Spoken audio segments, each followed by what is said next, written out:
For the pride, to be the best, you gotta beat the best. The stories of a legend in the making. Defeat the best, to be the best. Yeah, of a legend in the making. Story, history in the making. It's the last day for the Set Blue to hit the benchmark, because after this, it will be the Danger Red stepping in the action. Welcome to iQOO BMPS 2024, where I'm going to be your host, Caster Necro. John alongside with me on the panel, it will be iSuper Johnny once again. And Johnny, what the hell did we witness yesterday? Team captain snatching 2 chicken dinners away back-to-back. Hey man, it was a pleasant bag of surprises that was being opened upon us, and we were excited to witness this team, right? Yeah. 2 chicken dinners, as you mentioned, back-to-back, and of course we expected MOGO Esports to pull off a feat like this, but they were denied the opportunity again and again. But then again, that was just day 1. Today, let's see if the other teams in their particular group are going to be prepared for Team 3 Captain. more games left in the back for this Yes. week 1, right? Before Team TAMILAS, a team that we expected to perform a complete opposite side of the spectrum performance. What are your thoughts about that? I think yesterday was, again, a lot of chaos in the matches. Team TAMILAS getting unlucky time and time again. We remember how their journey started on the map of Vacandy, right? They started off with a win and a decent fight, and then the next fight they just completely crumble, lose out 2 players early, last man gets pushed upon, and there was no escape. But still, as you mentioned, 3 more matches remain, anything can happen. Hey, but what are all these teams fighting for? It's the prize pool, the moolah that's currently on the line. 2 crore rupees for this iQOO BMPS 2024, from which the champion team will be getting 75 lakh rupees in their hands, Johnny. Now, isn't that crazy? It is crazy indeed, but for a few of these teams, it's more than just about the money. It's about proving yourself and lifting that amazing trophy for the iQOO BGMI Pro Series 2024. But as you mentioned, the champions of the tournament walking away with 75 lakh rupees. The runner-ups, they get to walk away with 30 lakhs in the bag. The second runner-up walking away with 20 lakhs in the bag. But that's not all. Prize money will be handed out to all the 16 teams that head towards the grand finale. And apart from that, a little bit of money handed out to the individuals who perform exceptionally throughout the tournament and in the finals as well. iQOO MVP of the tournament getting 4 lakh rupees all to himself. That's some crazy stuff right there. Yeah. In-game leader getting 2 lakhs, that's another add-on. But not just that. If you do manage to perform really well, even in the grand finals, you will be able to get your hands on the Hero Xtreme MVP of the finals, and you will be able to get Hero Xtreme 160R4V. Exactly. That is an amazing bike indeed, but that's not all. The survivor of the finals, he's going to walk away with a Hero Xtreme 125R as well. So 2 bikes being handed out in the finals, individual accolades. If the players achieve them, they're going to get some extra bit of cash in their own pockets. But how do you make it to the finals? The journey is long indeed. And in every single game that is going to be played by these teams, they are going to have to pick up these points. Here's the point distribution, and we are well versed in it now. Yeah, exactly. It's time to be consistent. Try and prioritize the eliminations, in my opinion. But what do you think? I agree with the same. I mean, we have seen teams struggle for those chicken dinner wins, Yeah. but a chicken dinner only grants you 10 points, right? Yeah. And right now, with 128 teams still in the mix, the question is, how do you figure out or how do you land yourself within the top 64? You have to be consistent, consistently get eliminations in every single game, and then you won't have to worry about your placements anymore. Schedule's on the screen. We're pretty much going to kick things off at the Wrangle, pretty much vice versa. The same thing happening over here too. Nothing changing. 3 more games left over, but the only thing that's going to be changing this time, it's Group 4 to kick things off. You've got teams like number 1 Esports once again returning in the fray. MOGO Esports yesterday, they were looking phenomenal with the way they kicked things off. Incredible stuff. Exactly, and I think today all of that is going to continue, and we're going to get a little bit extra because of the fact that yesterday all of these big names, especially Team TAMILAS, as you pointed out while we were watching their matches yesterday, that they are a tactical team. They like to know who they are up against. Yesterday, they were running in blind, just trying to play on the fundamentals. But today, they might have a little bit of extra information to work with, at least as far as the Wrangle and the map of Miramar is considered. And speaking of running in blind, how can you forget Team Muffins? Every single time, they were just like headless chickens running into the wall and straight up getting gunned down. For Team Muffins, I'm not even sure what can help them at this point in time. Coming up with a strategy on the fly seems next to impossible. But let's just hope today we're going to see a better version of them. I hope so, too. I hope so we see Team Muffin step up as well, because I mean, of course, it is going to be interesting to see how they play their matches out today. Yesterday, it felt like on the map of Miramar, they had a slight idea of what they wanted to do. They wanted to play from the eastern edge, just avoid any conflicts coming from the west, considering we had a circle towards Impala. But the problem is they forgot about the fact that MOGO Esports plays in Impala, and that is one of the deadliest teams to go up against. That was the one calculation mistake being made. But we'll talk about that in a bit. First of all, the overall rankings, and look at that. Team captain, 3 matches played, 49 points secured. Latter half of the board on the screen, MOGO Esports with 34 points. And speaking of MOGO Esports, that's a prime example of powerhouse. You cannot really overshadow Team Xpark too. They're not that far away on 22nd spot. And we know, considering today is the day 2 for these teams, they're probably going to make that pounce all the way in the top 5. You really would like to see teams like MOGO Esports and Xpark be there. But then you move on towards the latter half, almost at the last page. You see Revenant Esports over there. Now that was a big letdown. Yeah, it was a little bit of a letdown. They started off quite nicely on that map of Wrangle, but after that, Miramar and Sanok did not really go their way. Although on the page before this, there was a name that I want to talk about, THW. There was a lot left lacking from their side. And of course, TSW is a big name. We have seen them in the past as well. We would like to see them step up. But as we're talking about teams from Group 4, Necro, Jux, Esports. I mean, we kept talking about team captain, right? A new name stepping into the BMPS for the first time and, of course, blowing all of our minds. Jux Esports. It might not be their debut in the iQOO BMPS 2024, but yet, the performance yesterday that came in was amazing, and from the man amazing himself. Yeah, single-handedly mowing down the squads with ease. Amazing has always been one of those players who's been at the forefront for this entire lineup. But you know what? At the start of the day, we also gave our prediction. Which team did you predict? I mean, There it is, my prediction, team captain. I went for the easy one this time. You went with blind esports. Wow. Yeah, I mean, I want to go with blind, man. Let's be honest. Yesterday, what we saw from blind, it really felt like they were lacking a little bit. But now they're probably going to try to reveal a little bit more, considering they're probably going to have those aces up their sleeves. But Spiro went with MOGO Esports. Once again, a man who's trying to play it safe. You've got Robin 2 going with captain. Then you've got MOGO Esports also being chosen by Maisie. And blind esports by Anki 2. I like that. Yeah, I think blind esports were very consistent yesterday in their particular group. They might not have popped off extremely hard and were not making any flashy plays, but across the 3 matches, they did manage to keep a decent average, and that is why we did see them in a decent position in the overall rankings as well. I'm quite surprised with Fix's pick, though. He went for Team TAMILAS. Yeah, I mean, Team TAMILAS, in the span of 3 games, I think so they only had 12 or 13 points. That's not enough at all. For Team TAMILAS, if they do want to make the pounce all the way on the first half of the board, in these 3 games, they need to go nuclear. And if that's not going to be the case, well, then Team TAMILAS, there's a high chance. If they're not able to make the comeback in the latter 6 games, anything can happen. And keep this thing in mind. Those groups will be randomly made next time. Exactly. So Team TAMILAS, they might just have some powerhouses in their group, and they might be screwed. Exactly. Anything can happen, right? Right now, as you mentioned, I mean, it's the last day for Set Blue. After this, Set Red. The 64 teams that are left behind, they're going to play their matches over the next 4 days starting tomorrow. And after that, a reshuffle will happen. And of course, after the reshuffle, anything can happen. You could see Team Captain in the same group as someone like Team X-Spark, and that could lead up to a lot of interesting fights or a lot of interesting developments. We could see 2 of the top contenders go up against each other, or Team Captain up against Silly Esports. Now, you know what the surprising thing is about these 2 teams? Silly and Team Captain, both of them came through those third-party matches, third-party scrims that we keep talking about, and it is such an impressive feat that names that were not discovered up until now have been given an opportunity by Crafton India Esports, and these teams are showcasing why they deserve to be here. The newer faces on the block performing so well, but then you look at the matchup and you see V9. Yesterday on the last game of Wrangle, V9, they were pulling off some weird shenanigans, I'm not going to lie.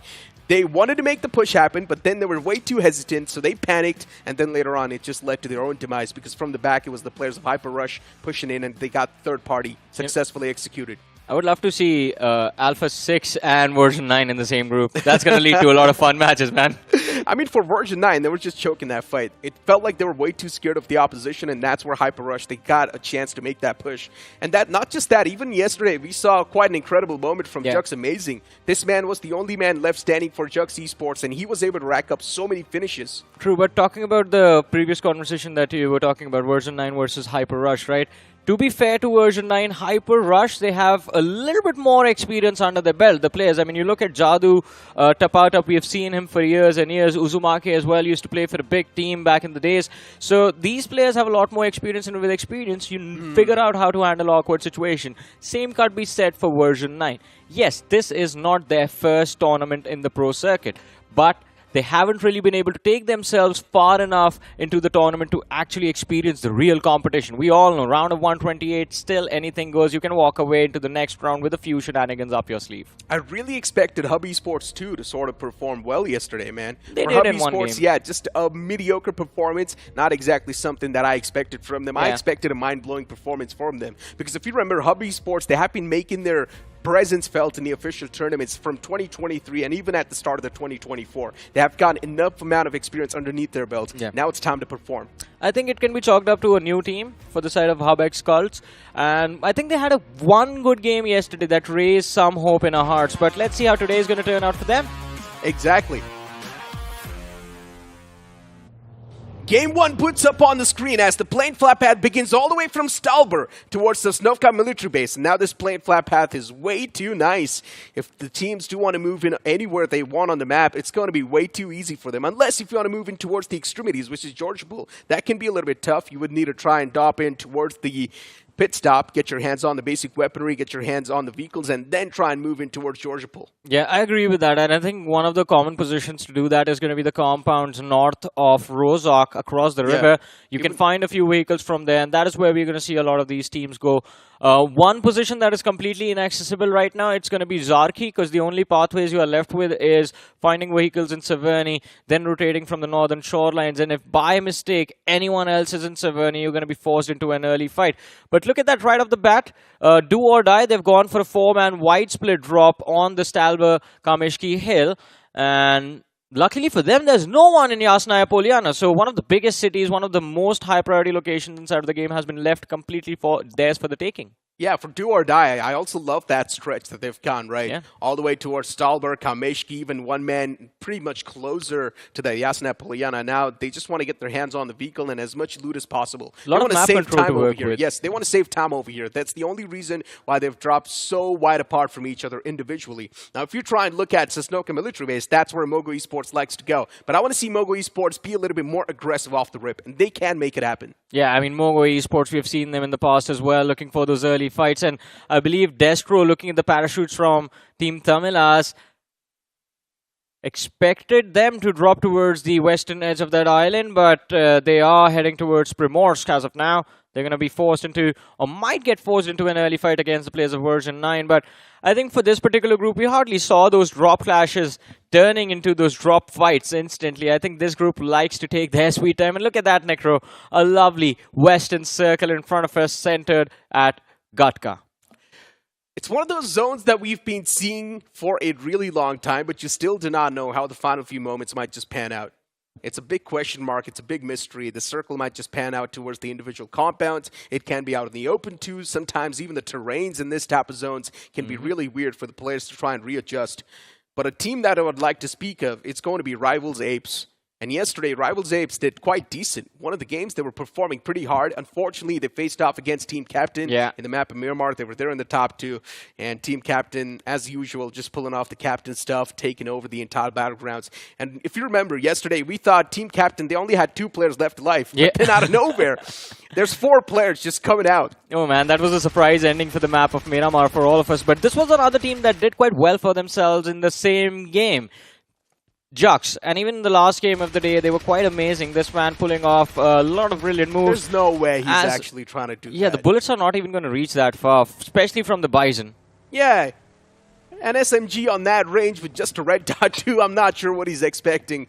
Maybe he just wants to make sure that the opponents are really not going to be approaching that compound. Just wants to whiz them away.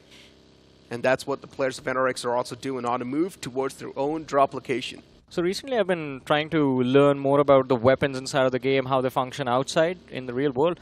And that particular weapon, the mechanics that work within it to force the next round into the chamber, it's just amazing. It's like a spring that goes in front of the gun and it just forces every single round individually up. It's pretty cool. I've never really deep dive into this type of stuff. I don't know, I just got interested listening to all of the game sounds. I mean, whatever you said, it sounds pretty cool, but I did not understand a single thing about it. Something spraying goes up, that's all I understood. But you've got Uzumaki on the screen from Hyper Rush, and Hyper Rush, recently they have been making some nice decisions. And because of those decisions, they're doing decent in the overall standings too for this particular group. Again, a lot of experience, because look at the names, right? Tapatap, Rishi, Uzumaki, Jadu, and we were having this conversation yesterday, actually, me and Fixus, I believe, about how important it is for Jadu as well as an individual to be able to perform in this tournament. 2 of his other former teammates are playing in Group 3, by the way, Rockstar and Canary. Yeah. And their team is doing quite decent. Yeah, they're actually doing quite nice, too. And here's the thing, right? They also went through a big gap. Maybe that's one of the main reasons. Yeah, same for all 3 of them went through a big break, actually. Yeah. I think the previous year, they were just completely absent. Breaks are important, man, especially if you want to be back in a fresh mindset. True. If you want to dominate the field once again, sometimes a break is needed, because overwhelming yourself with the thoughts of the same game over and over again can be mental breaking sometimes. That is very true. I mean, you need a small little break, but not an entire competitive year. That is what happened to that lineup. But I'm very happy that despite that break, all 3 of them have showed up with the same firepower that we remembered back in the days. Not just Jadu, Canary, and Rockstar as well. 3 of them individually are playing very well. Yesterday's game of Miramar went very well for this team. It indeed did. For Hyper Rush, yes, they're doing quite nice. You've got Rival Apes on the screen now. And Rival Apes yesterday, they were looking quite promising. I'm pretty sure they went back towards the drawing boards, got their research done. Now back over here with much more of a refined mindset. They want to reform better inside of the Battlegrounds here. You've got V9 too on the screen, and V9 yesterday, they were looking quite scared in approaching some of the fights, and that scary approach should not be there anymore. They should not be hesitant, especially when they do find the opener against the opponent, and that's the advantage that any other team is searching for. Man, I love the fact that players right now aren't really afraid to commit for spray for approximately a little bit more than 200 meters. With just a red dot. Yeah, with just a red dot as well. I mean, can't even see the opposing player clearly, but they still want to at least try and shoo them away, I guess. Remember that theory? You miss 100% of the shots that you don't take. Yeah, but after a certain distance, you miss 100% of the shots that you do take as well. So, hey, you never know, man. Maybe one of those montages, sometimes it does happen, right? 1 in a million. Yeah, I mean, it's going to look pretty cool if they actually manage to pull it off. I've seen some crazy bursts. Back in the days, we used to get some crazy, insane bolt action shots. But look at this. This is insanity now. The players from Jux and NXTGEN Gaming right next to each other. If you remember that DP20 meta too. Oh. It had so many crazy bursts. All it took was a couple of shots to the skull, and the man was knocked out. But hold on to that. As Jux, even they've lost out on one of the players. He's knocked out for now. Amazing is not exactly there in the fray, but he now needs to try and back up his teammate. This is a pretty bad fight for Jux Gaming, especially when you know you do not really have the foes around you. There is one casualty even for the opposition, and that's where Jux can try and capitalize. It's NXT up against them. Newbies all wanted to secure that finish, but it seems like NXTGEN Gaming, they've gotten a little bit too confused, Necro. They're looking for that knocked player, Vardhan, but they haven't really found him yet. And if Amazing and the rest of the lads from the side of Jux Esports manage to close in on this position, they should be able to get a rescue in. Rexy, that's a very tight angle to play from. I think so they're just baiting that player. They want the other teammates to come through. It's not a classic game. In a competitive circuit, Jux knows exactly what is happening. Vardhan is going to relay the information. Guys, there's all 4 players, so unless you find a knock, don't show up, just let me die. Yeah, pretty much that's what's going to happen. The man slowly and steadily ticking to his death. And even his teammates, they backed away from that entire scenario. So Vardhan, unfortunate stuff for this man. Took a lot of time in the early phase to try and loot up, and now just delivers it to the opponents. But good decision made by the players of Jux Esports, realizing there was no rescue over there. Yeah. And there was no way they could bring him back unless the players from the side of NXTGEN overcommitted, which they weren't. All of them were hiding inside the building. And that's what we're talking about, right? A clear-cut isolation from the opponents. They know exactly what was going to happen with the players of Jux, and considering there was no cavalry available around the fray too, Jux Esports knew that now if you try and move in and try and provide that cavalry, you will be the one in the disadvantage. So that's why it's just better to back away. Good repositioning from the opposition, good research done. Sometimes you just have to cut your losses and fall back. Yeah. And it's important to realize what those moments are going to be. You can't really just run into every single fight. Not in every single game. You're going to have all 4 players alive at the end, at the end of the match. Lamb, right? Not a sacrificial lamb, just an unfortunate loss. Yeah. Can't really avoid those. Sometimes the luck really does play big games. But we have gotten quite lucky in the recent days. The iQOO Z9S is out, Necro, starting at only 17,999. And if you go on Google and search the iQOO Z9X S, you can win prizes up to 50,000 rupees. Oh, that's incredible. Yeah, as I said, we got lucky. Yeah, I wish I could be a part of that. But first pick is already there by someone, considering Vardhan was bleeding to his death. He will be confirmed eventually. You look at V9 too, just in a really awkward spot they are. One of the men from the side of V9 is all the way down south towards military base, while the rest 3 towards Fair Pier. I'm not sure why the separation is coming through, but if he does face off against MOGO Esports, it will be one of the most brutal face-offs that he's ever faced. So that's one of those face-offs you need to try and avoid. You move on towards GLITCHxREBORN as well, considering this team is on the move too. Now a big cluster of teams going to be there in the Smack Center. What excites me right now is the fact that almost 3 different teams have decided to play from that western shoreline. The players from the side of Rivals Ape, in fact, have now realized that there might be a few extra bodies up front for them to deal with, so they are directly pushing for the center from the southwestern edge. But GLITCHREBORN, and along with them the players of NXTGEN Gaming, both of them were sticking around that western highway. Glitch finally starting to make a play for the center, but they're going to find themselves up against the players of Norules Xtreme, and there it is, LeBron spotting out the opposing side. Although resisting the urge to take a fight, now finally gets out of the vehicle, tries to take a few shots. Too much distance. Yeah, not a lot can be converted, especially with that distance. So the opponents, they just fade away. Just trying to spot out a few more players around the fray. It's all about collecting that valuable intel. And as long as GLITCHx is getting that constantly, that's all that matters, so that they can pave the pathway in the future. But for GLITCHx, what matters are the points too. And the point standing's not doing too hot. They're doing decent. But still, it's not the exact GLITCHx performance that we expected. They can be kicked out from that position, by the way.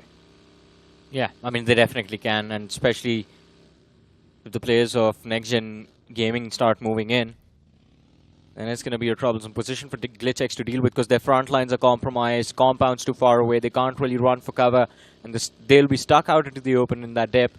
But MOGO Esports, Necro, we were talking about them. They are moving along the eastern edge of the play zone. And as soon as the vehicles go to the other side of the ridge, the players from Do or Die are going to be spotted out. MOGO Esports, they're going to try and stop at least one car, take down one player, try and see if they can gain an advantage in this fight. Look at that, a scramble to see which player of Do or Die they can tag, and it's a game of tag going on right now between these two teams. I'm not even sure what exactly is going on at this point. Do or Die, they do want to fight the fight, but at the same time, MOGO Esports, they want to force it against the foes. Eventually, they do at least find one, but the man still manages to escape away. Or barely, he's trying to escape away. Eventually gets caught. Clutcher not there inside of the game anymore for Do or Die, and slowly and steadily, even the players, they're dropping down on the man number. It's not the exact way Do or Die wanted to take the fight. They wanted to evade these players of MOGO Esports, but they failed to do so. Yeah, and MOGO Esports, they are not done yet. They're taken down too, but they do not want to leave anyone from the side of Do or Die alive. The chase is still on, and Delta PG, he's trying to decide which man he wants to go after. The jump from that hill is definitely going to take away a little bit of momentum from that vehicle. But Delta PG in that buggy, he doesn't have to sacrifice anything. The buggy gets rammed. Bhalu almost on the verge of taking damage from that spray. Does go on the other side of the ridge and barely manages to run away. MOGO Esports, all the four players moving in like a pack, while Do or Die's Palu, somehow the man's making it alive. His vehicle's almost on the verge of explosion. But let's be honest, for how long can he keep on surviving that way? Now also it's team captain over there in the fray to try and collect the scraps. They actually do get that one free elimination point. MOGO Esports is going to be disappointed with that. They're not going to be feeling too good after that one. But for team captain, they've already got the momentum in the overall standings. They can't try and afford to take fights like these. That's a free frag right there for team captain. And MOGO Esports, I think they are quite upset with that. Look at the radar now. The chase is on again, Necro, for the second time. MOGO Esports, like the hungry wolves in the pack over here. They just want to chase down even the players of team captain. So hungry for the points, right? For team captain. Oh, one of the man messes up big this time. Driving not exactly on the point. And that's where MOGO Esports, they find the advantage. But team captain too, not that far behind. As even Delta gets strike down. And now once again, another player gets rammed through. It's Justin to strike down Jet Ray. What else can you do if you're a team captain? There's just MOGO Esports like madmen all across the board. Yeah, MOGO Esports, they've gone absolutely insane in this one. And team captain, they did try their level best to take a fight instead of just directly running away, but they've lost 3 players now. And MOGO Esports, this is brutal, man.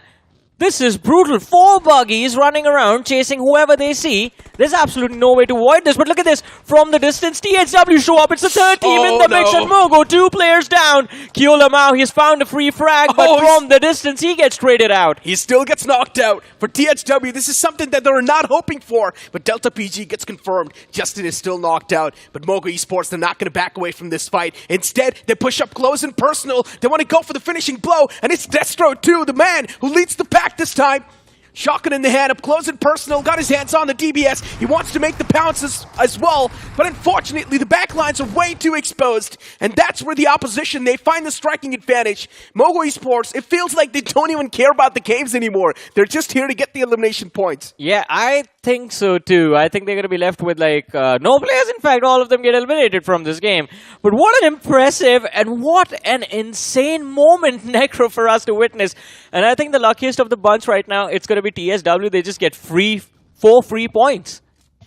They did absolutely nothing. They were the last ones to show up for this. The push that Destro made, I'm not even sure what he was thinking, but he was just like, he was me at that instant. So you admit you move without thinking inside of the game. Of course, man. Aggression is all that you need in a video game. I 100% agree with that. It's so fun to aggress on every single time, because sometimes you can catch the opponent off guard and you might just make a highlight reel. See, aggression is good for us because we do not play with a prize pool of 2 crore rupees on the line.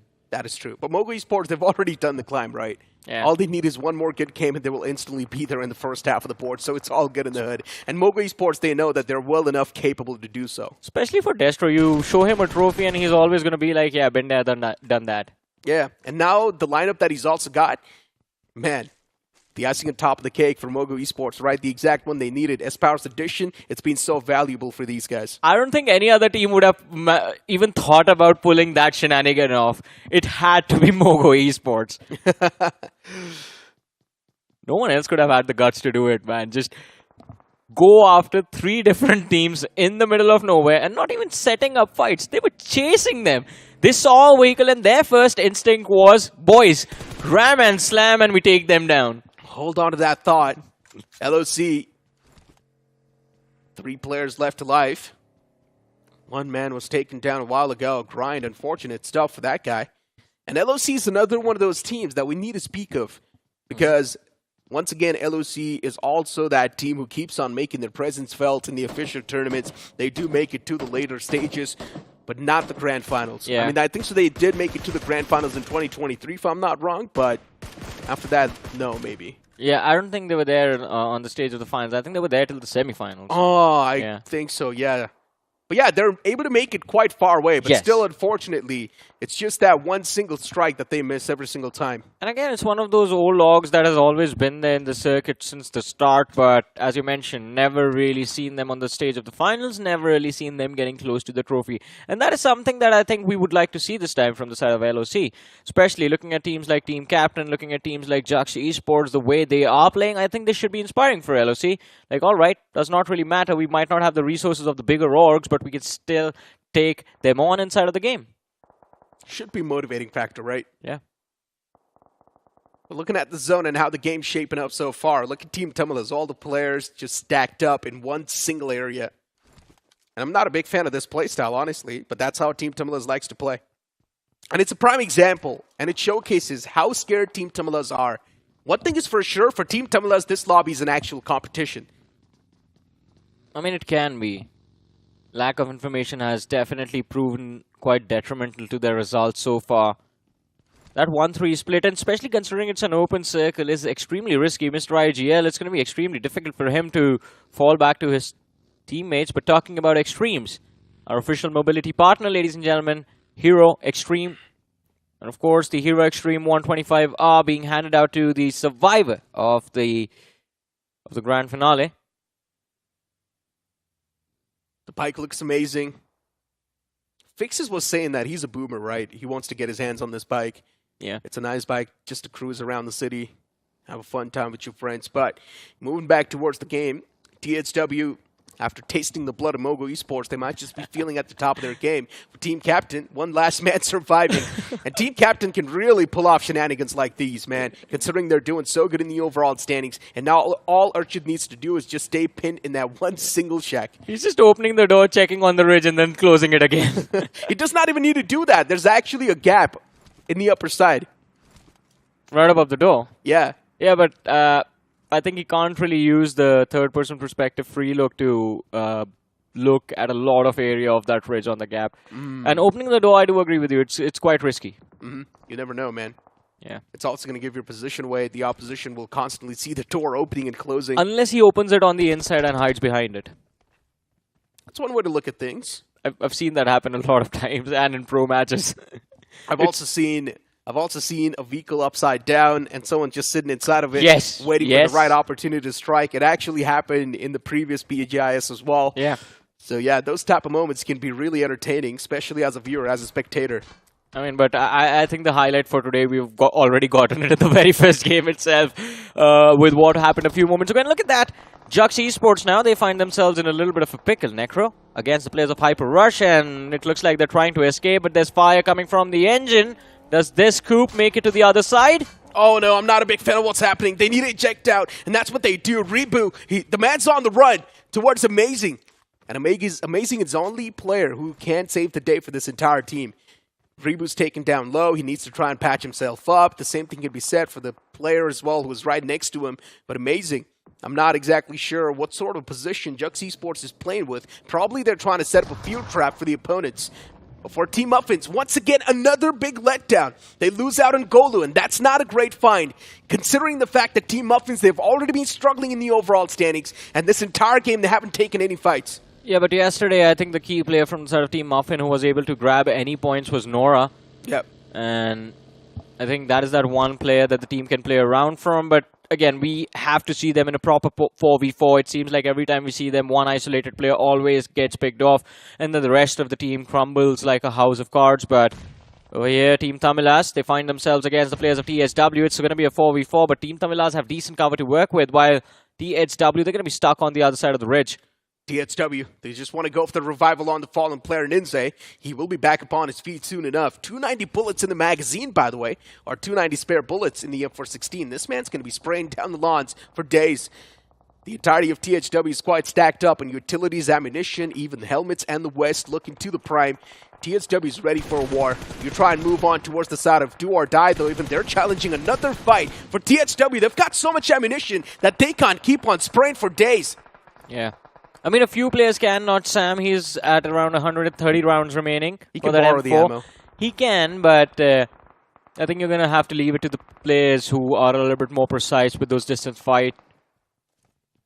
GLITCHREBORN, they've been quite silent in this game so far, and I think they finally realized that there's NXTGEN Gaming on the other side, waiting for them. There's a brilliant position for Glitch to play from, but they're going to need a distraction to make a push on the players of NXTGEN. Team Muffins now is getting scratched from all the different sides. I think even Crore is knocked out. Yeah. I think they're going to be done, Team Muffins. Look at that. Hub is quite close to their position. They can't really do a lot at this point in time. Crore's back up on her feet, though, so that's a great news for them. But for Hub, these can be the points that they're looking for. GLITCHxREBORN too now, wanting to chime inside of the action. There's so many teams around the fray. There's also NXT right in the back lines. If GLITCHxREBORN do execute this fight, if in the elimination feed, if some of the confirmations are seen, NXT will try to make that push instantly. And that's where GLITCHxREBORN, they will be in a big pinch. But there should be someone who's looking at the back lines too. Hyper Rush's Tabatup is the only glimmer of hope left alive, and this man needs to try and perform for as long as possible.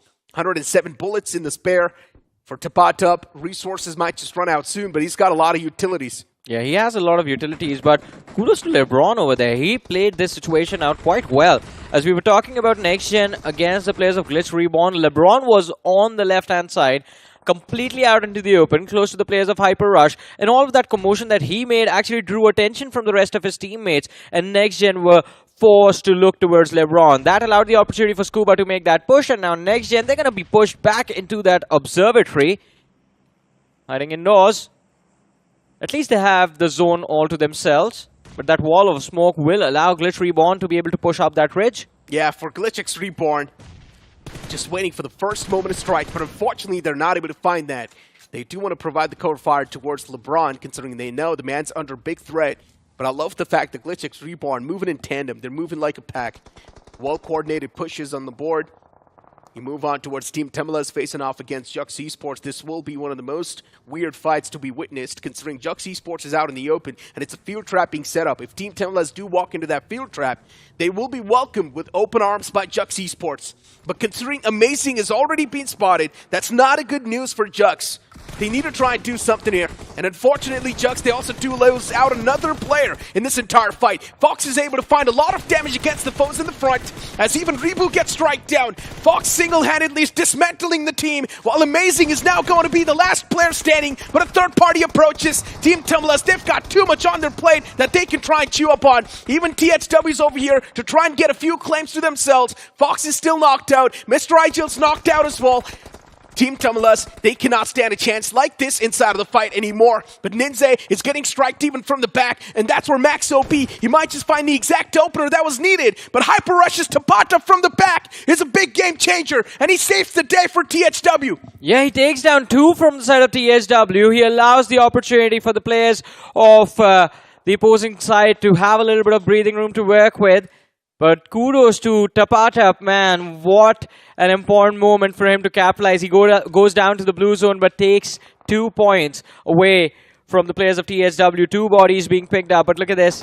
Do or die now, find themselves another pickle. It's number one eSports making the push. Bhalu does not have a lot of HP to work with, still finds a knock, and in fact, Pradeep is extremely low. It's not even going to matter. From the backlines, GLITCHREBORN, Vishu ends up finding that frag for his team. But number one eSports, I think this is going to be a very tough position for them to play from. Look at that, get shot in the back through the window.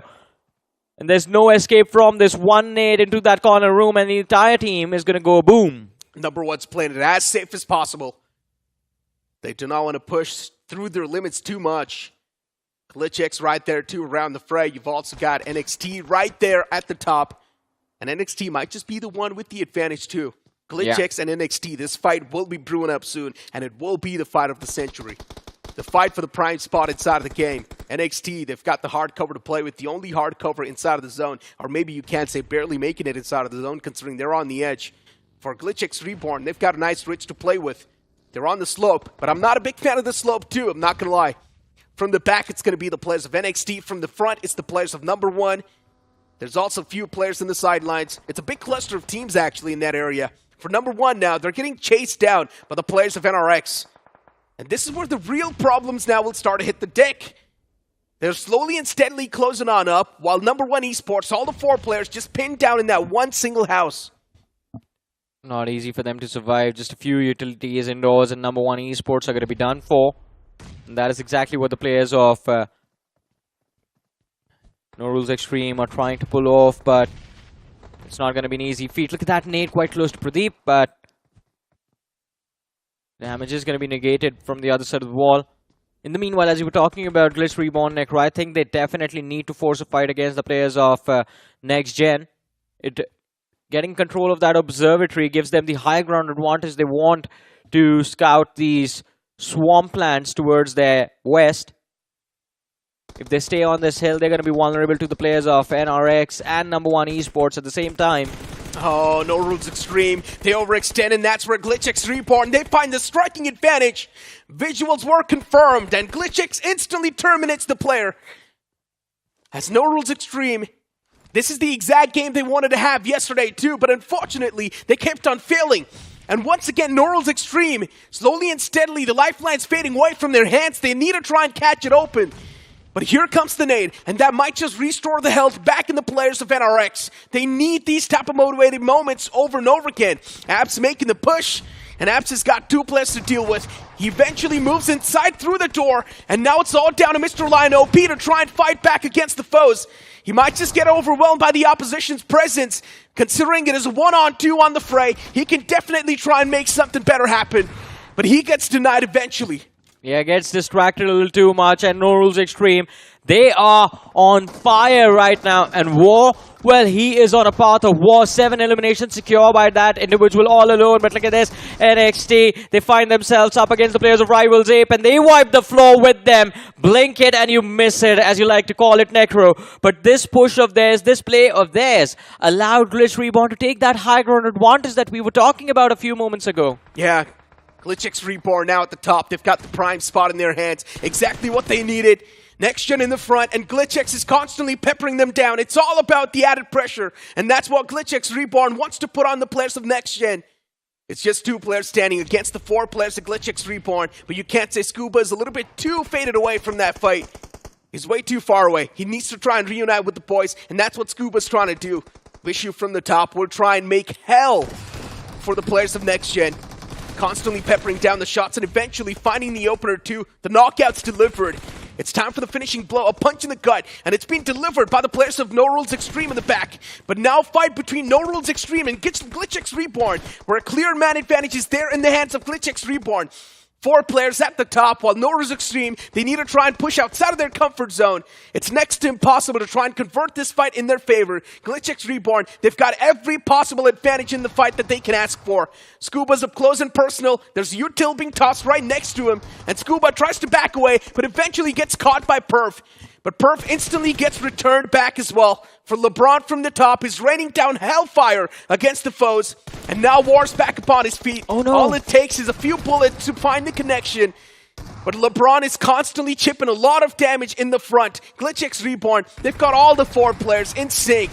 And what can the players of Norules Xtreme do, especially even when the last man's position's compromised? DBS spamming through the smoke, and eventually Norules Xtreme, they will come crashing down. Yeah, this was an impressive win from the side of GLITCHREBORN, but Norules Xtreme, not Norules Xtreme, I think Norules Xtreme war, in fact, just that one player. An incredible individual performance. 8 eliminations secured by him, a grand total of 11 by the entire team. And it is War's finishes combined with the second place finish in the inside of the match. That is definitely going to propel Norules Xtreme to new heights. Yesterday's performance, I mean, it had us concerned, Necro, about this team, but I think I'm satisfied today.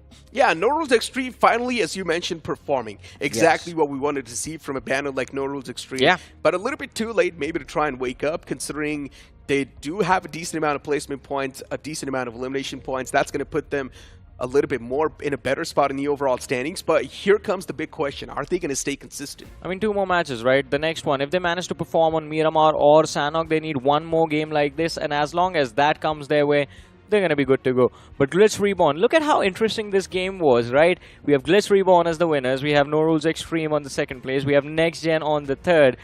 We have THW on the 4th. All the teams that we were calling already, they let us down. We were expecting a lot more from them, a lot left for us to look forward to. Today, all of them have started off in such a nice manner in this game. Yeah. And MOGO Esports just pulling off some weird stuff in the game, I'm not going to lie. They were just chasing down, hunting down squads left, right, and center. Unfortunately for MOGO Esports, they were not able to claim a lot of points, but they definitely got a lot of knockouts. I think they gave the momentum to the players of THW. Yeah, if you pretty much. wipe out the players of MOGO Esports, if that is the first team you eliminate in this game, you feel confident about yourself. Yeah, you got to feel good, that's for sure. But even Hyper Rush, I expected a lot from this team, but in the end, it was just Tapatup left alive from that entire moment. And Tapatup was able to steal a few eliminations away with that third party that he came up with, but after that he instantly got claimed by the blue zone, considering the damage was way too much, unsustainable for that man. Exactly, but I think now we are about to have a look at the recap of how the winner chicken dinner was secured by the side of GLITCHREBORN. And of course this final fight, there was a lot that happened before this, but Norules Xtreme against the players of number 1 esports. Number 1 esports, they wasted so much time from the side of Norules Xtreme, and so many resources were pulled out from their backpacks that as soon as GLITCHREBORN got that high ground advantage away from the players of NXTGEN, they knew it was going to be their win. You can see down in the swamps, it's quite open, so you can easily spot out the players, and there's not a lot of cover to work with. It's just those skinny trees, and you can't even hide behind them. And I mentioned this too during the cast itself, right? GLITCHREBORN and NXTGEN, it will be the fight of the century. Yeah. Whichever team is able to come out on top with that duel will be the one to secure the chicken dinner. Yes. And that's what exactly happened. Once you do get the high ground advantage in the final few moments, who's going to be the one to stop you? And you've also got all the 4 players left alive. That's the icing on top of the cake you need. For Norules Xtreme, even the zone moves away from them in the final few moments. So they had to leave that comfort moment and pull out. And that's where GLITCHREBORN just had the striking advantage. Exactly, and as you're talking about the high ground advantage, let's go further back into the game, right? Because before GLITCHREBORN went for a fight against the players of NXT to try and snatch that observatory away from them, guess who was fighting them? It was Hyper Rush.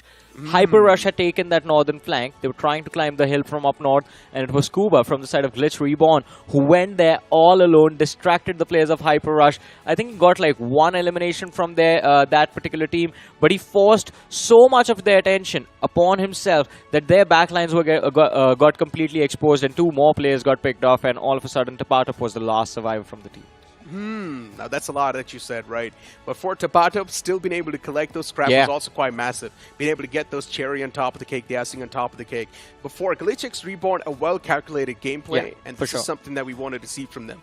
Team TAMILAS, another big letdown. What are your thoughts about that? Yeah, I think Team TAMILAS, they tried their level best and they had the right idea as well. But then that fight against the players of THW, that was something that even they did not expect. Because THW just showed up out of nowhere, right? We saw Team TAMILAS fighting a different team. They were doing quite well. They had secured those knocks. And all of a sudden, you see these buggies and these cars flying towards you right in your face. You can't do much, man. We can't even blame them for this early exit. Yeah, but here's the thing, right? A good fight and the bad fight that we're speaking of.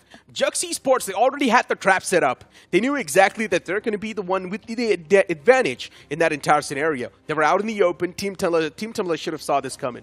No, Team Tamilas had 4 players. Jux, 2 players were knocked out. One man in the backlines. Jux couldn't do anything. It was TSW who got those eliminations from the side of Team Tamilas. Yeah, but here's the thing, right? When you're out in the open taking a fight like that, there will definitely be a third party. And that's where Jux Esports they had the land lay set up pretty well. But unfortunately, as you mentioned, man disadvantage just came to play. Amazing was way too far away from the action. He was all the way at the top. Yeah. There was a smoke right in front of him. Amazing was constantly getting peppered down, not just from the back, even from the front, from Team Tamilas. So not a lot could have been done from that one single player. And the players at the bottom, they also had a lot of trouble. Yeah, Jux definitely couldn't do anything. And I think, again, TSW, that element of surprise worked out quite nicely for them because they didn't execute that same play once. They executed it twice. That was the one way they were able to get the players of MOGO Esports as well. Just literally showed up out of nowhere. MOGO Esports, I think for a second were wondering, all right, maybe we are the late rotators, but TSW was like, nope, we are further behind. They went for so many third parties, right? Yeah. TSW, the third party MOGO Esports, the third party Team Tamilas in that fight, and then Tapatum came in and almost delivered that closure too. But as we will move on towards the point standings of that previous game, things will be cleared up a little bit more. Point standings on the screen. GLITCHxREBORN, 18 points accumulated. Norules Xtreme with 17 points. THW with 13.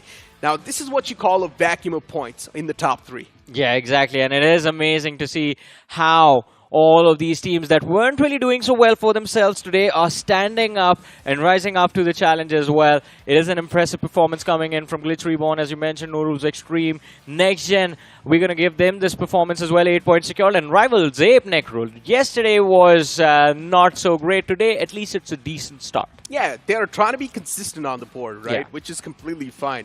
And if Rival Apes wants, they can also go for the aggressive approach. They can try and get the elimination points as well in their hands. That's another factor that they can try and capitalize on. MOGO Esports at this point just pulling off some weird shenanigans, considering they're quite confident enough that they will qualify to the round 2 no matter what. I blame MOGO Esports for MOGO Esports being on the 10th position. This is all they're doing. This is all their fault.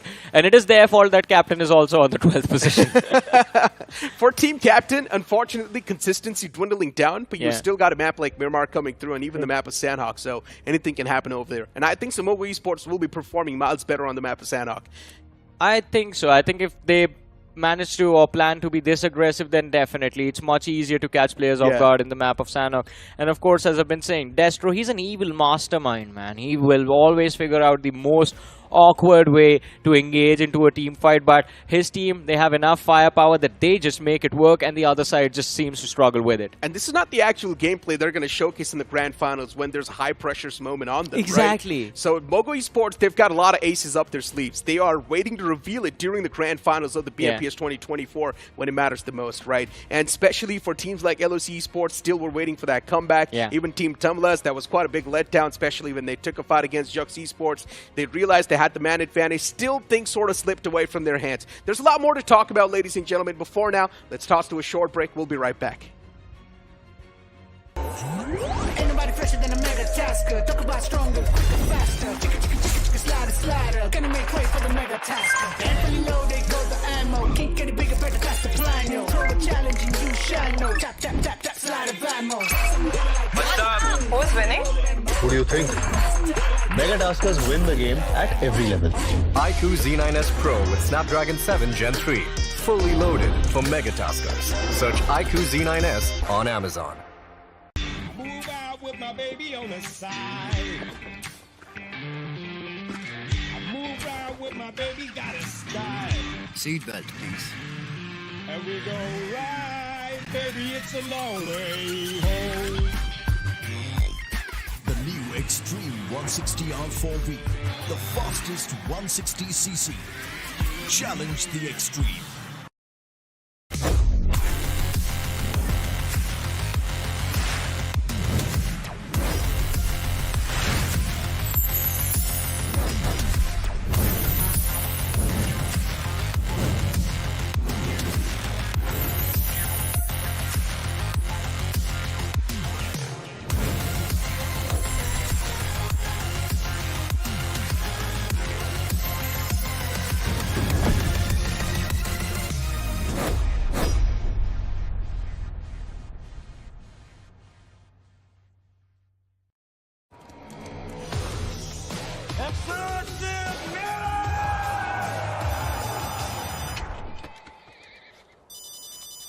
Mummy का phone है, एक minute. किसी और को बात करनी है क्या मम्मी से? Take 63. Ouch. I'm not doing this. 300. यार ये एक्सूट इतने कूल है, लेकिन अगर शूट ही नहीं होगा तो दुनिया को कैसे पता चलेगा? X-Suit's so stunning that even Dynamo won't let us tell you about it. X-Suits, a million reasons to keep everyone away.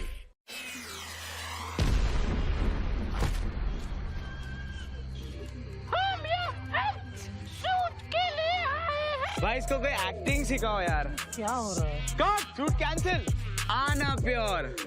अबे बंद करो बे, आँख में छुप रहा है। Cut, shoot cancel. हार पूरी रात निकल गई, अगर शूट ऐसे ही चलता रहेगा, खत्म ही नहीं होगा तो ये लोगों को कैसे पता चलेगा? X-Suits, a million reasons to keep everyone away. Welcome back after the break, ladies and gentlemen, to the iQOO BMPS 2024. This is Super Johnny, joined by Fixes alongside with me. And Fixes, it seems like with the last day for Set Blue, I think all of the teams have just gone insane. Yeah, things are starting to get more exciting, to be honest, because day number one for this particular group, we had certain teams that were performing really well. But for the ones that were left behind, I think slowly but surely today, they're starting to pick pace. All right, first and foremost, Fixes, you're very good friends with Destro, right? Yeah. What was that? That's just Destro things. And even if you call him and ask him right now, all he's going to say is that, you know what, we know that we've made it to round number 2. We'll easily make it. It's all about playing in the grand finals.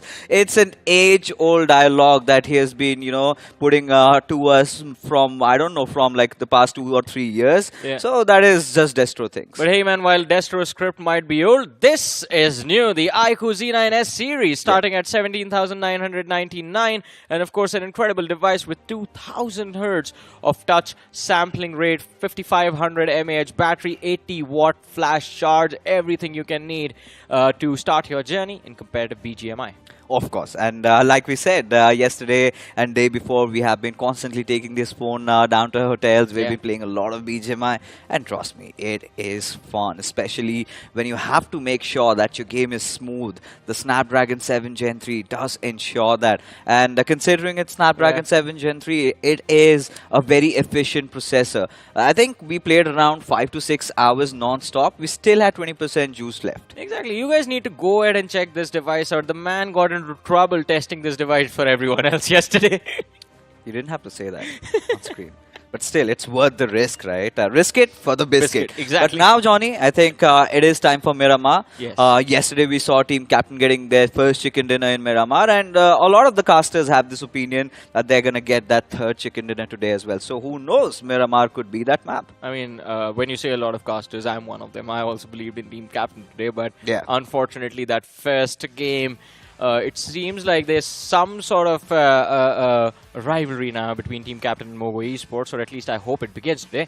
But I think Team Captain, for them, the target is pretty much where Silly Gaming are.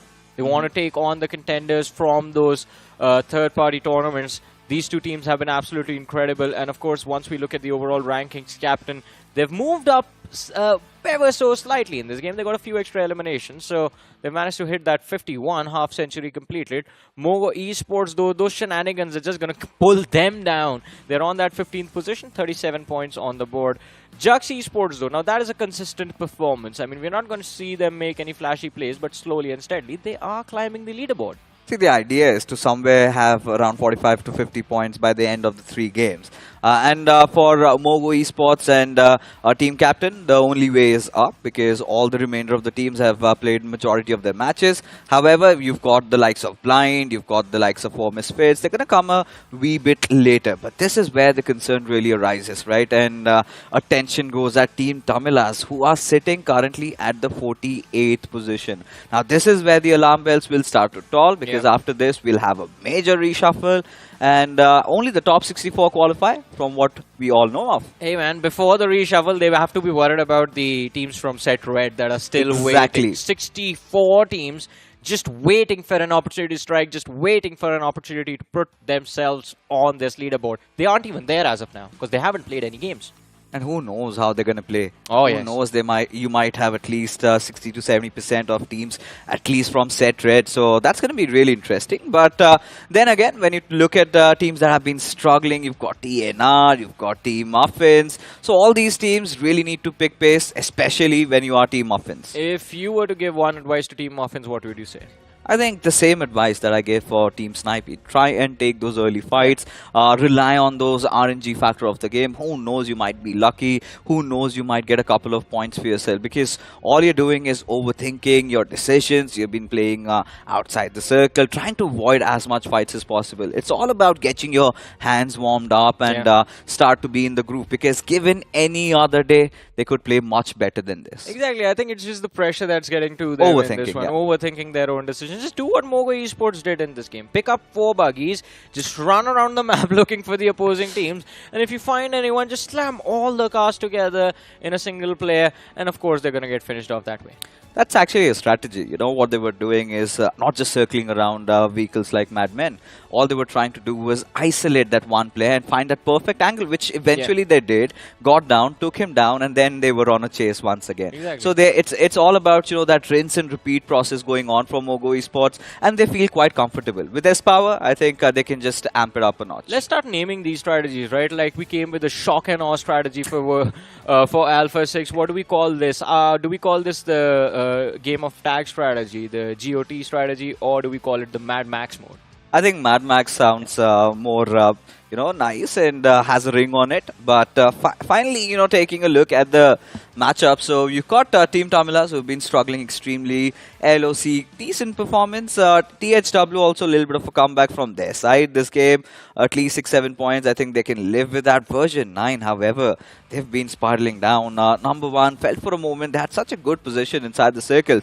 Norules Xtremes, I think nothing taken away from them as well. Good comeback in Erangel. Yeah, not the first position. But Hyper Rush Esports is another name that we should be a little concerned about. Hyper Rush, yes, I agree with that. I think we expected a lot more after their performance yesterday, because yesterday was actually quite well. And even in this game, I think they were able to walk away with a decent number of eliminations. It's just that the placement points were lacking. But then again, 2 more matches remain, and maybe in the game of Miramar, we're going to see them step up just like they did yesterday. I think the idea over here is to somehow stay between that 25th to 28th position. I think for all the teams from Group Blue, because now you've got Set Red coming after this right from tomorrow. So if you do the mathematics, it's all about having 32 teams from here, 32 teams from there. So that's the sweet spot, or that's the safe spot, because after the reshuffle, we do not know what's going to happen. Maybe some teams that are currently in Group Blue might just be in Group Red. So that also could be the case, and you might have consecutive matches also. So you have to take all of that calculations in mind. And right now, given how things are, Captain MOGO surely look in a very good position, but for the others, they really need to buckle up. Exactly, man. I would love to see X-Spark, MOGO, Captain, 8-Bit, and Silly Gaming in the same group. That is going to be insane. You know, I mean, someone will get eliminated from that group for sure by then. It's going to be fun. Yeah. And right away, add also global esports into the mix. Yeah. All the aggressive teams, right from round 2, playing together. If these teams are in a particular group, then the matches for those particular groups will end in like 20 minutes. Yeah, it's fine. It's fine. I mean, good for us. We get back to our tails quicker. But then again, even for the viewers also, they're going to see actions non-stop. And that being said, I think it is time. The voice in my head says that we are ready, finally, for the game of Miramar to begin. Voices. The man's going insane, ladies and gentlemen. But we head towards the game.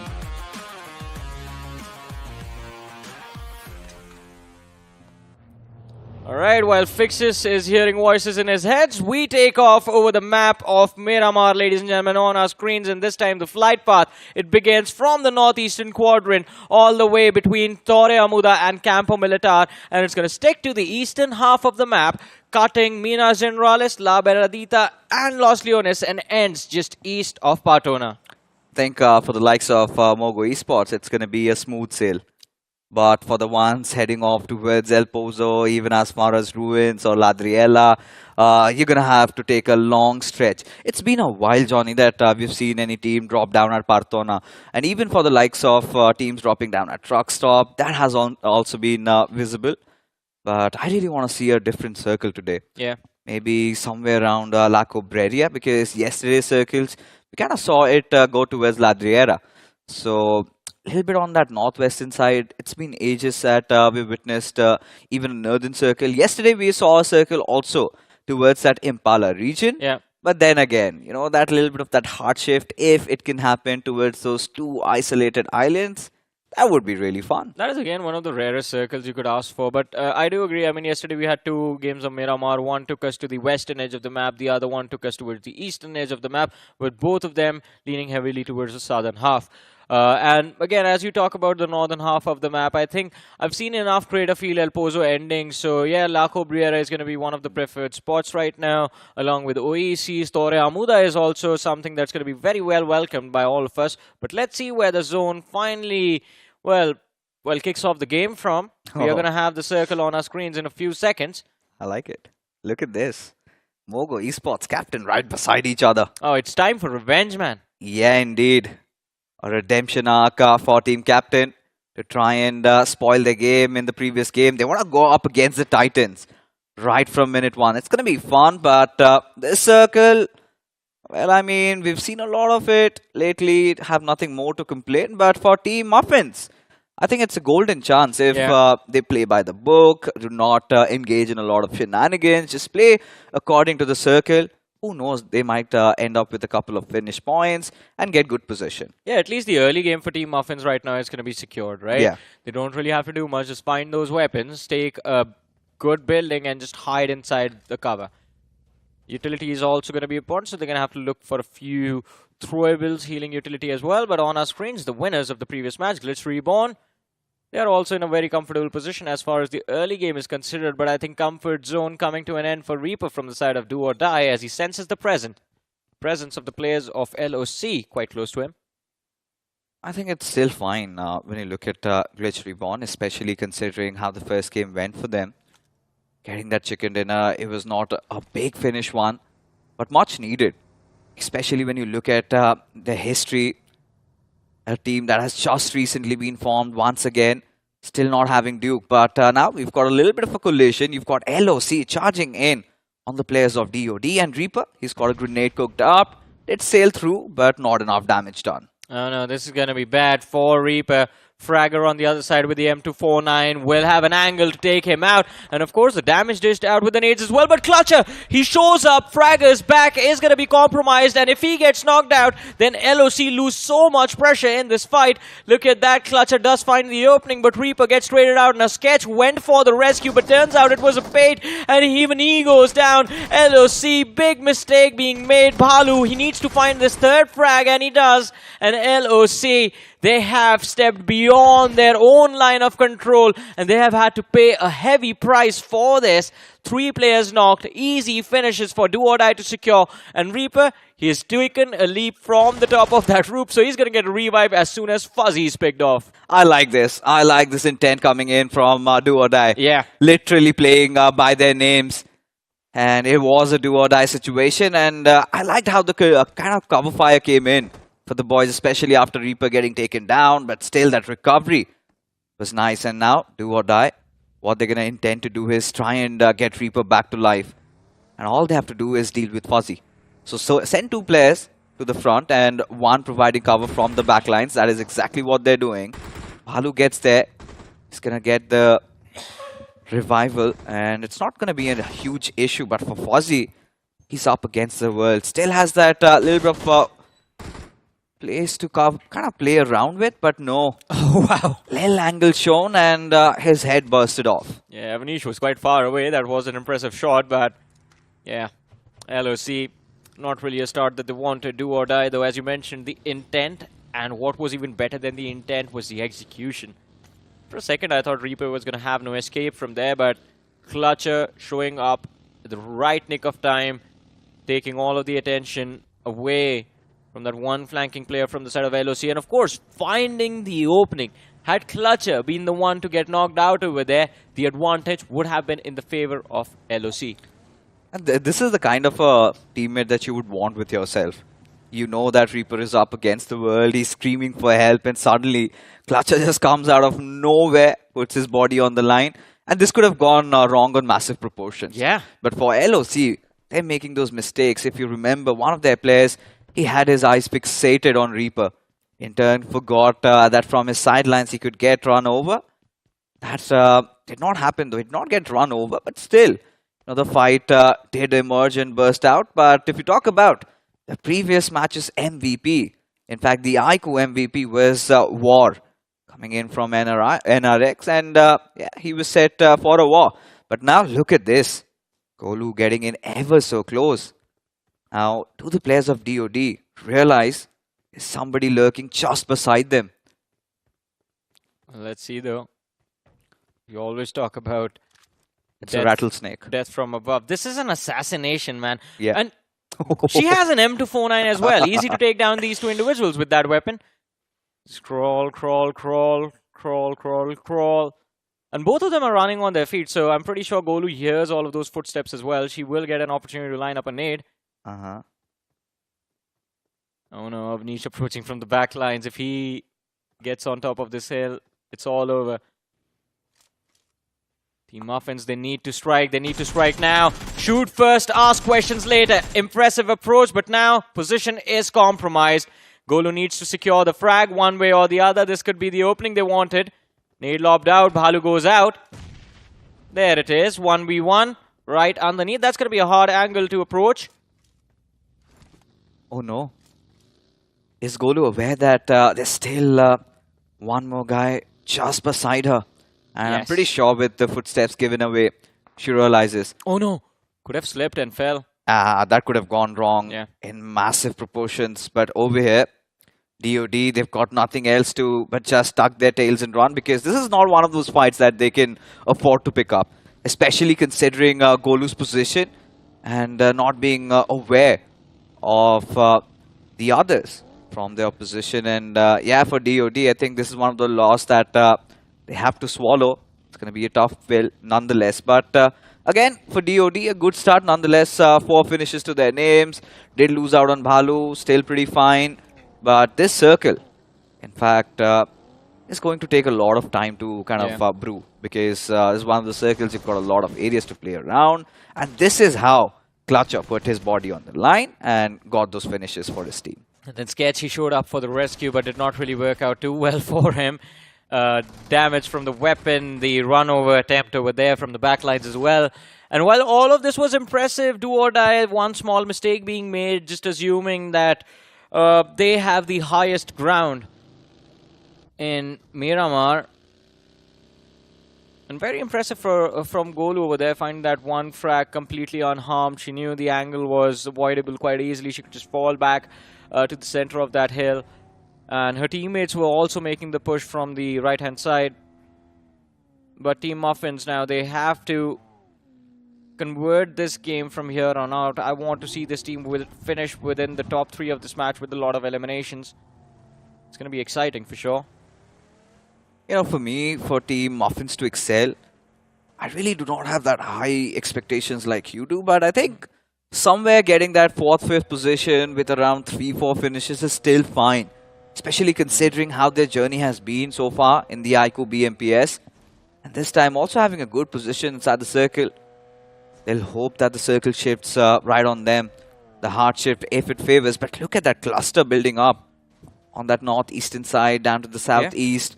The western areas kind of occupied by the players of GLITCHREBORN, RRX, yet to make an entry. And even for the likes of number 1.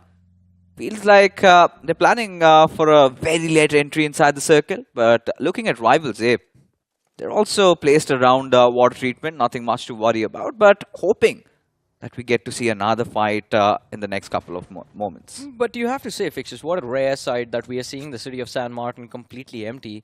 I mean, that is that doesn't really happen. Not a lot. And I think with how the cluster is forming towards the eastern half of the map, I think that is where the majority of the IGLs expect the circle to be. Also, look at that. Now, that is going to be the trifecta of death meeting towards Lab and Aditya. Captain, MOGO, and Team TAMILAS all next to each other. And Hub as well in the mix, by the way.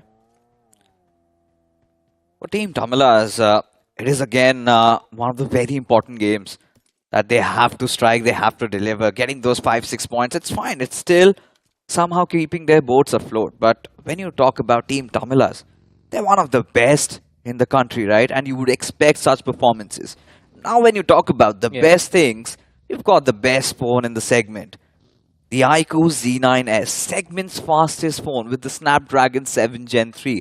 Look at that 2000 Hz instant touch sampling rate. You've got that 80 watts of flash charge, and the juice on it, the 5500 mAh battery, just makes it so much better. Oh man, they found their first target, and now I think the second. Oh man, second fish has caught the bait. Players of JUX Esports, but Golu needs to be careful. If she is spotted, then this play doesn't really work out. Switches to the Scar-L, drops the M249. Although from a high ground like that, fixes now. This is like a question for you. Wouldn't the M249 be preferred to dish out that early damage, let your teammates clean up? I think because you've been an advocate for Scar-L for a long time. Yeah, I love Scar-L, but I feel like she had an MK12 instead of an M249. Yeah, that also has a stand on it. And it's one of the viable weapons in Miramar. But it's fine. I mean, with DMRs, you've got the other pros and cons. But for JUX, look at this. Nico, he's getting in so close. And at this point, anything could potentially happen. Now, JUX suddenly decide to pick a fight against the players of THW. And one player of THW already down on his knees. And they have to be very cautious, very careful, because right on their back, they've got somebody watching over them. Well, let's see. JUX, though, picking two fights at the same time. One of the players from the side of Team Muffins get knocked out. And TSW Destiny also hits the floor. Vardhan looking to make that push. Kyola Mao in the backlines can't even try to run away. Even his flanks are going to be compromised. Ninze, too far away from his teammates, has to just see them go down one by one. No way he can provide any sort of support in this fight. And Kyola Mao doesn't even have an DBS, has the AUG in his hands, waiting for the three players from JUX to show up. And JUX, I think they've lost track of how many players were spotted in these compounds. Oh man, that pink backpack. I like it. Yeah, it's not very cute. What's not to like about that? But what's not to like is the fact that THW, again, the numbers are starting to dwindle and down to their final two. Kyola Mao, what is he doing out in the open? It could all be a ruse, but for now, he needs to find some conversion, especially when you're going against the likes of JUX, who've been on a stellar run lately. Vardhan and Amazing pushing in tandem with each other, and Kyola Mao finally decides to strike, and he gets not just one, he gets two in fact, and he's starting to fight back, and this is good stuff. Suddenly JUX realize they're in a whole world of trouble, Johnny. Yeah, they're going to deny Reba the approach of the Ridge, and from the flank, even he's taking a lot of damage. So much attention being pulled upon themselves, and JUX, they're going to hit the floor. A third party coming in from the players of version 9, and all of a sudden, Nico, he's going to be the solo survivor in the same position where we saw Golu from the side of Team Muffins a few moments ago, but it's not over for the players of TSW. While Ninze might have moved in to support his teammate Kyola Mao, are they prepared for the assault from the players of version 9? Because here they come. I really hope this time the execution is perfect. Version 9 always tending to overthink their decisions, but THW still in this kerfuffle over here. Lapid from the other side. Alien comes in, deciding to push upon the players of THW. Kyola Mao inside that little shack. And now the grenades are sailing over. Will be enough for Kyola Mao to get taken down, but Ninze responds in kind, instantly gets that knock and would be hoping for the finish, but just before that, you've got Executor just running over Ninze, and THW, again, they get deleted from the server. So for THW, things aren't working out, Johnny. Yeah.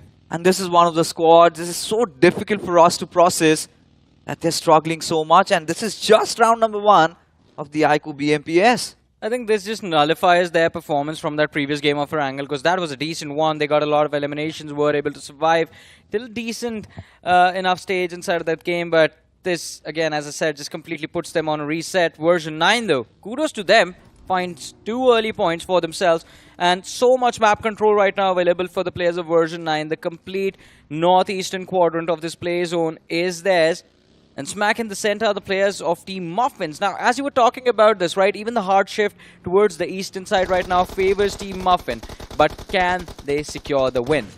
That's the big question, especially considering Golu. She had such a nice position up top, but was a little oblivious of the fact that she might get hunted down as well.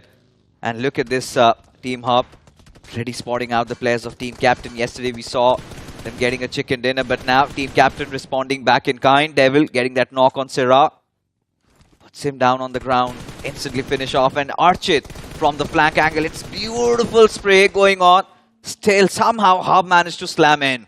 Yeah, Hub, they've managed to close in on these compounds, as you mentioned, but again, Captain, they find that small little reset that they needed. It's a 3v3 situation, but from the back lines, the players of Hub, they're taking a lot of damage. If the nades land anywhere close to Sanam, he's going to get knocked out. The second one should be able to do the trade damage, dished out to 2 players.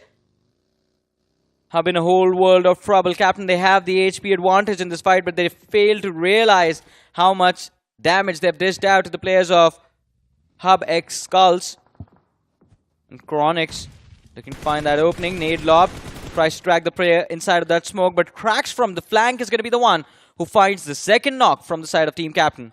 And it's still not yet over. Still so much to happen in this particular fight, because we've got another team who is just waiting to pounce upon whoever wins this particular fight. Emperor down on his knees. Devil, he somehow needs to survive this onslaught, because 3 players of Hub, they're pushing in on Archit. Does dish out a little bit amount of damage over there with the Yump, and Secronix not having the best of HPs to play around. Exactly, Secrax just decides to come in, bounce, and there you have it. The knock secure. Now Team Captain, they're in a whole world of trouble with Devil also spotted out. I think he's just taking his final breaths. And so many awkward third parties happening in this game of Miramar. And this fight, it's not done yet. Because look at the radar. There's a third team waiting on the sidelines, waiting to be a part of the action. But Devil, what a beautiful shot over there. Finds the opening, and Emperor charges forward, looking to rule this fight.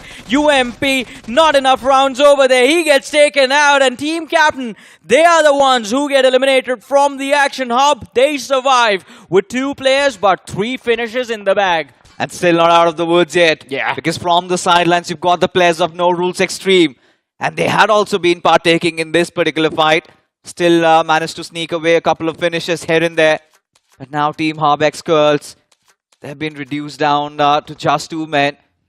But for Team Muffins, the trouble does not tend to get over. You've got the players of HR eSports up quite close to where Team Muffins are. And in fact, it's all about the control of this little hill over here. The king of the hill's position, as we know of. Because for version 9, it's a beautiful start. At least to this game of Miramar. 3 finishes, done and dusted. A very promising position. But I'm pretty sure there's going to be one more hardship. And if it goes down south, that is where the trouble arises. Yeah, I mean, it is going to be a lot of trouble. But let's see the circles shifting up north. Version 9 and Team Muffin in a good position as of now, but I think Team Muffin, they're about to fall under immense amount of pressure. Look at the cluster of teams that's going to move up north from that southern edge. In the meanwhile, Norules Xtreme, they have so much control on that northern half of the circle. They're the only ones there. Version 9, high ground advantage gained. They have a lot of visions of the teams down south. Here comes NXTGEN. Looking to take a fight against the players of Hyper Rush. Rishi knocked out. Tapatab going for a revive, and Jadu and Uzumaki, they're going to try and deny access to these compounds to the players of NXTGEN. It's going to be really interesting because first what HR need to do is get their fallen comrade back up. But look at this, NXT decide to pick another fight. In fact, the fight that was left behind, but Secronix, he had something to say about it with his DBS. Just spitting fire one after the other. Did manage to get 1 knock, but UV Jord, he's going to respond back instantly. And that being said, UV Jord gets 3 finishes to his name, and Team NXT, they're looking ever so good, ever so dandy. But still not out of trouble yet, because look at the backlines. You've got Uzumaki and Jadu now trying to capitalize on this situation. Yeah, and their teammates are waiting as well for them to find the opening. Once they do, the other 2 lads from the side of Hyper Rush are going to make a move. And Uzumaki is going to try and line up the nades. Falling a bit short, not really finding that knock as of now. How precise can Jadu be? He's going to have to toss those nades in the middle of that gap. That is not going to work out. Unless you are I don't know. Who has the craziest aim in terms of superheroes? Punisher, Deadpool. Or maybe someone from Avengers, Hawkeye. Yeah. He's got the best freaking aim there. But for now, I think Uzumaki is just trying to thread the needle. A needle, but the pen has been pulled from that grenade. Does it reach its mark? It does. But in fact, it's going to be Jadu's grenade. Both these players throwing grenades together. And splash damage kept on being dished out by the players on the players of NXT. In fact, and Uzumaki, this time he knows the green flag has been given. And he is going in for the push. Man, first of all, apologies to Jadu. He's better than any superhero right now. 2 knocks secured with a single nade. Impressive conversion over there. And, of course, I think his team, they're going to look for a few extra frags. But Newbie Jord, he just falls back instantly. Although I don't think he's going to stay alive for long, considering version 9. They have the high ground advantage, and they will have the line of fire available as well to take him down. But look at that, Team Muffin. They're still hiding, lurking in that factory up there. Version 9 standing up their heads. Not really the ones who will lead to their demise, but for the next few moments, at least the protectors of Team Muffins. GLITCHREBORN on the other side, they're doing their own thing. They're playing along with the blue zone's edge. Moving in with the blue zone itself and picking off a few players here and there. They've gotten 2 finishes, Wicked knocked out. LeBron and Scuba are going to be left behind, though, to deal with the players of number 1 eSports. Oh, it's going to be interesting. Especially considering GLITCHREBORN did manage to win the previous game of Erangel, and suddenly now they find themselves in the midst of some trouble. Losing out on a couple of players, and that too against number 1. It's going to be interesting as to how that fight pans out, but we've got the Sharks finally battling it out against each other to find out who's the real alpha. MOGO, Esports and Team TAMILAS right next to each other. Destro keeps on cooking his grenade, trying to flush somebody out. But Team TAMILAS, ever so calm, ever so poised, they just decide to replace themselves. And there was 1 central shift, there was 1 eastern shift, 2 eastern shifts, 1 shift up north. Why are MOGO and Team TAMILAS towards the northeastern edge of the circle? These guys should be up down towards the southern edge. Both of them decided to take that wide rotation. And I think both of them fighting for the control of the northern half. As you mentioned, Titans colliding right now, but also taking a lot of time to analyze how they want to approach this fight, and neither of them looking to back off. But look at that, MOGO. They fall back just a smidge. Destro and S-Power, they show up to try and chase away the players of Team TAMILAS. And I think they have succeeded. Well, this is a sort of success. But look at this, GLITCHxREBORN. They're finally being pushed at. Scuba up against the world, and he was the last player surviving, not anymore. Number 1. Successfully eliminate the threat right beside them. But the idea for MOGO Esports and Team TAMILAS to get over there was to ensure that they did not have a lot of traffic coming in from that southern side. And in fact, they were in similar minds. Hence, almost that collision against each other, realizing that this could be Team TAMILAS and vice versa. Both sort of decided to disengage from that particular situation.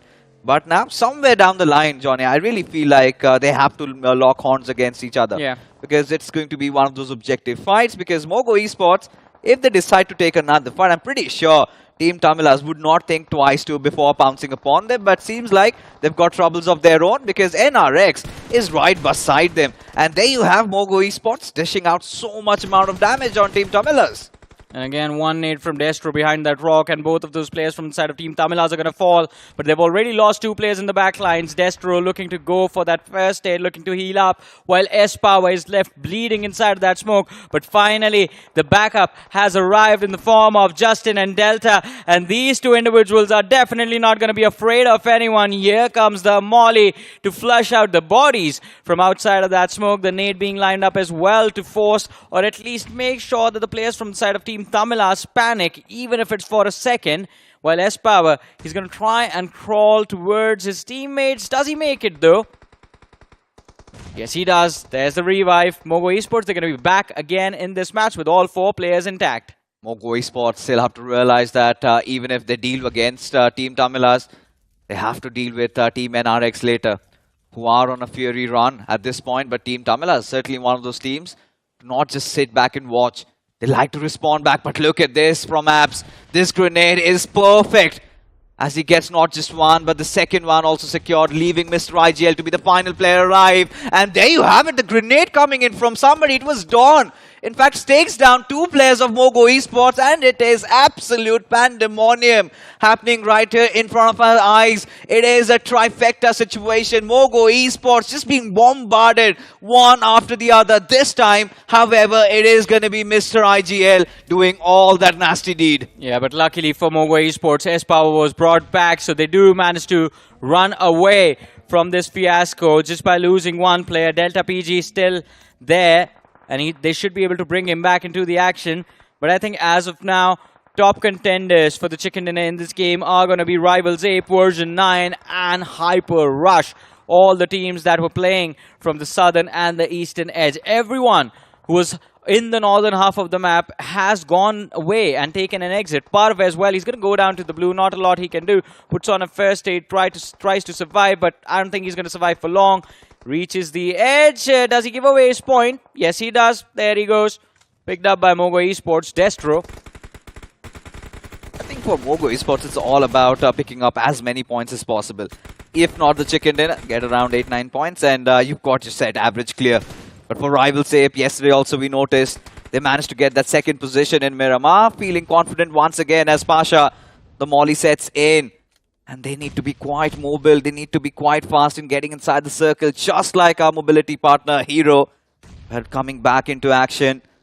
Delta still leading the charge this time as the push comes in from the players of Rivals Ape. Not on the best of HPs, and there you get it. Delta still has that one knock secured, but the trade's coming quite fast as Destro does not have a lot of HP to play around, but still, somehow, look at the cojones still going for a revive. Man, that was a ballsy move indeed. In the face of elimination, he goes for the first aid, but from the backlines, Jadoo shows up, and the magic trick is going to be a vanishing act of the top contenders of this game. MOGO Esports eliminated on the 4th position with 5 eliminations. We expected a little bit better, but hey, they did a lot of heavy lifting yesterday. But Team Tamilas, I think it's going to be their turn next to take an exit from this game. Mr. IGL, the solo survivor, is going to be stuck in the blue, and I think Hyper Rush, they're going to have to settle their differences against the players of Rivals Ape to see who gets the chicken dinner for this match.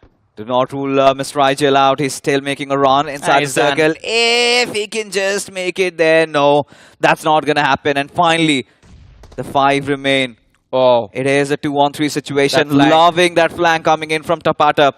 And for Rivals Ape, they find themselves a little bit cornered over here. But still, they have the numbers to play around with. Jadoo spraying down, giving his position away as Pasha. He gets the knock on Tapata. And Rivals Ape, no, there's nothing denying them this chicken dinner. As there you have it, the position's compromised already. And Jadoo, he's got nothing but to maybe salvage something out of this game. As 3 players come pushing in at his direction. He's got that S12K to play around with, but will get run over. And Rivals Ape, they might have been denied the chicken dinner in the Miramar they played yesterday. But this time, they ensured they have their hands on it and get a beautiful chicken dinner at a very important time. Exactly, and with 10 eliminations as well. This was an impressive performance coming in from Rivals, from the players of Hyper Rush, from version 9 as well. So again, a few teams that were still not performing up until that game of Erangel now bring themselves back into the competition in this map of Miramar. Man, I mean, I have to say, Group 4 is proving to be the most competitive group by far. Yeah, in fact, if we could have the standings just for Group 4, you would see that disparity is not too much. You and Necro keep talking about that void that gets created, and this time it's not there. Because, yeah, MOGO Esports, I would still say they have been consistent in terms of getting at least those 5-6 finishes. Team Tamilas, 5-6 points here and there. I think Mr. IGL survived for quite some time. Did have a couple of finishes to play around with.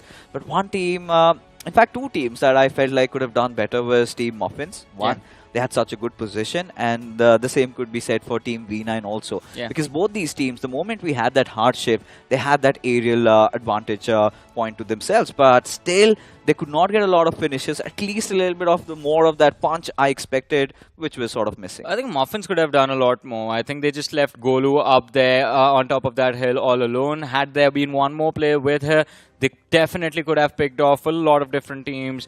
They would have denied the opportunity to the players of Jux Esports. They would have taken a few players away from I think it was one of the early teams. I think it was Do or Die who showed up, and one of their players got finished off. So, yeah, a lot could have been accomplished, but I think their intention was to just get information from up there, and the other 3 players at the bottom who were playing in the factories, they just wanted to play for survival. But sometimes, again, especially if you have already taken a deficit and if you are already playing on the back foot, you have to get a little aggressive to try and grab those points. But still, the other half of the journey for Team Muffins is yet left. I really hope they pull their socks up. But, taking a look at the winner-winner chicken dinner moment, and this was a gutsy play, especially for Rivals Ape to come in like that. Destro, look at him, staring death in front of him, and still managing to try to pop a first aid up. But for Hyper Rush also, I really loved how they played in this particular game, because it was not just those final moments. Yeah, they secured the second point, but it was that fight they took up before also, when you had Jadu, you had Uzumaki all trying to lob those grenades, getting as much control as possible. It was a fight against the players of NXT, I believe, and that is the fight that they won. But again, you would expect a little bit more from the likes of THW, especially considering they were constantly being bombarded by teams. I think there were 2 squads that eventually came in. They survived the onslaught of one, but were taken down by the other. It was V9 who I think wiped them out. I think it was version 9, but it got so chaotic towards that southern edge, right? I think there was like 5-6 different teams colliding, and for some reason, as you explained later, Team TAMILAS and MOGO Esports, both of them were like, all right, let's just completely avoid this side of conflict and take a safer approach. Maybe the northern side is going to be empty. They move up north, end up clashing against each other. The one team from the northern side that got this game absolutely for free was Rivals Ape. Yeah, for Rivals Ape, yesterday also we saw that in Miramar game, they managed to secure that second position for themselves. This time, however, Captain was not there. But even talking about Captain, they kind of had a good standoff. That was a good fight. Both these teams were fighting it out. Had NXT really not meddled their legs in that, maybe things could have been otherwise. I'm upset with Captain, man. With that drop, I wanted to see a push for the city of Impala. They should have gone for it, but I wanted to see a revenge fight. But anyways, I mean, Captain, they're looking at the bigger picture. They're looking at a bigger picture. But I think with 2 chicken dinners in the bag yesterday, and not just 2 small chicken dinners, they had double-digit eliminations in both of them. I think they have a safety cushion big enough that they had the luxury of botching 2 matches, which they have already done. Now, once they show up for the map of Sanhok, all they have to do is get, like, I think 10 points maximum, and they should be good to go for the second half of round 1. I think for Captain right now, the idea is to end at the top 3, which is still achievable, given if they get a chicken dinner in Sanhok. Still one more game to go for them. We haven't seen them playing in Sanhok, so we do not know what they're really up to. But if you ask me how their performance has been today, it's been a little bit of a letdown, to be honest. The first game did not go their way. The second game, they were still fighting back. It's not like, they were scared to death or something, but it was multiple teams. And this is Battle Royale. You have to be prepared for situations like this.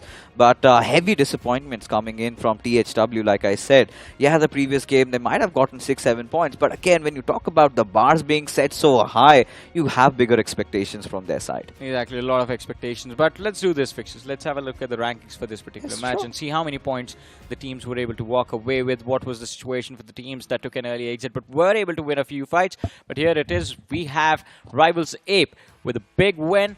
20 points secured, version 9. They did not have a lot of placement points, but 10 eliminations. Alright, this is what I think I missed out on. Version 9, they did convert quite nicely from that high ground advantage. 10 eliminations is not a small feat. Following them up, it's going to be Hyper Rush finishing second with 4 eliminations. MOGO Esports, consistent enough, 9 points. Not a shabby performance at all. But let's head over to the second page of the rankings. Team Muffin, I think this is the best performance we've seen from them. 3 points. Finally, they managed to open their accounts up. 3 points is still a decent start. And I think for Team Muffins, I guess maybe in Erangel they got a couple. They got one finish. It was Miramar yesterday. They picked off Destro.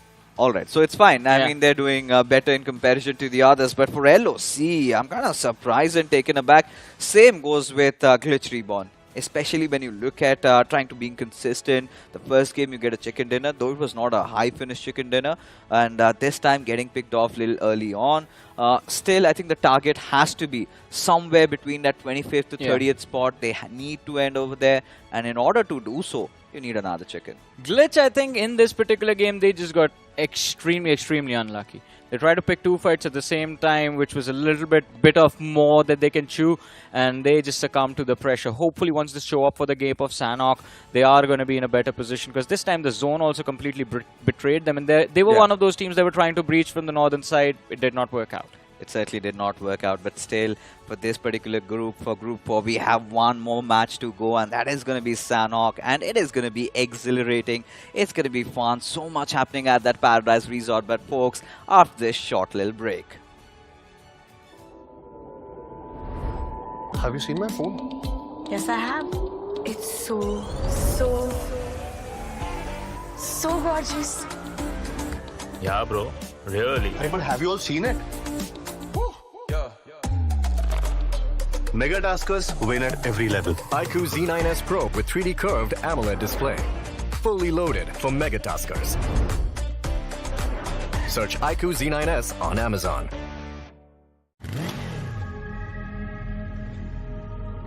The movie starts in 10. You can miss the beginning, or you can go ahead and challenge the clock.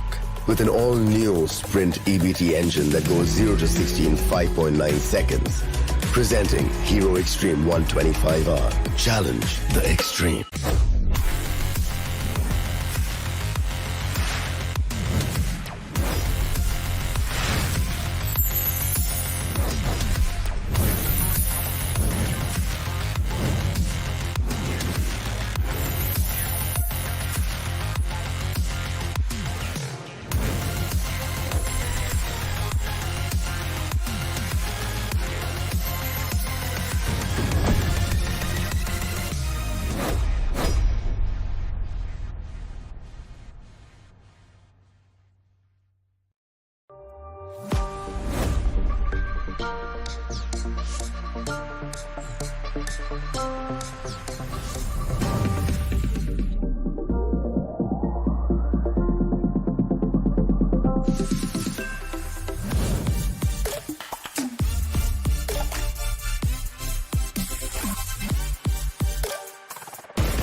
Alright, that was a quick one, and we are back, folks. The final game for Group 4, and it is going to be Sanhok. A perfect ending. A map where we do not know what's going to happen. A map where we do not know where the circle is going to form. And a map where we do not know who is going to excel. And to find out all their answers, who better than my man Necro? So you've been sitting out watching that game of Miramar. And for a moment, Johnny and I, we both felt like Team Muffins really had this one. Listen, Team Muffins could have had that one, but I generally thought that this could have been MOGO Esports' game. Mr. IGL, that one single player just dismantling the team with the utilities. And honestly, I just feel bad for MOGO Esports. They were just unlucky at that instance. Utilities tossed in to perfection from Mr. IGL. And now for Team TAMILAS, for some reason, they're still not able to perform. I do not understand what the concern is over here. You know, first we have to talk about MOGO Esports and that entire situation, right? Because it was 3 teams, it was NRX also into the mix, and everybody was just bombarding. And when we talk about bombarding and explosive things, we've got a beautiful phone in front of us that gives you explosive performance as well. It is the iQOO Z9S. And we have been talking about just recently it being launched at a very good price of $17,999. Has powerful features like the Snapdragon 7 Gen 3, so might as well check it out. And the competition, in fact the contest, is still on, and all you have to do is head over to Google, search for iQOO Z9S, partake in it, and you could win prizes worth 50,000. But now coming back to the conversation that we were having, it was such a sticky situation if you have to talk about it, because it was Team TAMILAS on one side, it was MOGO on the other, and on top it was NRX.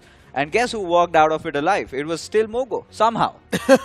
MOGO Esports, they're known for these type of shenanigans, right? And once again, showcasing the aggressive side of things. I'm loving this new MOGO Esports. They've got 3 players who possess insane amount of firepower, and then they've got 1 man who's supposed to be the trophy magnet. It's the perfect lineup, the ideal lineup that Destro wanted. But as you move on towards the overall standings, Silly Esports still at the top. No one's looking to dethrone them. You've got Godsrina on the 3rd, team captain right there, too, with 53 points. For captain, a little bit of scrappy points here and there. They're gathering those. You know, to be honest, I think, Necro, it's not going to be possible for captain, even if they get a chicken dinner, to dethrone Silly. I think they're way up the competition. I think they have to get around, what, 25 plus finishes to even come close, because Silly and 8-Bit, they're built different. However, I think God's Reign is still in reach, and that's going to be an ideal target to maybe end at the top 3. But if you talk about the others, like you said, MOGO Esports at 46 points, and Sanhok so far has been one of their better games. But Rivals, Abe, that is exactly a nice pointer you made over there. 47 points. That's a big climb. Rival Apes, they were super consistent, not just today, even yesterday. Yeah. And even at the start of the day, Rival Apes, they were there in the point standings, getting those constant points flow, and that's something that's keeping Rival Apes on the first half of the board. Now you move on towards the latter half, you see teams like Blind Esports, even Jux Gaming is right there. You see VSD2, GLITCHxREBORN. Yeah, the first game was the great way to kick things off, but then later on the transition towards the map of Miramar, not exactly the way they wanted it to be. Now third page on the screen of the overall standings, and over here you see Team TAMILAS. And genuinely speaking, I expected Team TAMILAS to be there in the first half. Obviously, who did not?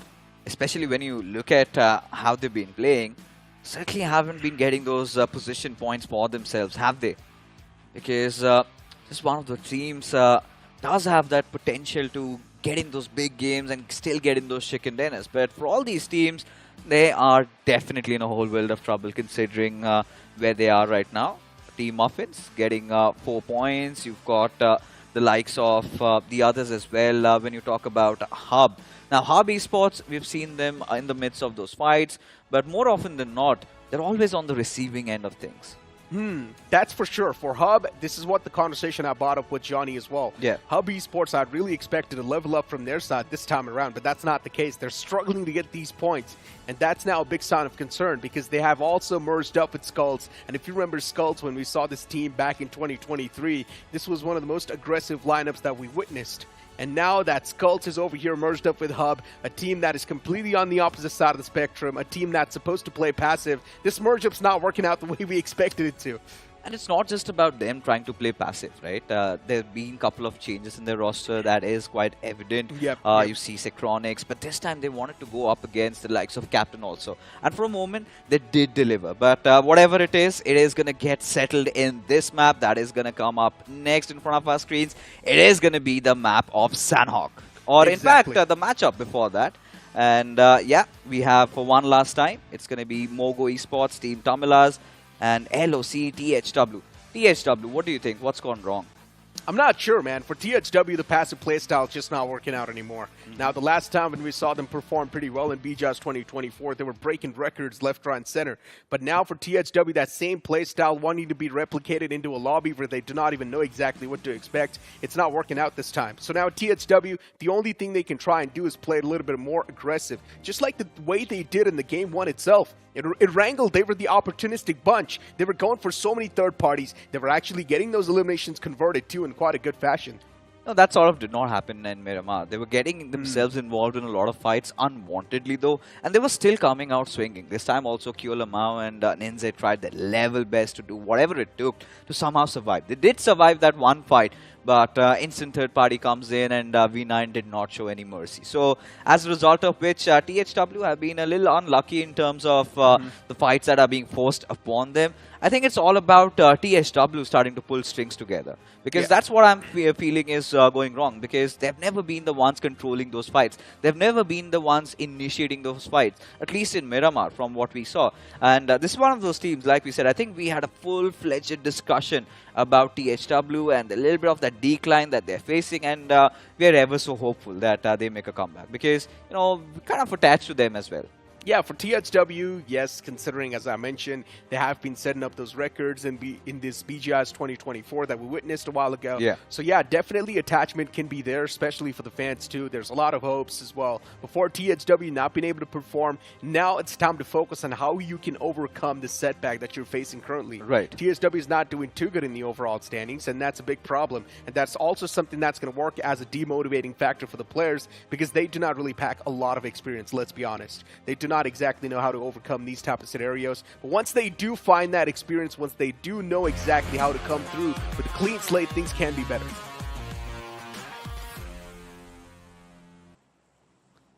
Let's hope things get better, because this is one last time that all these 16 teams go up against each other before that grand reshuffle. And one last time, Group 4, they will be playing their first half of the games of Round 1 of the iQOO BMPS. So let's freaking go, Necro. And the flight path trajectory. This time, I mean, this is a dream trajectory, right?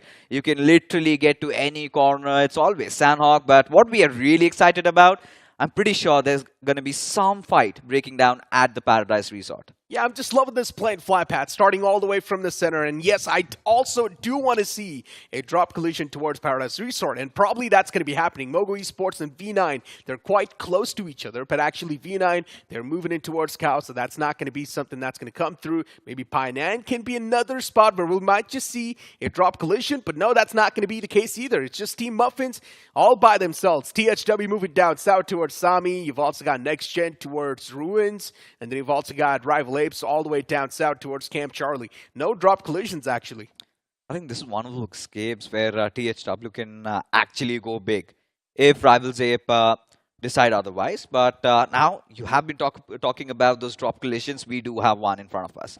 It is going to be Team Hub taking on NRX. So Parv and Dawn, they're playing together. You've got apps from a different angle altogether. And there you go. Parv delivers. Sekrax instantly down on his knees. And now Team Hub again in a whole world of trouble. For Norules Xtreme, the first game was quite decent, considering they ended things on the second note. But after that, the follow-up once again was lacking by a lot from them. Consistency's always been a problem for Norules Xtreme, but this time around for even Hub, this is not the idealistic start they wanted to have. Chronic stand the ball in the front for Don. He wanted to create that off angle, just wanted to catch someone off guard. If they do make the run, to try and save the day for Scrax. But it doesn't seem like that's going to be the case for Hub. Finally now, they're trying to make that run towards the player. For Hub Esports, they know somewhere down line, it can also be a big trap being set up by the opponents, just baiting the knocked out player. But that's not the case from Norules Xtreme. Norules Xtreme instead, they're slowly and steadily pushing up close and personal from the compounds itself. And that's where Hub, they've got a big storm approaching them. They certainly do, but look at this. Krax actually might get a revive on him if NRX do not do anything about that, because look at Raw. He's got such a nice angle to play around with, and if NRX, they cross the line of control, who knows? Tables might flip any given moment, and there you have it, Chronix. Oh my god, what has happened to him? Why is he not really giving that revive? Oh, there it is there. A bit of a glitch there, but for now, you've got a Hub going in for that reset. But now, they also need to find some cover to play around with, and Naman and Raw, these two players have to be the one providing that. As for NRX, as it goes, I think so far, even Necro, you would agree, the first two games have been quite decent. In the first game, we saw them getting a couple of points, getting a good position for themselves. Even in the second game, they weren't really too shabby, were they? They were not. Made it to around top 5, I guess. For Norules Xtreme, the first 3 games that they played, they weren't too great. Yeah. So now they need exceptional performance in every single game. First game, yeah, second spot with a decent amount of elimination points. You can say, yeah, that still counts. But the second game, they needed a bit more points to sort of add on to the tally. But yeah, they're trying their best to keep the consistent approach. You're still speaking of a team that's newer faces on the block. So we got to give them that leeway. In the latter 3 games, they're doing much better. Third game is being played right now. This is going to be the last game for the week 1 at least. I think Perv and Dawn have been seasoned veterans. They've been playing for a lot of time, but haven't achieved that much success. But when you talk about the others, yes, it's a newly formed squad, and seemed like they were a little bit out of touch.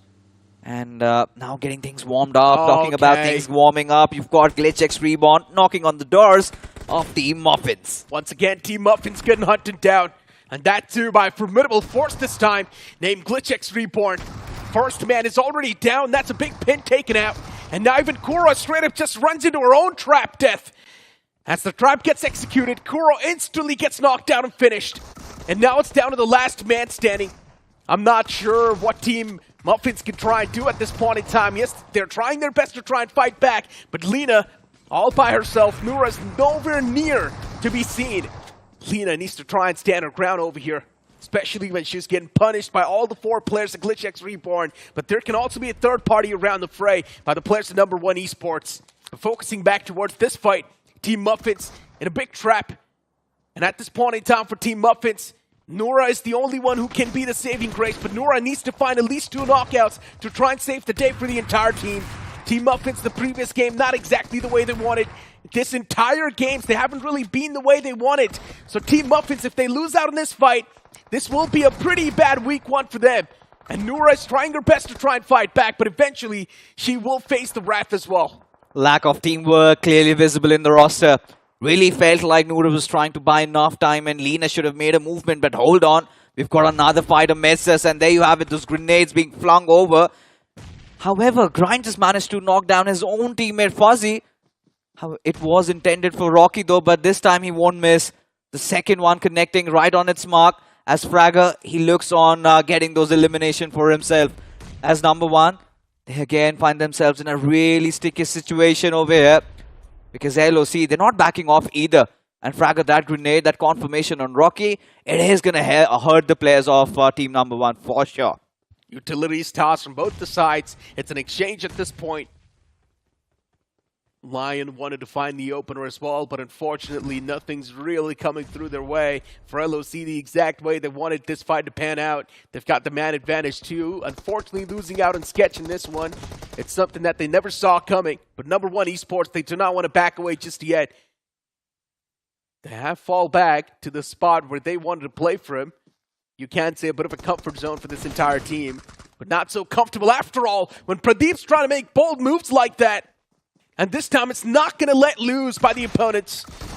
As Pradeep instantly gets caught. And now it's all down to this one last glimmer of hope. And Lion is trying his best to fight back. Eventually, he will be the cause or the demise of this entire team. Still not out of the woods yet, Necro. Look at this. GLITCHREBORN decide to charge into this battle. And I love that intent that they are showcasing. They realize it's their final game and just go ham on the entire lobby. Went down to Painan, eliminated Team Muffins, and now LOC could be next on their hit list. However, Scuba and Vishu, both of these players, quite collected, still need to regroup, reunite, and they've got the perfect chance to wipe out LOC, but yet they're not crossing the line. They have to cross over that bridge, and they're reluctant in doing so. But when you take a look at the circle shift, look at HR Esports. Previous game, they got the second position for themselves in Erangel. They had good amount of finishes through their name. And this time in a good position where they could actually contest for the chicken dinner. Yeah, but they're surrounded by the players of THW. Yeah. And that's where the real problems start knocking their doors. For THW, this can be a possibility to have a great start to the game of Sandhawk. But look at what's going on the screen. V9 and all the 4 players towards the water lines. Interesting. And it's Team TAMILAS constantly taking shots against them. They wanted to pull off a rotation. I guess it did not successfully pan out the way they wanted it to. Somebody need to remind V9, it's not the Paris Olympics anymore. It has ended. And yeah, all the swimming competitions are also done. It's not River Thames, rather around in Sandhawk. And they are way far north.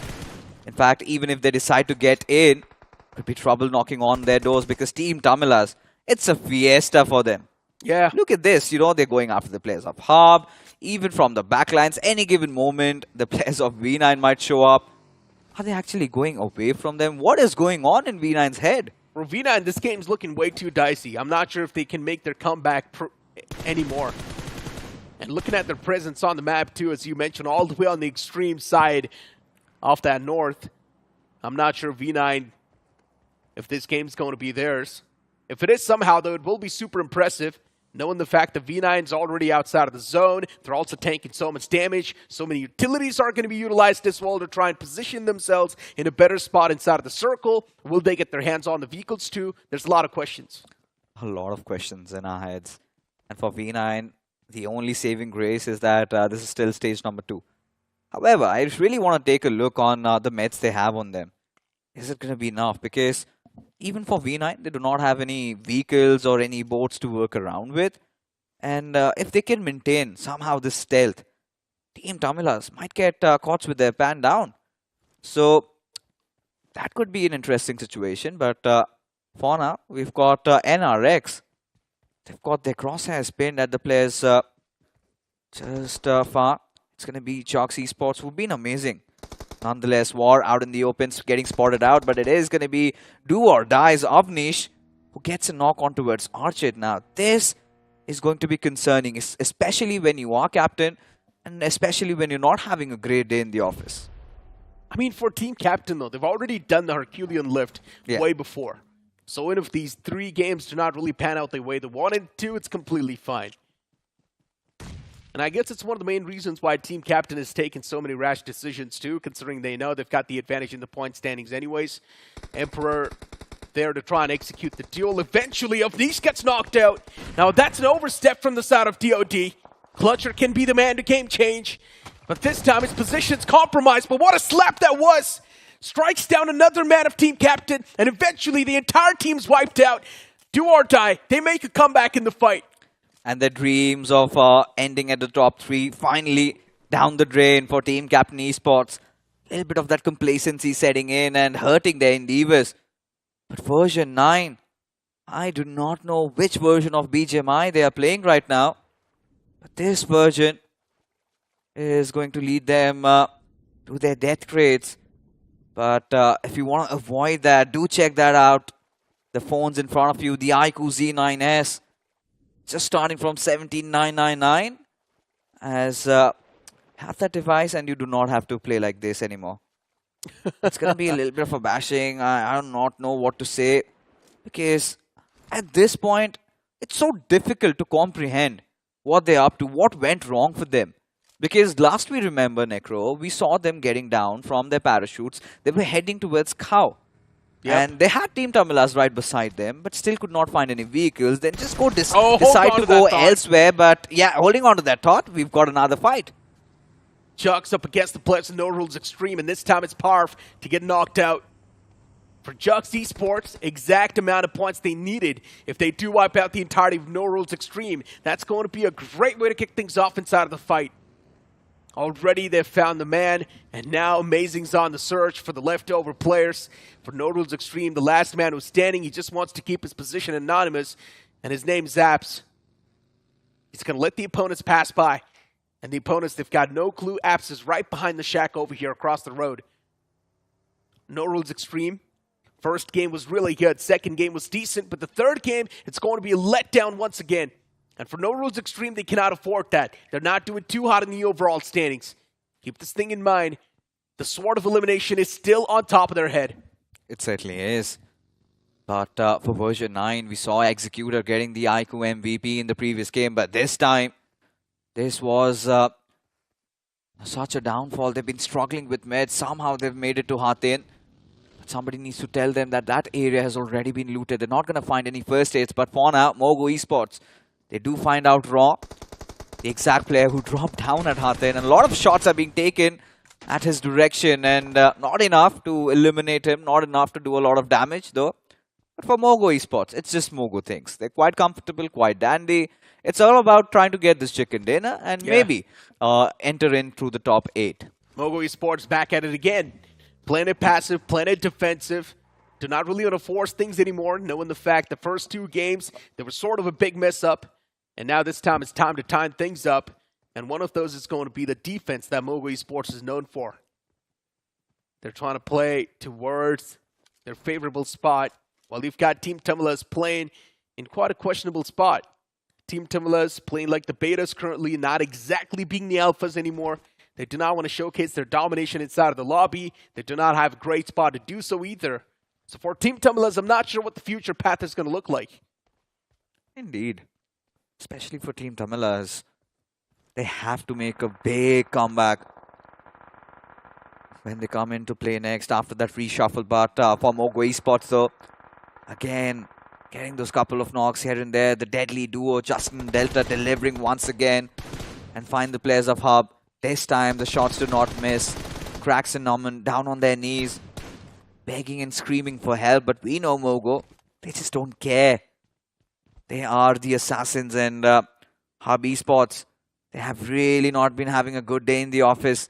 Even yesterday did not go the way they wanted. Even today was a little bit of a letdown. Early on, starting to avoid fights against NRX. This time, falling prey to the players of MOGO Esports. They really need to find some fix.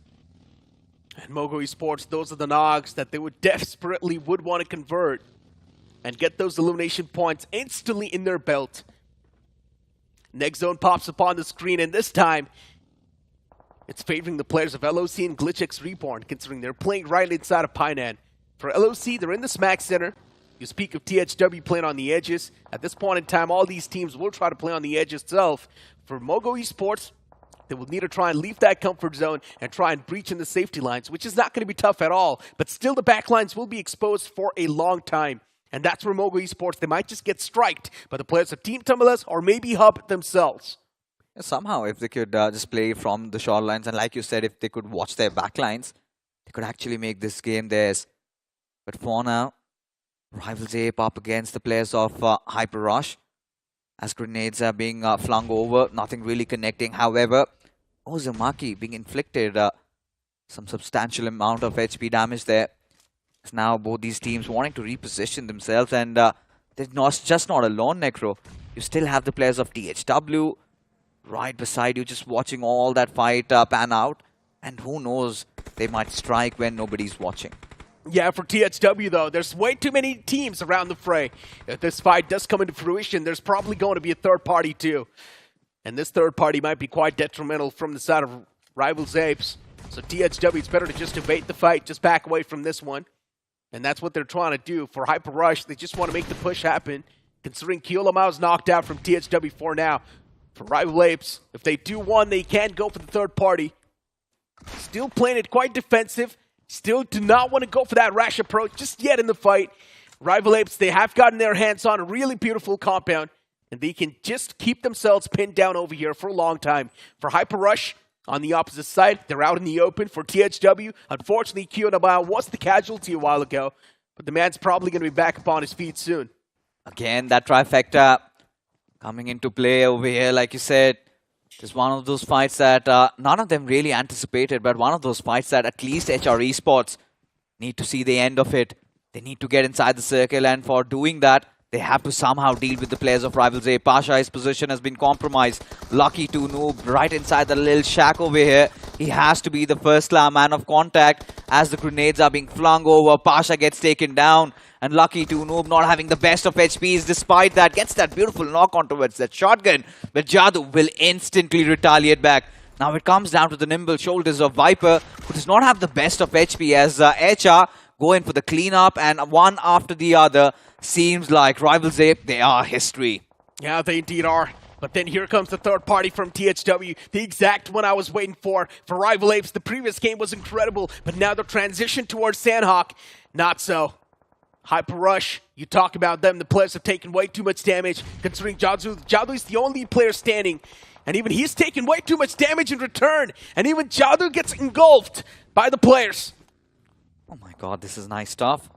THW still getting those two finishes, and now the circle shifting away. Hyper Rush, they have been eliminated. Everything really aligning, really falling in place for the players of THW. Beautiful spread. Now they have a good position also inside the circle, but still the only compound that's held by the players of LOC.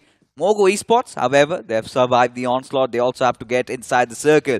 But in order to doing so, they have to pick this fight against Team TAMILAS. Yeah, it's an interesting way to look at things for MOGO Esports, considering they could have directly rotated inside of the zone. Instead, they went all the way towards the main island, went for the longer route, and backstabbed the players of Team TAMILAS. They never saw this coming. Team TAMILAS, like the sharks in the water, they can't shoot back though. That's quite unfortunate. They're not going to be the deadly ones. Every single player in a really tricky spot, and you've got the players, the NXTGEN, straight up approaching the fight, you too. And for MOGO Esports, these are going to be free points that they directly pick up for Destro. This man is feasting on the players. Yeah, indeed he is. In fact, it is a lot of the other teams, LOC, also meddling their fingers inside this fight, getting a lot of those finishes. But who knows what happened of NXT over there. They were looking lost. But for now, all that remains is MOGO Esports edging in real close to the players of Team TAMILAS. Manti and Mr. IGL not having the best of HPs and S-Power. I'm pretty sure he's been spotted out. And in fact, he's snuffed out the players of Team TAMILAS. Mr. IGL falling prey, lacking oxygen over there. And the circle of death also starting to engulf them as Delta PG. He should be the one getting inside the circle, safe and sound. That is a big question mark, as there you go. He gets dealt with, and now S-Power knows of the threat that is lying ahead of him. MOGO Esports is getting dismantled slowly and steadily, and that's not a great news for Team TAMILAS. Once again, back on the man number, and that's exactly what Team TAMILAS wanted. They spring back to life once again. For MOGO Esports, the winning moment might have just been snatched away from them. Only if they would have gotten their hands on Hero Xtreme 125R, the rotations would have been much more smooth. LFC, they've come in charging into this fight. This is such an important distraction, especially if you are MOGO Esports, because now Team TAMILAS do not know where MOGO Esports are.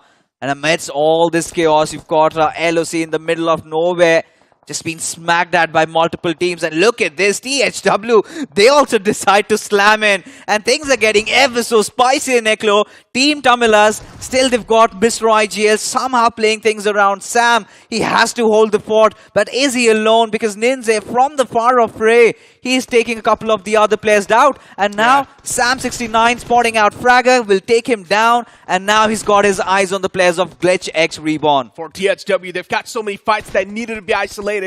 And one of those is also going to be against the players of GLITCHXREBORN. THW, they've got too much on their plate, and they cannot chew on all of that. And that's where the players of Team TAMILAS find the big advantage as Mr. IGL, he strikes down the player. Now TSW down to just a two-man squad, Destiny and Ninja, while Ninja is doing that constant damage against Team TAMILAS, but even the Wall of Death is now starting to chip out way too much damage. Ninja needs to step outside of his comfort zone as S-Power strikes down a few more players of Team TAMILAS. Team TAMILAS, as soon as they wanted to be proactive, they instantly started getting shot at from different angles. That angle off the bridge isn't a good one. And now it's down to Fox. The last man surviving from the side of Team TAMILAS. MOGO Esports somehow made it out alive from that tricky spot, but now the zone shifts right on top of the players of GLITCHXREBORN. This is exactly what I'm trying to say. MOGO Esports, they were just gifted a lifeline by the players of LOC and THW, just distracting the players of Team TAMILAS, and now this is where MOGO start to deliver.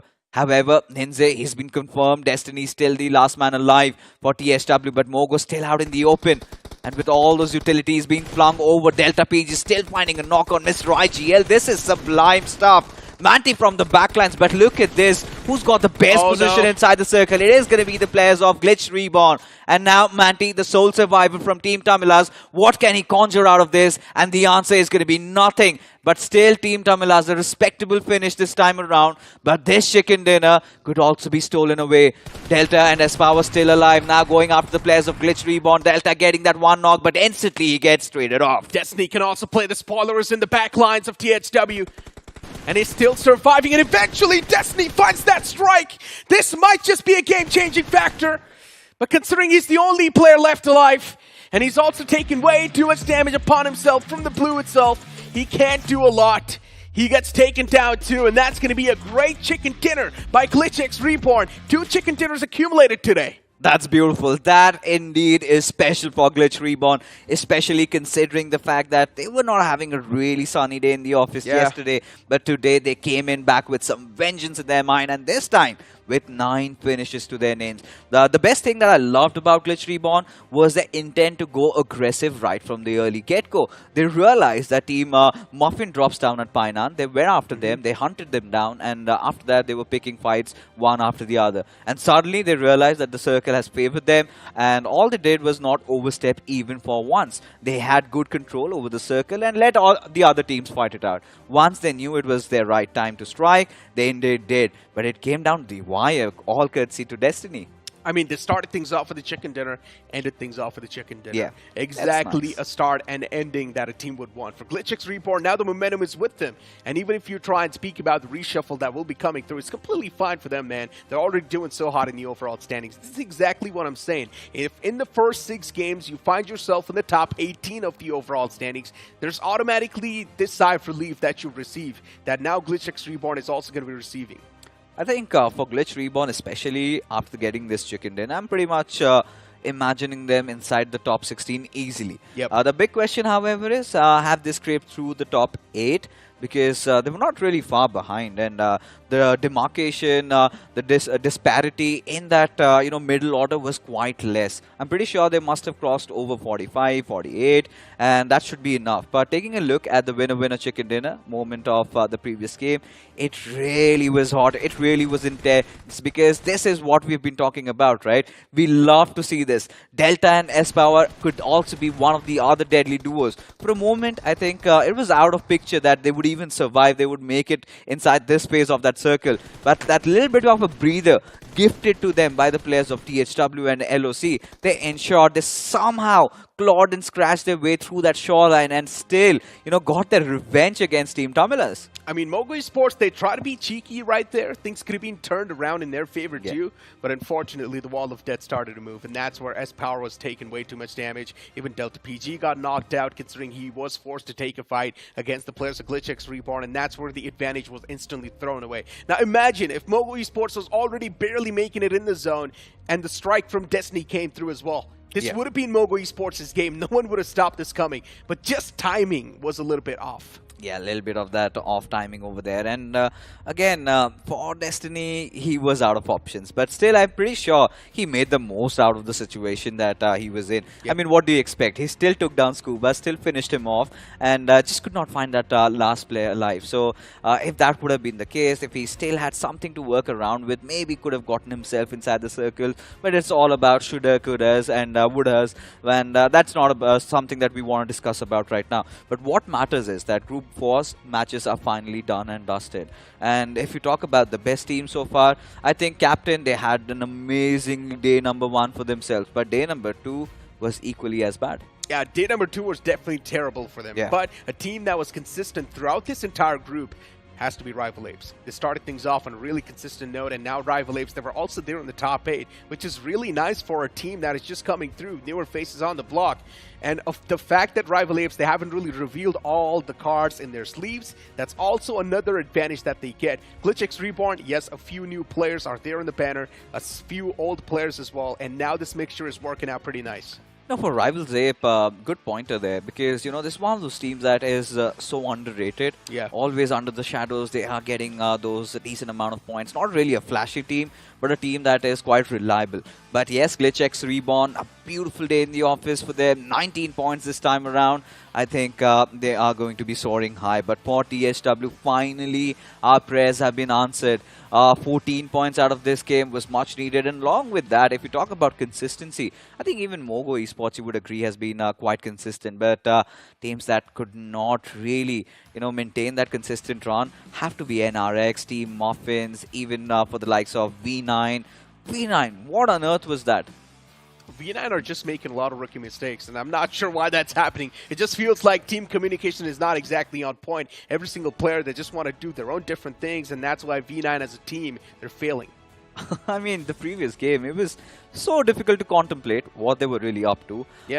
Were they trying to initiate a botation? Did they not find any boat around Haten? Whatever the case was, they struggled to get inside the circle. And imagine it came down to the point where they literally ran out of meds. And for a moment, we are seeing them getting away from the circle. Were they really scared that Team TAMILAS is over there? I think whatever the case was, this could have been avoided, because Team TAMILAS is quite a known team. They tend to drop up north. You should be anticipating them. You should have had countermeasures. Maybe again, version 9 just need to stop overthinking and start relying on implementations. But Rivals Ape did not have the best match over here. They got taken down early on, which is still fine, still acceptable, something that they can live with, considering I think they have exceeded our expectations. In my opinion, being an esports athlete, it's all about confidence. If you do not really have the confidence in the approach that you're taking, then that's a big problem. And V9 right now, they're struggling with confidence itself. They're not confident enough to go for the fights. They're not confident enough to go for a proper game strat, because they're just scared of getting caught off guard in the rotations. But there's so much more to talk about V9, and not just them, even the upcoming groups. So for now, let's move on to a short break. We'll be right back. Ain't nobody fresher than a mega tasker. Talk about stronger, quicker, faster. Slider, slider. Gonna make way for the mega tasker. Fully loaded, go the ammo. Can't get it bigger, better, that's the plan, yo. Throw a challenge and you shall know. Tap, tap, tap, tap, slide of ammo. Who's winning? Who do you think? Mega Taskers win the game at every level. iQOO Z9S Pro with Snapdragon 7 Gen 3. Fully loaded for Mega Taskers. Search iQOO Z9S on Amazon. Move out with my baby on the side. I move out with my baby, got a style. Seatbelt, please. And we go right, baby, it's a long way home. The new Xtreme 160R4V, the fastest 160cc. Challenge the Xtreme.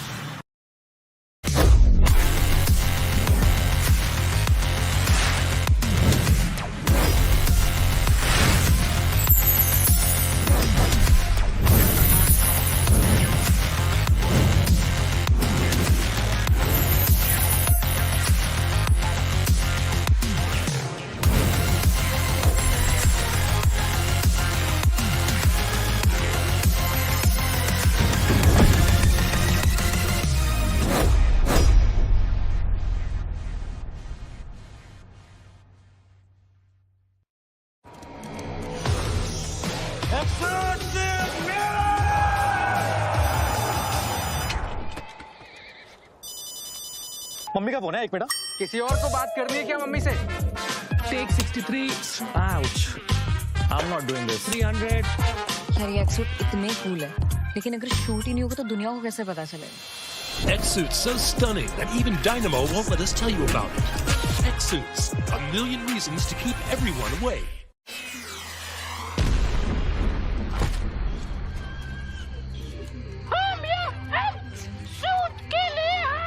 भाई इसको कोई acting सिखाओ यार। क्या हो रहा है? Cut, shoot cancel. आना प्योर। अबे बंद करो बे, आंख में छुप रहा है। Cut, shoot cancel. यार पूरी रात निकल गई, अगर शूट ऐसे ही चलता रहेगा, खत्म ही नहीं होगा तो ये लोगों को कैसे पता चलेगा? X-Suits, a million reasons to keep everyone away. Ain't nobody fresher than a mega tasker. Talk about stronger, quicker, faster. Slider, slider. Gonna make way for the mega tasker. Fully loaded, go the ammo. Can't get it bigger, better, that's the plan, yo. Throw a challenge and you shall know. Tap, tap, tap, tap, slide of ammo. Who's winning? Who do you think? Mega Taskers win the game at every level. iQOO Z9S Pro with Snapdragon 7 Gen 3. Fully loaded for Mega Taskers. Search iQOO Z9S on Amazon. Move out with my baby on the side. I move out with my baby, got a style. Seatbelt, please. And we go right, baby, it's a long way home. The new Xtreme 160R4V, the fastest 160cc. Challenge the Xtreme.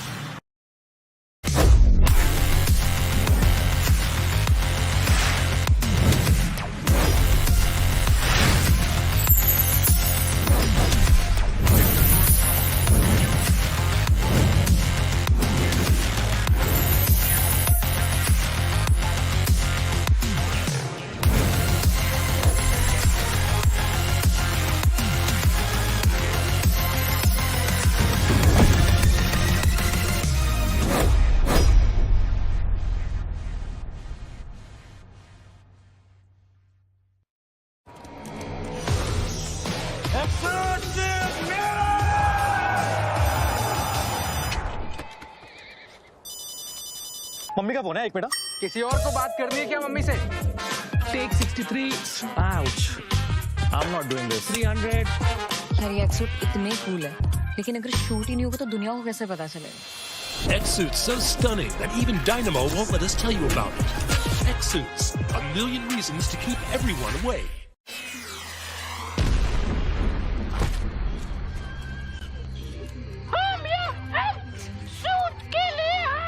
भाई इसको कोई acting सिखाओ यार। क्या हो रहा है? Cut, shoot cancel. आना प्योर। अबे बंद करो बे, आंख में छुप रहा है। Cut, shoot cancel. यार पूरी रात निकल गई, अगर शूट ऐसे ही चलता रहेगा, खत्म ही नहीं होगा तो ये लोगों को कैसे पता चलेगा? X-Suits, a million reasons to keep everyone away.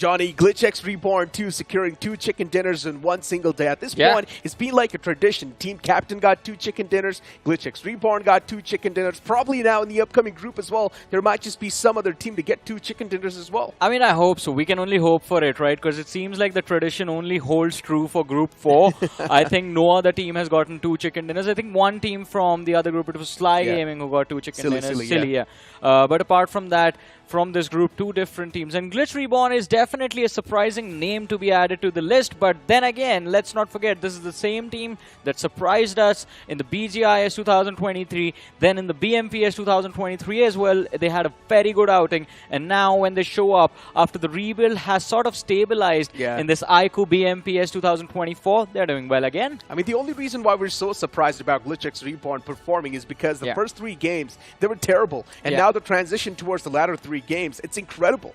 Exactly, but we do have questions being asked to us by our lovely viewers on X, and the question today is from Dosawala. The question is there any hope in BGMI esports scenario? Where can a basic player become a professional esports athlete? I mean, the hope is there. It's called the BGIS, ladies and gentlemen. BGIS, even BMPS, if you manage to perform in third-party tournaments, and third-party tournaments usually have open qualifications. Exactly. If you manage to perform over there with your teammates, then yes, you are pretty much going to be invited in the official tournament. You might just have a chance to be the next big player, maybe next Jonathan, next Scout, whatever you want to call yourself. I mean, a big thank you to Crafton India Esports, right? They have gone ahead and opened the doors wide open for everyone to be able to compete and for everyone to try and enter and try and make a name for themselves in the competitive circuits. But talking about the competition, we have the overall rankings on our screens. And again, Silly Gaming, it seems like they're going to be uncontested in week 1, Necro. I don't think anyone is going to take down either Silly Gaming or even 8-Bit. No one's getting close to these 2 teams. I mean, it's crazy to think about. In just 3 games, they had 89 points. Yeah. And the only way you can achieve these amount of points in just 3 games is by the old point structure. We used to get 15 points for chicken dinner, but now with this new point structure, with just a span of 3 games, getting 89 points, that's super impressive. And my apologies, they did not have 2 chicken dinners, they had 3 chicken dinners. So again, that impressive 50% conversion ratio still holds true and it still holds strong. But from this particular group, we did see Team TAMILAS do quite decent for themselves in this game of Sanhok. They have taken a little bit of a jump, but then again, 33 points. I think this should keep them in the top 64, even after Set Red has played their matches. I mean, Team TAMILAS is just playing barely to qualify, I guess. They just want to move in towards the upcoming rounds, not really reveal the aces up their sleeves. But we know what the game strat is, the classic one Team TAMILAS have, right? Play defensive, try and prioritize the centric part of the zone. When it really comes down to taking the action, taking the fights, that they are really not going to back away from forcing those fights. Next page of the overall standings on the screen, you've got LIVECRAFT Team Z right there with 25 points too. You've also got teams like UC, THM, Norules Xtreme in the previous game. They unfortunately failed, but at least you can't say Norules Xtreme, they stepped up a bit today. But hey, I mean, Revenant eSports over there on the 42nd position, just 20 points secured in the 3 games they played. Now it is their opportunity to strike. And again, if they keep this average going, they will surpass the likes of Team TAMILAS and they are going to be in the top 24. But since it is a big name like Revenant eSports and it's going to be Sensei's birthday today, we expect them to take a big leap. I want to see this team break inside the top 16. Listen, man, I still remember in a third-party tournament that happened recently was Scout's birthday and he received a gift that he never wanted to receive. What? A clutch with a pistol, if you remember. That just came through. So yeah, man, birthday buff, it can't be there, but there can also be the birthday curse. Yeah, and you do not want to be on the negative side of things. Yeah, it's not a blessing that the other person is giving you. But it's going to be exciting to see how they perform, right? A big day for the IGL and a big moment for the team as well. The fans have been asking to see them in the top form. Hopefully they get to see them. But talking about top form and top performance, ladies and gentlemen, you can get a top performance in the iQOO Z9S series. The device has been launched starting at 17,999. And of course, if you go on Google and search the iQOO Z9S series, you can stand a chance of winning prizes up to 50,000 rupees. That sounds a lot, I'm not going to lie. But moving back towards the conversation, right? As we know, Group 3 is going to be the one to chime back in the action. Yes. You've got big names like Inferno Squad, Team Xpark, Revenant Esports over there. And for Revenant Esports, the struggles were there in the first 3 games. But hopefully the transition now towards the opposite day is going to be better. You move on towards Team Xpark.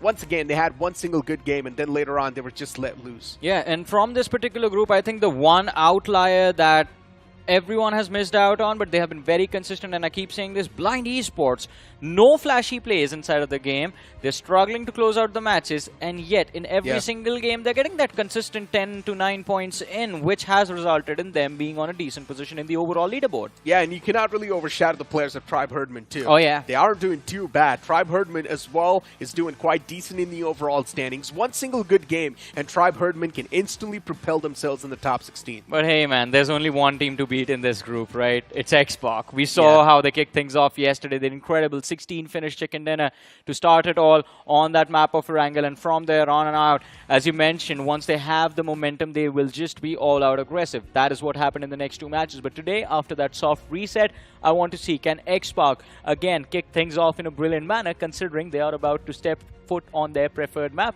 Weekend. We're speaking of a powerhouse over here, man. For Team Xpark, Vikendi has been the stronger suit, but let's be honest, recently the stats haven't been saying so. True. If you remember in BGI's, Team Xpark wasn't doing too hot on the map of Vikendi. They were only doing good when Scout was in the playing for. And considering Scout has got his own different team, which is Team Z, now Team Xpark does not struggle exactly, but they just do not really care about this map, considering that all the other maps are so solid for Team Xpark. But Necro, that was last year's BGIS. This year, they are just coming hot from the win of BGIS 2024, the trophy in their hands and in their boot camp.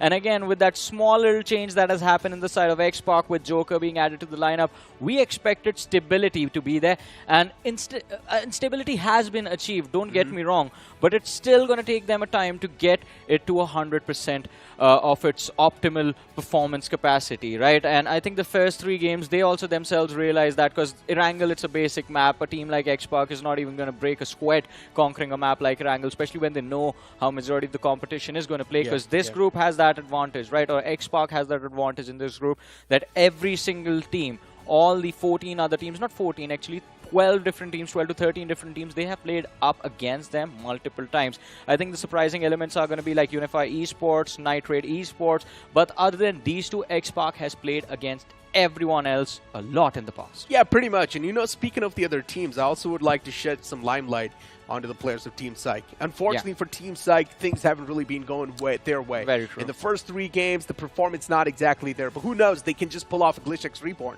Who knows? I mean, our expectations are going to be always to expect the unexpected. Yeah, we would like to get surprised. Yeah, comebacks are always welcome.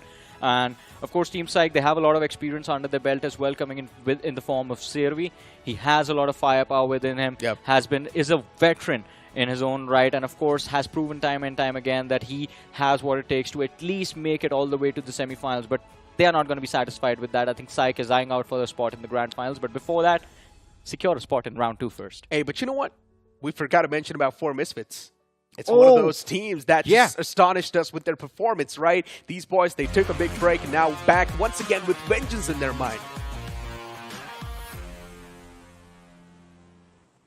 Vikendi boots up on the screen as the plane flat path begins all the way from Dobro Mesto towards Kantra. This plane flat path once again is tilted down south, but if you want to make it all the way towards Coal Mine Cosmodrome, then it's going to be a tough stretch. But moving back towards 4 Misfits conversation, it was one of those astonishing teams that just caught us off guard with the performance they showcased. They're looking much more confident with the approach they're taking in the fights. Yeah, definitely. I mean, they had a very awkward start yesterday. The game of Erangel not really going their way. First team to get eliminated in that matchup, but from there on out, when they showed up on the map of Miramar and then later on in the map of Sanok, they played extremely well, and of course form its fit. I think today again the arc of redemption for them continues, especially for the likes of Canary and Rockstar. We keep talking about them, but Samir as well has been a decent addition to the team, and I would like to see what this man is made of as well. And I also want to see a bit more of Jubilant Divine over here, man. For Jubilant Divine, it's been a while. I think so they started things off on a great note. After that, it was a big downfall, even in yesterday's game. For Jubilant Divine, look at the zone. I'm not sure how things can be. But yeah, Castle's in the smack center.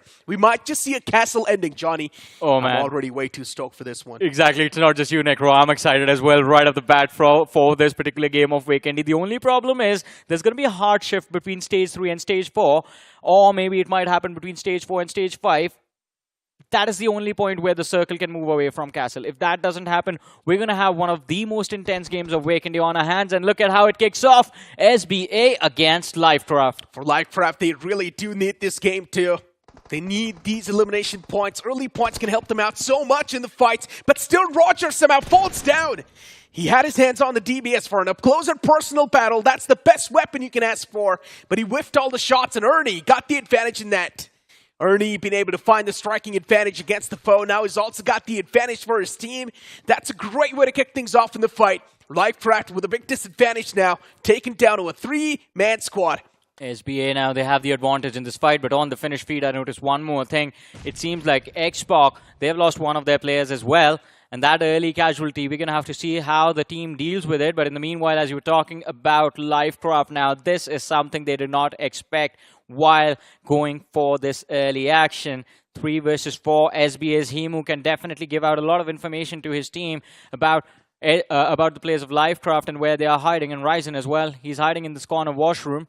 The weapon in his hands allows him to take that fight at point-blank range, but SBA, do they isolate that man and put pressure upon him with the numbers advantage, or do they go for individual 1v1s? It seems like Aryan does not want to wait. The charge is there, and Ryzen already dropped to around half his HP. The prep has been done, and all Aryan needs to do is just push in, secure that frag for his team. I guess they still want to find out exactly where the players are positioned too, because it's still 3 players against 4. Yeah. And a conversion is easily possible. A comeback is easily possible in these type of scenarios. But Ryzen gets strike down eventually. So now the possibility is even low. SPA, they're slowly and steadily clenching their fists around the necks of the opponents. While LIVECRAFT, they're just choking.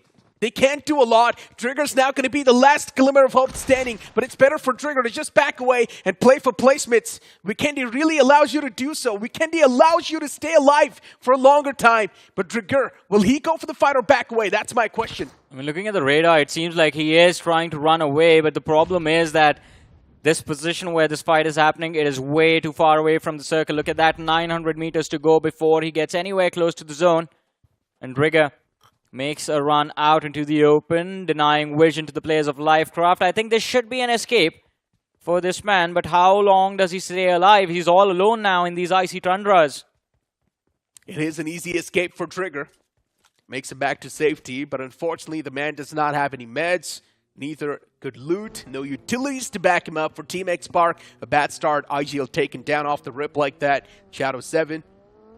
And now taken down to a 3-man squad. I would love to see all the 3 players. They possess immense amount of firepower. Oh, yeah. Xbox, Joker leading the charge over here. Sarang right in front of him. In fact, Sarang's the man leading the charge. And after that early action close to Hot Springs, they are looking to fall back, play from the southeastern edge. Or in fact, the southeastern quadrant of the circle. The only other team close to them right now, it's going to be 4 Misfits on the other side of the river. But I don't think either of the 2 sides is going to try and force the action against the other. It's going to be a huge risk.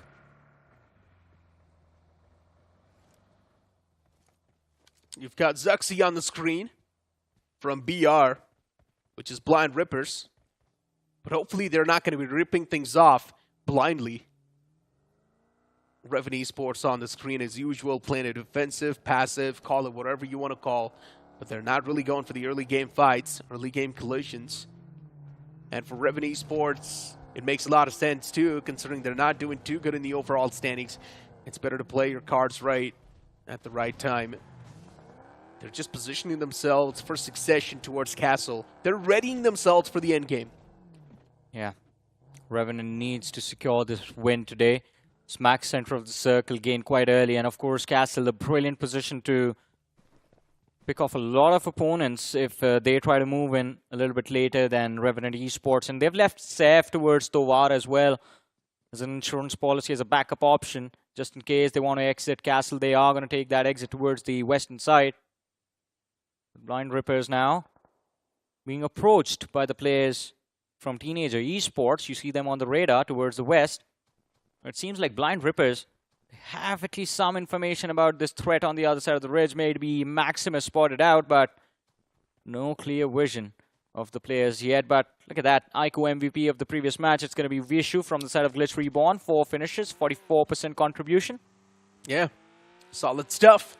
GLITCHX, today's day was really theirs. And specifically talking about how things went for them to I mean, day one wasn't too great for this entire group, and then as soon as the day two arrives, you see a big comeback from a banner like GLITCHxREBORN. You expect those type of things, but in the first place, you do not expect to come back because you expect GLITCHxREBORN to do good in every single game. That is true. But yeah, first 3 games were let loose, maybe just trying to test the waters, know exactly how the lobby's functioning, and then later on test things in a better fashion. But this is how Shadow 7 got picked off mid-air, and Dragon just found himself an easy elimination. Yeah, he's a dragon. You can't really go for aerial combat against a dragon. But look at this. This was something else. SBA in complete control of that fight the whole time. LIVECRAFT no opportunity to even retaliate. Team Psyche, we were talking about them a few moments ago before the game began, Necro. And as we said, there's a lot to be expected from this team, and yet yesterday wasn't that great of a day for them.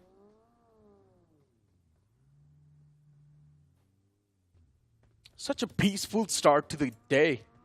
Yeah, just 4 eliminations. Yeah, nothing happening just yet on the map. Oh. Way too quiet. Yeah. Peace all across the board. 4 misfits. Eyes are definitely going to be pinned on this squad. And considering for the first 5 stages, barely anything's going to be happening, or the first 4 stages, barely anything's going to be happening. As soon as the 5th stage hits, that's where you will see the chaos all across the board. But before that, not a lot's going to be happening. But for you guys, there's definitely something happening every single day. And that is iQOO Z9S series. It's already out starting at $17.99. And not just that, if you move on towards Google and search iQOO Z9S series, you might just stand a chance to win prizes up to 50,000 rupees.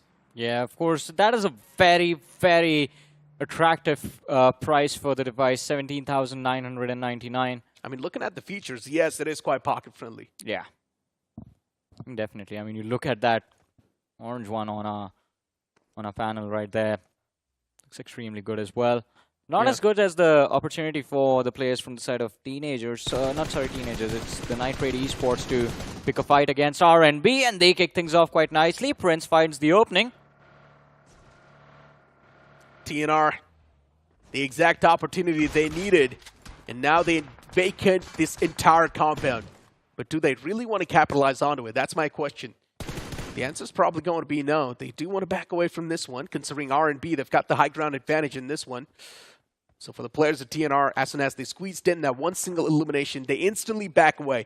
Falcon, he does have the angle, but he's not going to take the shots, considering he knows he's only got a red dot on the M416. Yeah, plus if he gets spotted out, he is completely isolated as well. So that gives even more advantage to the players of TNR in the next fight. It would have been a 2 versus 1 situation over there. TNR now pushing for that high ground. They've taken complete control of that eastern half of the circle, playing just south of Cement Factory. On the other side, look at this. This is all the way up north towards Zabava. Inferno squad just crossing by the players of, in fact, player of LIVECRAFT Esports.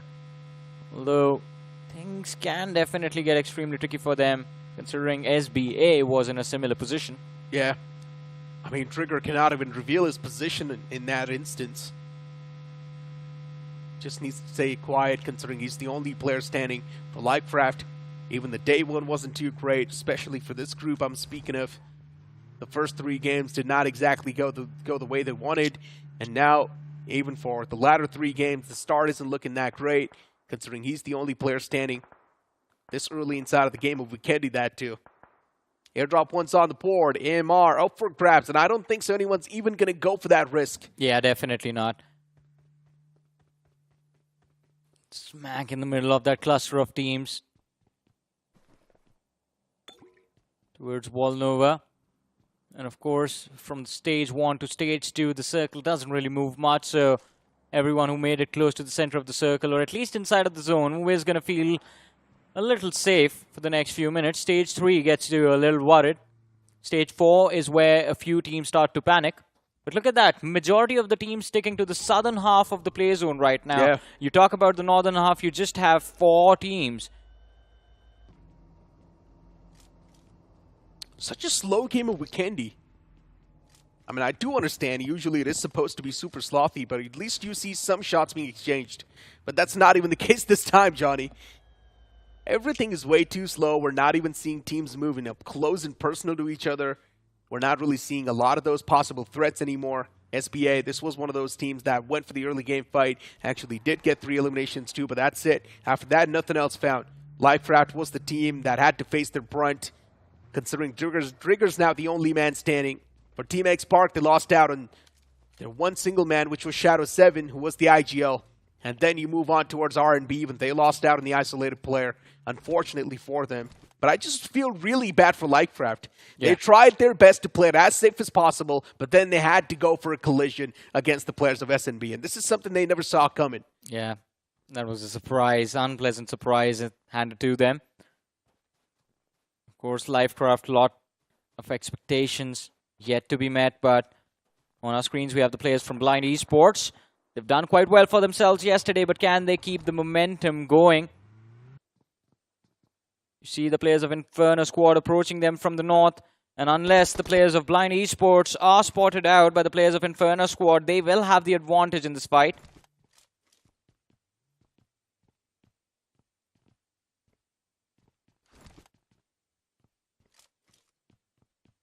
Blind.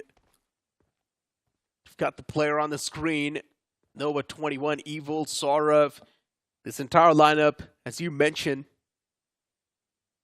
they're supposed to be super consistent. You move on towards the opposite side. You look at Inferno squad, and recently they have put on a new face too, a new mask, and that is the tacticality they're bringing inside of the game. And Inferno squad, if you try and look at them in the previous tournaments, they were lacking that. So PMW IGL's addition has been really valuable. Yeah, the impact is definitely visible with how they've been playing, and even yesterday's day, yeah, it wasn't the greatest, but it wasn't the worst either.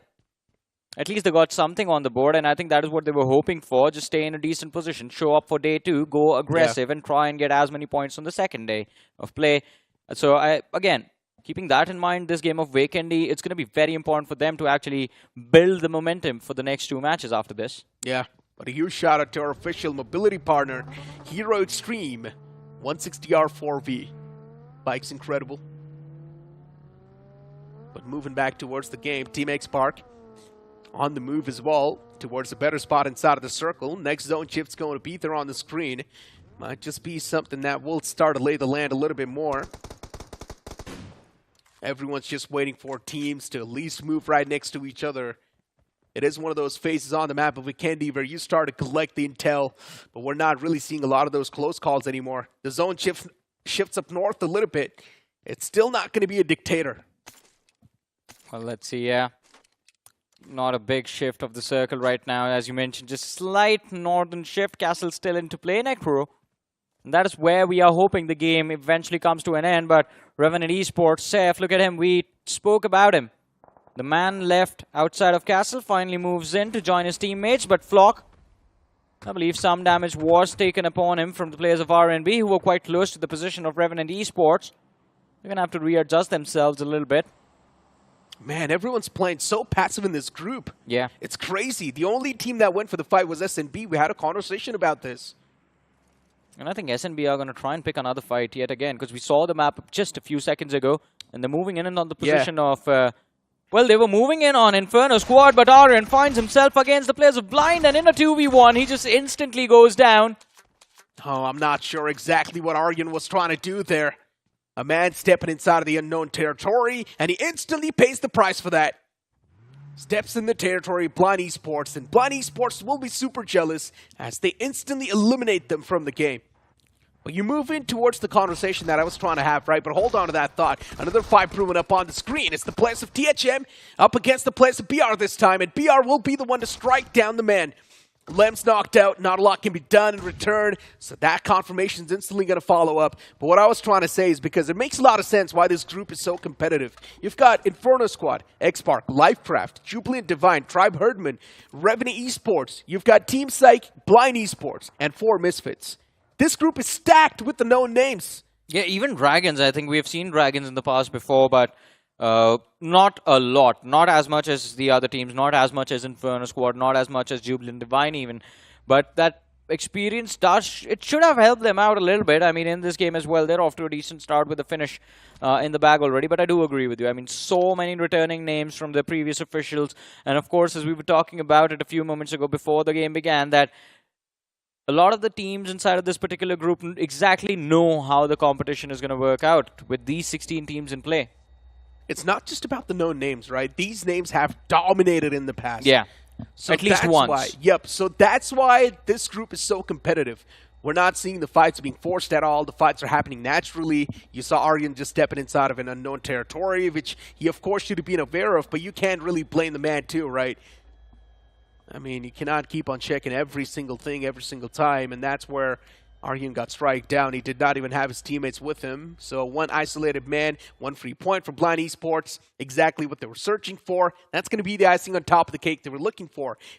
THM Pork able to find the opener against Revenant Esports, and I'm not sure exactly what happened to Revenant there. Revenant, they're all by themselves, isolated, stranded on that castle island. Yeah, but it's going to be difficult for the player from THM to, or anyone from the side of THM to secure that finish. Revenant, it's going to be an easy revive. Look at that, Kratos, he's running, trying to get towards Flock. Interesting position. Just went between two buildings to try and protect himself. Where does the next shift take us? And, oh man, Necro, you're almost away from Castle. But there's a huge chunk of river dividing the two sides of Vacandy. And the western side, it's completely empty. Everyone's playing from either the east or just the shoreline on the west. Now, this is where the chaos will be let loose. Oh, yeah. Fights are probably going to start to happen soon enough as teams will be desperate to position themselves in a better spot inside of the zone, and Team X-Park will be one of those. You can see X-Park instantly getting back in their vehicles, wanting to reposition in a better spot. You've also got a team right behind them in the name of TNR, which will be in a big state of discomfort. You've also got 4 Misfits taking a big rotation all the way down south, moving all the way towards the side of Team X-Park. Now, that's not going to be wise rotation. We know that Team X-Park is right there, but they don't. And we've seen big moments from X-Park from this exact same shoreline. If you remember the previous, last year's BGIS, how, in fact, they made it all the way towards the grand finale. One of the moments was a big play coming in from this same shoreline before Misfits. As you mentioned, they are looking to move in. A spray comes in from Sarang, but as he fails to find the knock. Exactly what I was saying. 4 Misfits, they're walking into a death trap at this point. For Team X-Park, they know exactly what's happening in the front. And they probably do know how to counter it too. As long as the opponents are not going to be closing in on their position, it's all good in the hood. 4M. They constantly will be in a big state of discomfort as long as X-Park is there in the front, especially Sarang. He's the only player holding the players off at bay, and he's got the information exactly where the players are positioned to. For Team X-Park, now they will be tunnel visioned heavily on 4MF, and that's where TNR can also find the striking advantage against X-Park. The blue zone has started to move in as well, and it's going to dish out decent damage to the players of 4 Misfits. So they will be in a little bit of a panic. TNR, as you mentioned, up north. X-Park waiting on the edge of the zone as well. But look at this. We have the players from the side of Jubilant Divine. They find themselves extremely close to Unify Esports. And Unify Esports, not the best of days yesterday. Yeah. Looking at Jubilant Divine.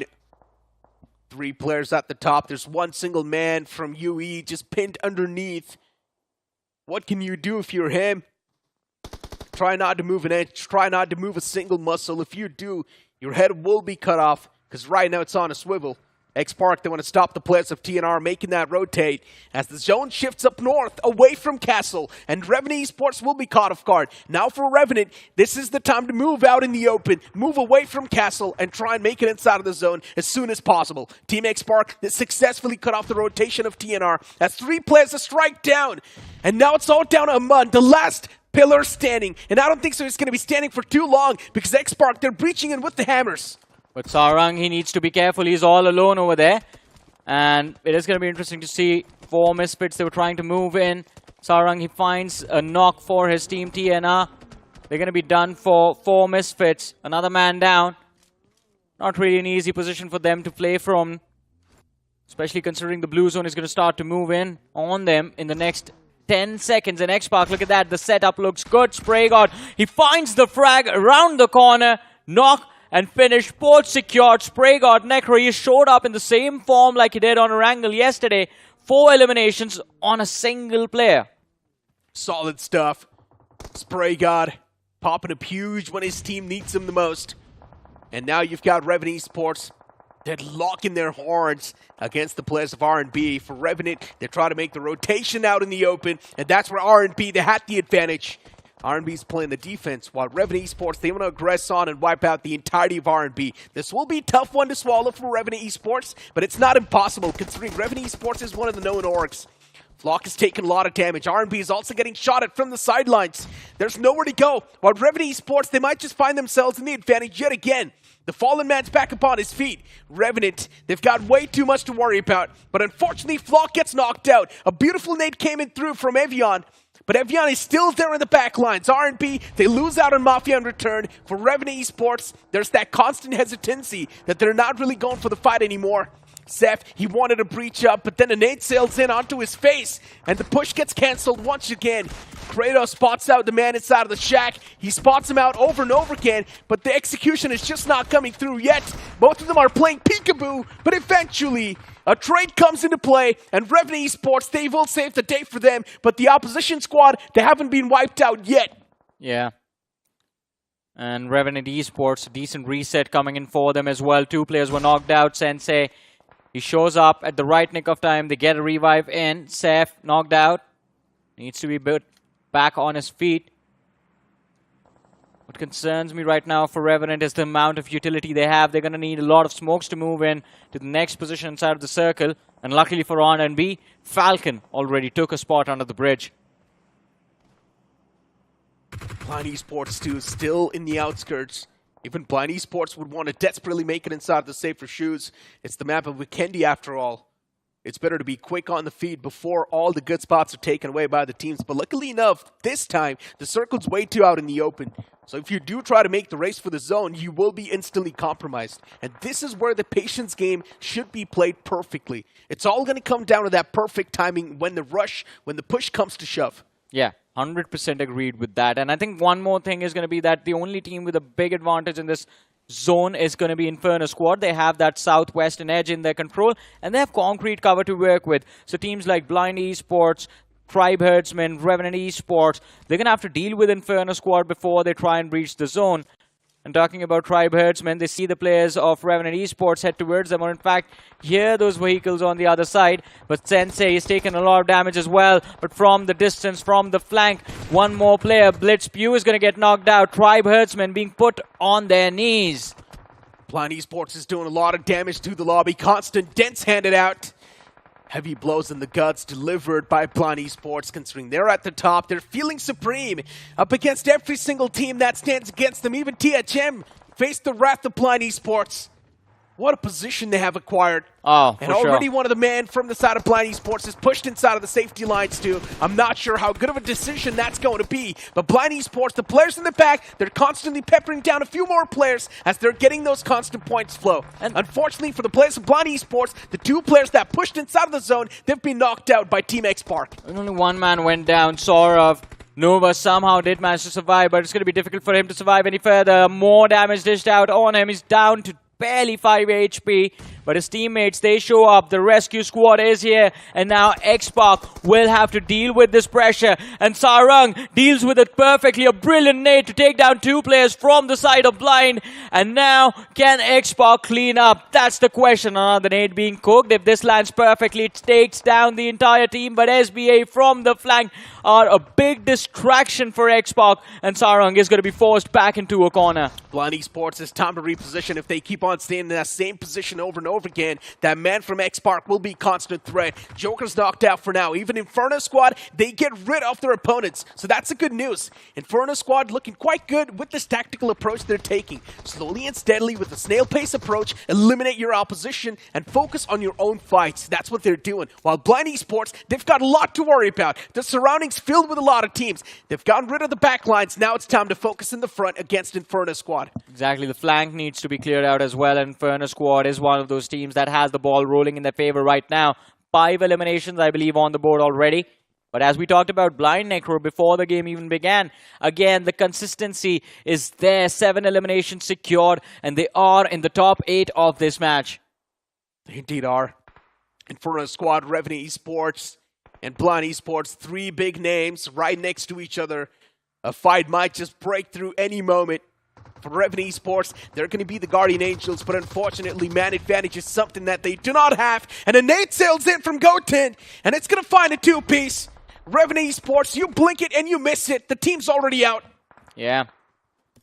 Not really what we expected from Revenant in this particular game. The circle was favoring them for a long time, but taking control of Castle early meant by the time they moved out, they were going to be lacking ammunition, lacking utility, lacking a lot of heals upon them. But look at this. Unify Esports go up against the players of Blind Rippers, take down 1, and both the players are going to be shut down. Unify Esports now, today, they've showed up very nicely in this game. 3 eliminations secured, making it into the top 5. But they've kept all 4 of their players still alive. And as we were talking about the northern edge, or in fact the northern half of the circle, there's only one team that can take them down right now. It's going to be Jubilant Divine. But I think even Jubilant Divine are going to be distracted by the players of SBA. Blind now, they make the rush. It's quite a blind rush too. It's a desperate one. But do they really have a lot of options? The answer is no. They needed to make this rush happen. The position that Blind Esports has, it isn't good, but it's still something they can rely on for the future. Inferno Squad, the players are quite scattered, don't exactly know what the approach should be. And luckily enough, they're at least on the edge line, so that's a good thing. Blind Esports can be the one from the sidelines constantly peppering down against them, and that's what was happening. Goten's taken down way too low, but the man prones back in the nick of time. Well, let's see. Inferno Squad, brilliantly done, brilliantly executed this game.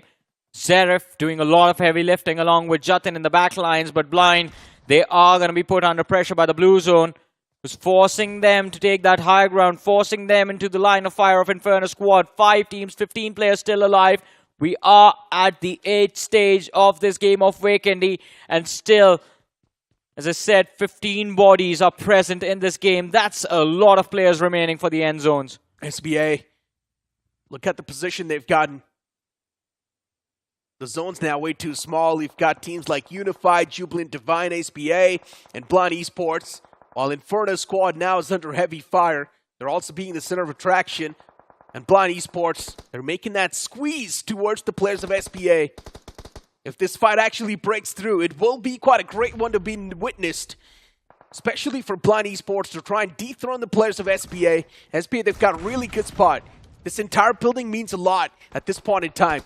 And unfortunately for Blind Esports, they're already with the man disadvantage. Or maybe you can't say it's a neutralizer, considering it's even Stevens on the board for now. And Nova, Util being tossed to perfection. He hands out the death blow to the male player who was knocked out. And now Blind Esports, they need to focus not just on that team, but also on the sidelines. And even Inferno Squad to make the pounce. Finally, SBA, their numbers are being cut down. Blind pick off 1 more, but as you mentioned, Inferno Squad, they show up. But Nova 21, a big blunder coming in from the side of Blind, a self-knock, and that is definitely going to be punished. Spraygard from the side of SBA secures that frag for his team. And of course, as you mentioned, Inferno Squad also moving into these compounds means there is going to be a lot more chaos. Jatin, he's going to try and line up that nade, tosses it right as an own feet, and Ernie takes advantage of that. Another nade lined up, timed perfectly, and even Jatin is going to be knocked and finished. Goten is one of the last survivors from Inferno Squad who is inside the zone and ready to fight. They've left a backup plan in the blue zone in the form of Zeref, who's going for a heal battle right now. It's a complete shift in the game from the side of SBA. Yeah. You try to compare these games that they're playing with the first 3 games that they played. It's a complete different shift from SBA. And you love to see it, a comeback story. SBA can be the one in this group to maybe get a back-to-back chicken dinner. But Unify, up against that one man of Jubilant Divine. Is the fight going to come through? That's my question. Do they know each other's presence? That's another question that's popping up in my mind. Top 5 teams still left alive, and the circle's way too small. Blind Esports against SBA. Even Inferno Squad is right there. Jubilant Divine is around the fray. And Inferno Squad, keep this thing in mind. There's one man all the way back in the blue who's going for that constant patch. I wonder how many first aids is Zeref going to be left with. As soon as you said, he gets knocked out by the play zone. Not enough, apparently. And I think Inferno squad, they are going to have to bite the dust soon, considering there's going to be pressure put upon them from the players of Blind Esports as well. And again, Blind Esports, what a run they are having in this opening round of iQOO BMPS 2024. 2 players still remain. SBA, they bring SprayGod back into the action, but is that going to be enough? I don't think so. SBA, 3 players, not exactly 3 players, with 2 players. They want to try and pull off some weird shenanigans, and I really like that move from SprayGod. Ejects outside of the window. He does get the first strike, but now, unfortunately, the follow-up's not going to be there. Ernie all the way in the back lines, and he's just playing for the 2nd place. And as you mentioned, the game's almost on the verge of being over. This man's got 18 first dates in his hands. He takes the what chicken. is going on? Does he actually take the chicken? That's my question. There's also the man from Jubilant Divine, who's constantly going for the patch up. And Blind Esports is evil as well as going for the patch. How many first dates do these guys have? And eventually, it will be Blind Esports to snatch the chicken dinner away. A well-deserved chicken dinner. Yeah, but I mean, Jubilant Divine, that was intense. He had around 15 first aids remaining, and the player from the side of Blind only had 5. I mean, I almost thought Jubilant Divine was going to walk away with the chicken dinner, but unfortunately, that extra bit of blue zone damage denied him the win. With Blind Esports, what a way to kick things off, man. Yeah. I think they had like 10 eliminations in this match. I mean, for Blind Esports, indeed an incredible stuff. And as you mentioned, 10 finishes from that previous game. So Blind Esports on a roll, that's for sure. Blind Esports is currently the burning torch consistency that we wanted to see, and exactly they're performing like a T1 team. You move on and transition towards 4 Misfits, though. Performance this time not exactly the way we wanted to see them. You move on towards Revenant Esports as well. They try to breach in quite late inside of the zone. They got caught off guard. Yeah, Revenant Esports, I mean, it wasn't even unlucky. I think that early decision of going for Castle, yes, it might have worked out if the circle stuck on top of Castle and if we had a completely central ending to the zone. But that wasn't the case. There was a constant northern hard shift every single time, starting from stage 3 to stage 4. That is when it happened for the first time, and it just kept going up north. And out of nowhere, SBA, by the way, SBA also had a decent run. They are the ones who kicked things off. They were the ones who were involved in the first fight of the game, and also on the second last fight of the match as well. Yeah, exactly. I mean, for SBA, with how they kicked things off in this entire game, it was a good game. Was exactly a really nice way to start off, right? As soon as you do get those early elimination points, that's like an instant confidence booster that you'll receive in the game. And as soon as for SBA that happened, you just saw a complete different version of that team. And of course, I mean, before the game began, Necro, we were talking about how Inferno squad had let us down yesterday. But today, this was a wonderful game from Inferno squad. I mean, yeah, Zverev going for a heal battle. I think they would have done better had they just pushed for the compound altogether. But they weren't really sure if they were going to make it. Yeah, exactly. I mean, especially speaking about SBA, it is another one of those teams that we might just be able to witness a miraculous comeback from. And I would not be surprised if we actually do see that coming through as well, because for SBA, it is a complete new face on the block over here, and we definitely do want to see the newer faces dominate too, let's be honest. Exactly. I mean, it is exciting, right? And of course, it seems like, Necro, I think I'm going to turn this into a superstition. You do well if you have a spray god in your team. Maybe sometimes, man. You cannot really forget how the first 3 games went.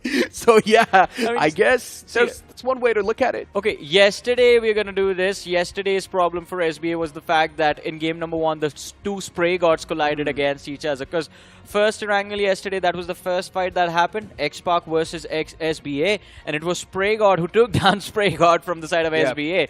And that sort of resulted in SBA getting taken out super early in that game. And I think they weren't really able to build the momentum for the rest of the matches. But today, this Wakendi went brilliantly. Hopefully, the Miramar and Wrangle are going to be the same. Yeah, but today we're witnessing a lot of those comebacks, right? Jubilant Divine is one of those. You also are seeing SBA 2 slowly and steadily make that climb. Even in the previous group, there were a couple of teams that made the comeback. GLITCHxREBORN is one of those. GLITCHxREBORN in the first 3 games that they played, they were not able to perform at all. But then you move on towards the latter 3 games. GLITCHxREBORN was a complete different beast. And this is probably the same thing that's going to happen in the group as well. I'm still waiting for Revenant Esports. Yeah, me too. I'm also waiting for Revenant Esports to show up, along with all of the tens of thousands of fans that they have. But apart from that, yes, that is correct what you said. Like, a lot of comebacks, and not just from this group, Group 3, but even Group 4. We saw a lot of comebacks from that particular group as well. A lot of the teams that did not do well yesterday, today just showed up with fire in their eyes, and of course looking to get a lot of revenge for themselves. But this is exciting, right? I mean, this means we're going to have a close-knit competition once we move on to the matches from set red, which begin tomorrow. But hey, you really got to feel bad for LIVECRAFT though, right? With how things kicked off for them. And Trigger was the only man left standing in the final few moments. And for SPA, that was a good thing, considering they got the early confidence lifter. And because of that, they managed to secure 14 points in total. Blind Esports with 20, you've got Inferno squad with 12, a big vacuum of points in the top 3, but Jubilant, Divine, and Team Xpark not that far behind. Yeah, Xpark went out super early in the game. They were in the bottom 8 in terms of taking exits in this matchup, but look at that, 7 eliminations by that point, and they land in the top 7 in terms of the points. Unify Esports, let's talk about them for a second. Yesterday was horrendous, but today I think off to a decent start. 6 points secured from this particular match. Although I think Blind Esports, we have to bring them into this discussion as well. Amazing performance, ever so consistent. They were consistent yesterday. Blind Esports was the best performing team in this particular group other than Xpark, and today I think they have outdone Xpark. Definitely outdone Xpark. Hands down, consistency always prevails. For Team Xpark, all they're doing is just having one big game, and then after that, they're like, yeah, it's fine. We're Xpark. We can easily qualify to the grand finals. It's not even a challenge for us. Exactly. I think after the chicken dinner win on Erangel yesterday, they're just going out on hunt, just like MOGO Esports. Yeah. They're pretty much trying to pull off the same thing, right? MOGO Esports in the first game, we did not know ourselves, wait, what is exactly happening on the map? MOGO Esports, they're just driving all across the way. They're just trying to hunt down teams in the path. It's the same thing in the other 2 games as well, or at least tried to. Unfortunately, it did not work out. And I think Xpark, they're off to the same start. And it is quite impressive considering you remember Shadow was one of the first casualty in this particular match, and yet Xpark, they did maintain that average. 7 points is not too bad. I mean, at this point, teams are just trying to cross over that threshold of qualification. As soon as you know what the cutoff's going to be, then teams are pretty much trying to just step over that line. They're not really trying to over-amplify things. They're not really trying to over-perform as well. Just be on that sweet spot. Know exactly how many points you need. Know exactly how much you need to perform. Because while doing so, you're not really revealing your cards. Let's move on to a short break. We'll be right back. Have you seen my phone? Yes, I have. It's so gorgeous. Yeah, bro. Really? Hey, but have you all seen it? Mega Taskers win at every level. iQOO Z9S Pro with 3D curved AMOLED display. Fully loaded for Mega Taskers. Search iQOO Z9S on Amazon.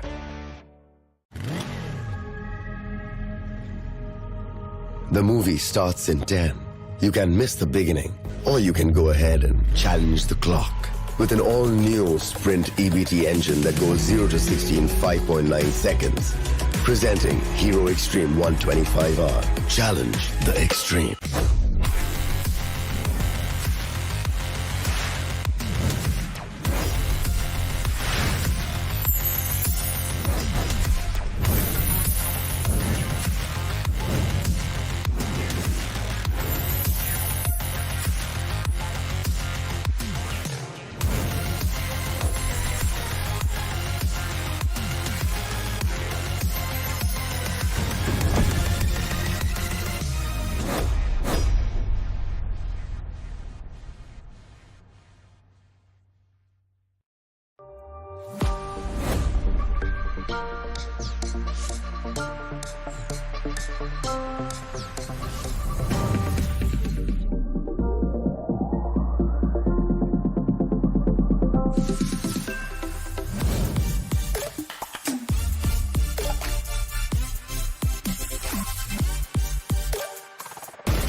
Welcome back after the break, ladies and gentlemen. And of course, the trend continues. Fixes right now. What we witnessed in Group 4, the comeback story. It seems like Group 3 has taken a page out of the same book. We are seeing a lot of comebacks over here as well.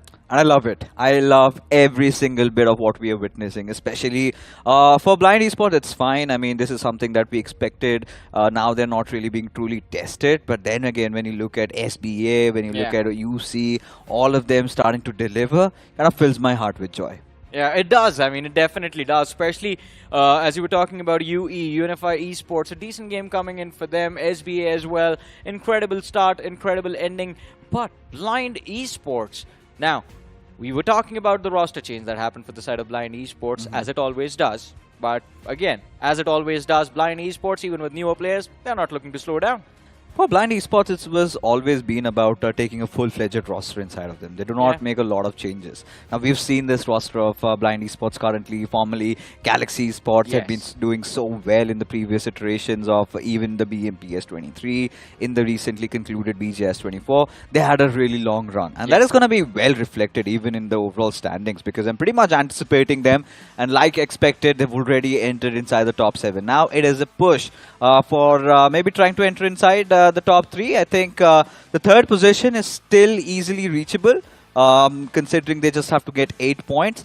But I think they must be targeting maybe 8-bit or Silly, because 2 more games still to go. Yeah, I think they can go after 8-bit, but going after Silly is going to require a very, very big game, and both of them need to be like chicken dinner performances. So again, it's not going to be easy, but Blind Esports, they're getting close. One way or the other, they can pull it off. 15 points per match in the next 2 games.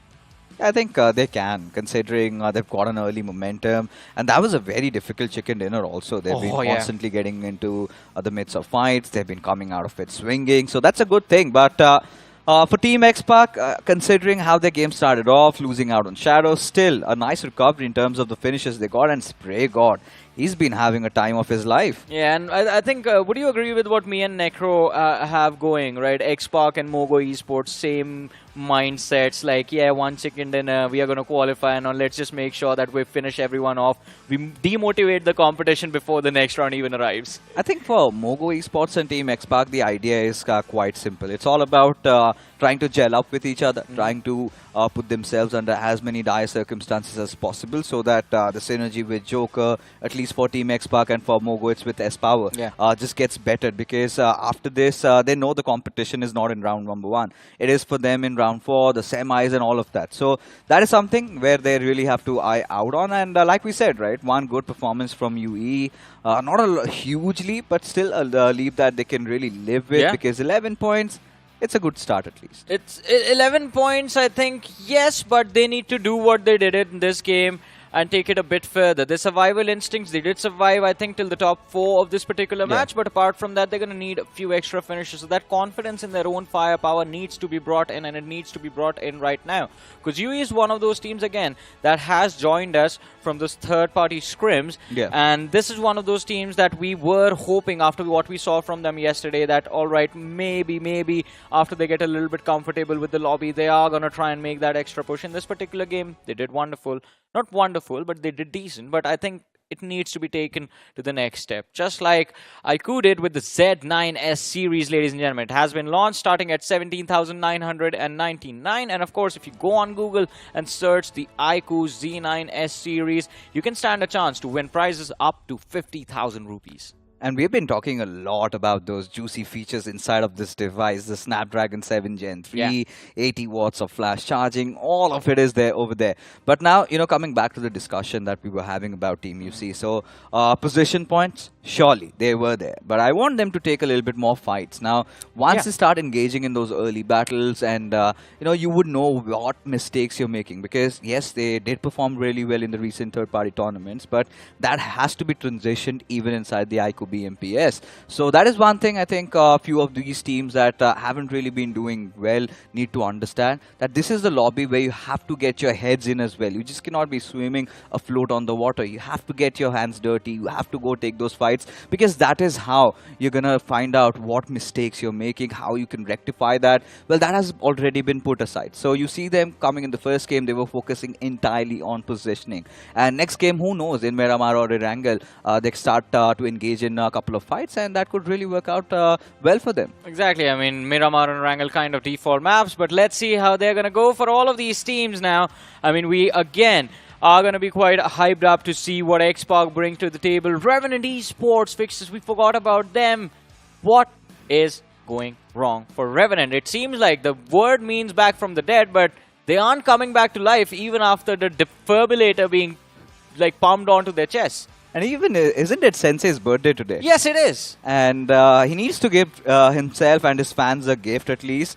Because for Revenant, what we witnessed was it was a very defaulty weekendy game, dropping down at Castle. That's something they do. Then engaging in those battles. But I still feel that little bit of a discord between the players in terms of the synergy, in terms of the way they engage in battles. Sometimes they feel like they are bigger than the competition in terms of how they are engaging in head first. They're like, even if they have those utility, they do not decide to go for it. Rather just trying to take those head first fights, and the response has been equally good as well. I mean, my take on all of this is, if you are committing headfirst to a fight, just go all in. Yeah. Don't second guess yourself. Don't try to back off middle of the fight when one of your players is knocked down or two of your players are knocked down. If you go all in, you go all in, all four players charge together. Either all of you get finished off together, or you finish the opposing team, lose out on one player, but you still secure those points from that fight. I think that is the one thing that I noticed about Revenant. There is a lot of scramble middle of the fight once a player gets knocked out, or once things do not really go their way when they're approaching a fight or going from one point to the next, rotating around the map, and I think that needs to change. Full commitment to whatever decision has been made, no second guessing allowed. I think another point to add on to this discussion is the addition of Kratos. It was, I think, done in the very last moment. Yeah. We haven't seen these boys playing together in any scrimmages, in earlier third-party tournaments. That has all happened. I think for now, it is all about Revenant trying to get a chicken dinner in the map of Miramar.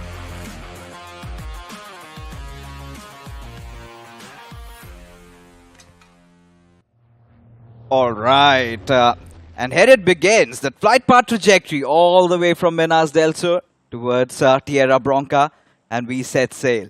Now this is going to be an interesting one because a lot of people have been hoping to see Revenant clinch that chicken. They've been getting those finish points, but in terms of position, that is where they have been lacking. And yeah, this is exactly the conversation I wanted to have with you, Johnny, because what I really feel is that Revenant making those last moment changes, they haven't had enough time to practice with each other. I would love to know Kratos' role inside the roster as he's replaced Blaze. Ideally, you would expect him to be on the back lines. And in terms of individual prowess, we've seen lately Sensei has worked on his IGLing and also being a little aggressive and getting a couple of finishes for himself in those fights.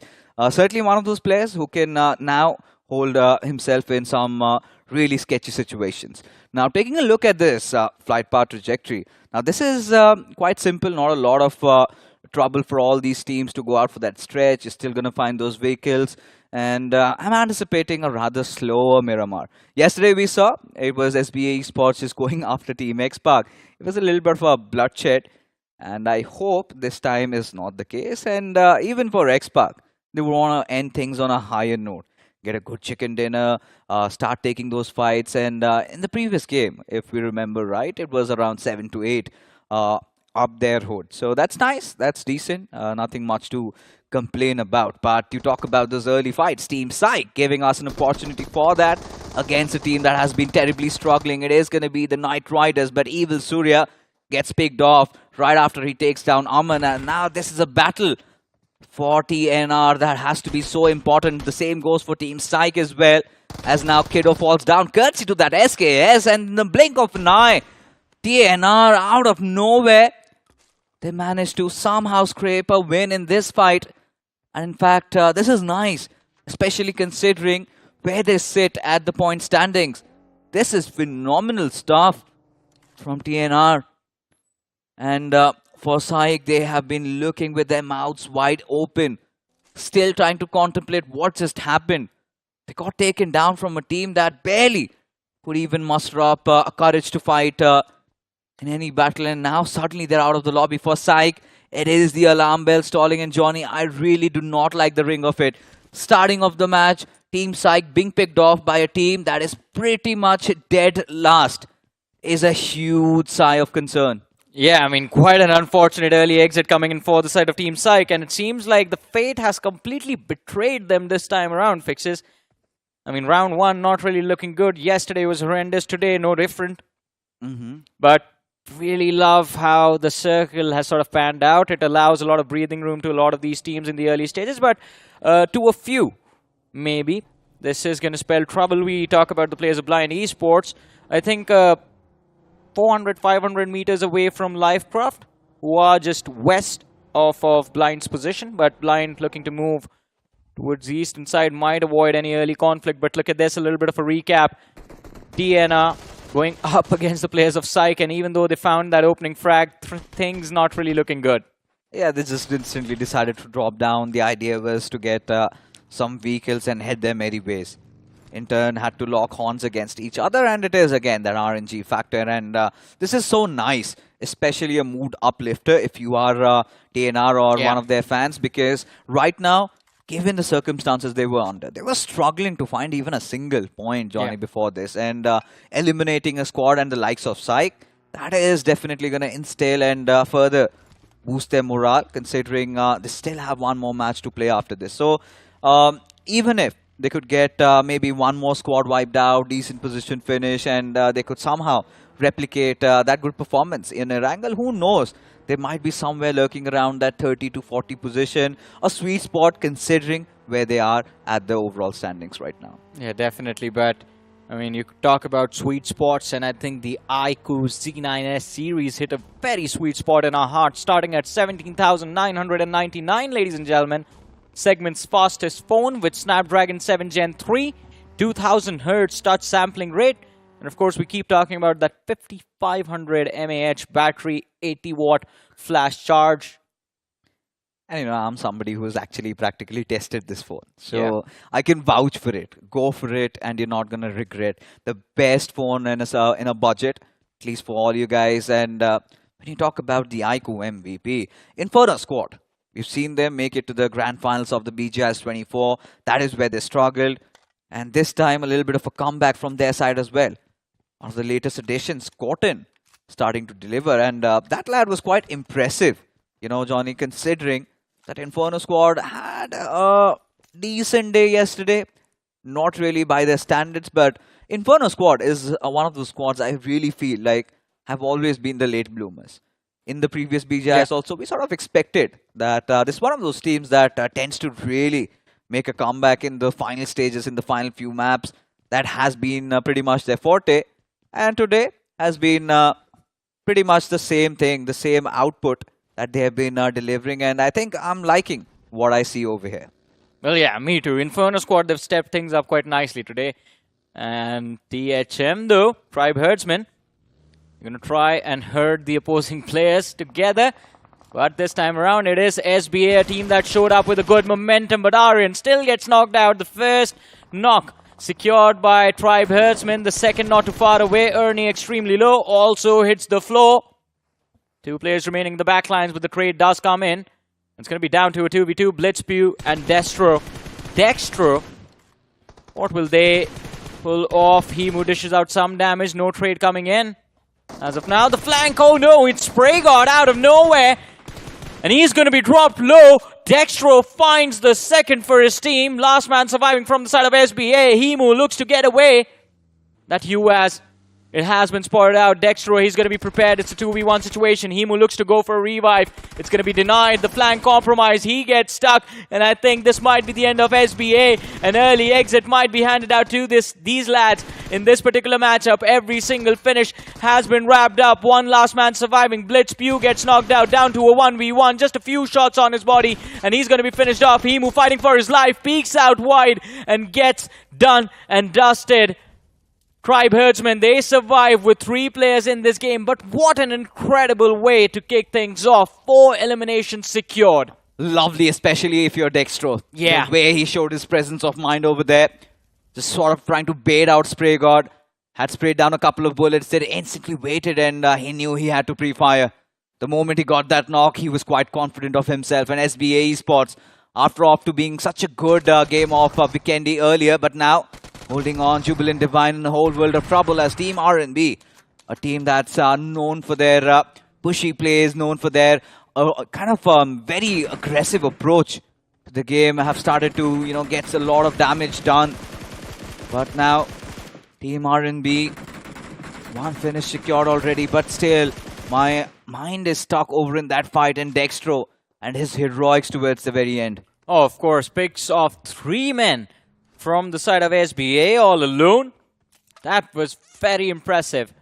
And it's not just that, they have managed to clear up a decent chunk of that northern edge of Los Leones, and they will have decent cover to work with. But in the meanwhile, as you were talking about Jubilant Divine, I think, yeah, unfortunate loss of Dyson 7, the man responsible for securing that second place finish for this team in the previous game. And look at this, first man down, Aryan, and I think from there on out, Tribe Herdsmen knew exactly what to do. Ernie just running out in the open, big blunder coming in from him as well. Himu tried his level best, but then Destro just went berserk. This knock on SprayGod was absolutely insane, considering SprayGod had the HP advantage when the duel began. Yeah, I think I loved every single bit of that particular fight, right? And, you know, considering how situations really got, and Dextro being the final player surviving very much in the end, I think that was real good stuff. Yeah. And was much needed also, especially if you're Tribe Herdsmen. You haven't been having a great day in the office and suddenly you decide to respond back and get yourself back into the tournament with the circle now taking a shift. It's going to be interesting as to where it rotates, and it's going to be a Western one at that. So we've seen multiple iterations of the zone, usually heading towards the Northern Picado Hills, somewhere around that power grid area. Look at Inferno squad though, all the way in Puerto Palacio. Now they will have a lot of opportunity to take those fights along the southeastern and the eastern edge of the circle, but then again, I mean, once they start approaching the center, if they are a little bit late with their rotation, they will have to be prepped for all of those late game actions, especially with the other teams having the high ground advantage, which is not as easy as it sounds. But even before that, look at Los Leones. UE quite close to the players of Revenant Esports now. That is a fight that I want to witness because both of them are desperate for points. At least for Revenant, they're in a much better position than UE. Fair. Yeah, and we would want UE to be taking down Revenant at this point.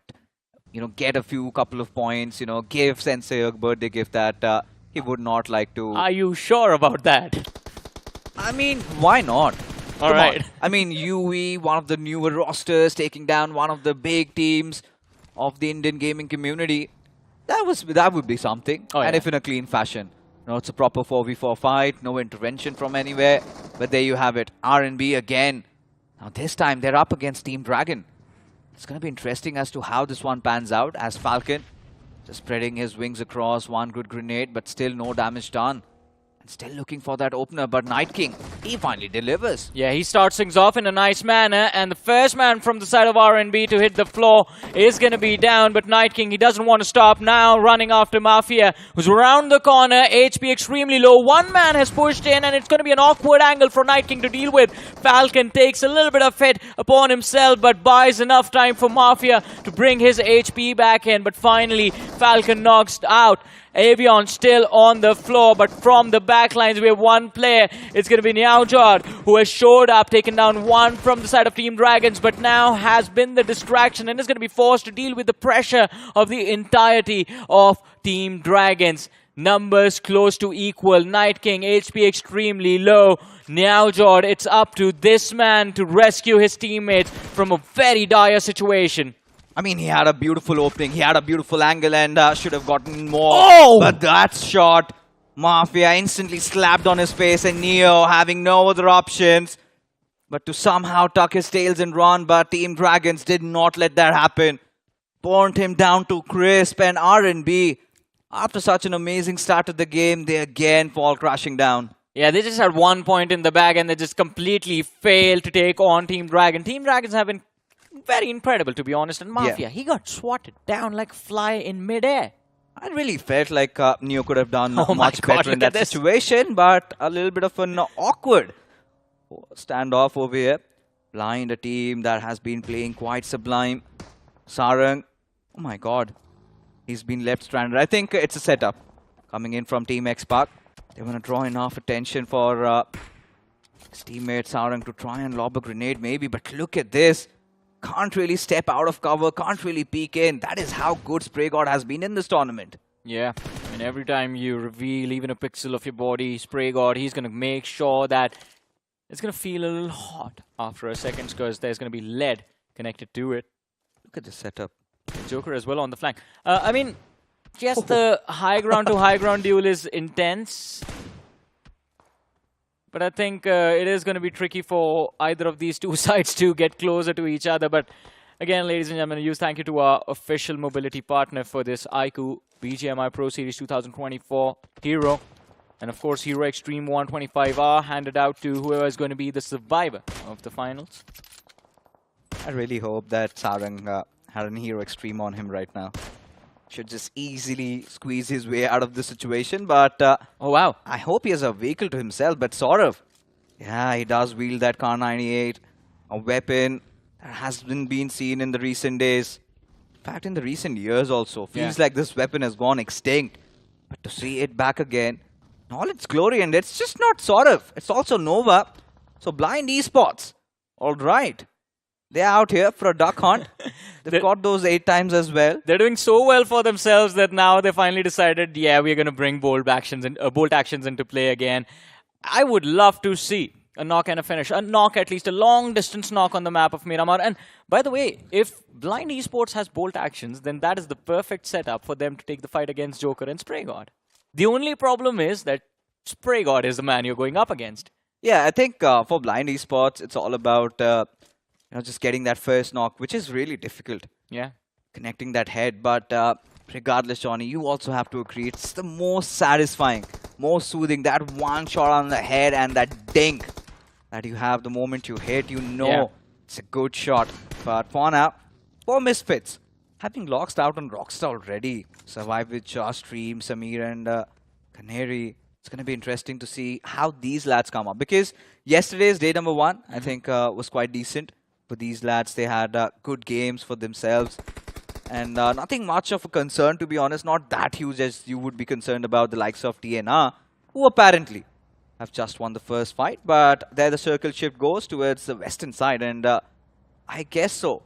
LIVECRAFT, Blind, for Misfits, they're going to be really happy about it. And even for the likes of Revenant, they should be contesting for some nearby compounds, which they would not have any trouble getting it. I mean, doors have been opened up wide for Revenant and UE, as you mentioned. The entire southern half of the circle just abandoned, and theirs for the taking. And Revenant, they're moving in as well. But it seems like Inferno Squad and THM Tribe Herdsmen, they have the same idea, because these two squads are also on the move, along with Team Dragons, who are all the way towards Graveyard. So they will be a little late to the party. But look at the cluster of teams that is pouring in to the zone from that eastern side, right? Blind Esports have finally decided to move in. They've taken a lot of map control close to the center, and that can spell trouble for the likes of LIVECRAFT, for the likes of X-Park, who will move in a little bit later than them. At this point, the southwestern side is completely out in the open, and since it's a replay, I'm pretty sure there's a headshot coming in, and there you go. There you go. So this is exactly what they wanted to do. I pretty much feel like it's mission accomplished. Or do you think they're going to get a couple more heads? I don't think so. I think the distance was a little too much. They are playing with those 8x scopes equipped on those Car 98s, of course. But it was nice to see, to be honest. See, my dreams of going pro came to an end as soon as the bolt action meta was shut down. Yeah, that's pretty much been there. I think there have been very few users of that particular weapon. I mean, Daljit has always been one of them. In the last 2 years, every bolt action user was like basically out of the pro circuit, because the weapons were deemed useless inside of the competitive game. To be honest, they were never really into play, because it's always coming down to choice. Because even back in my days, the mechanics were pretty much the same, right? You take a shot, if it's a hit, and if it's not a headshot, then your opponent easily gets into cover. Yeah, but back in your days, the players weren't even moving while shooting. You and I did a review of the same ward. Yeah, but, it's highly subjective. Still, competitively, the usage has declined. And one of the reasons is there have been a lot of weapons that have replaced it. I think AWM, that gun is pretty much legend right now. You barely see anybody taking that weapon, even after Lynx AMR was introduced. There were very few people who just tried it out and they were like, yeah, this is not my cup of tea. But there was a time when every single team used to have one dedicated bolt action user in their lineup.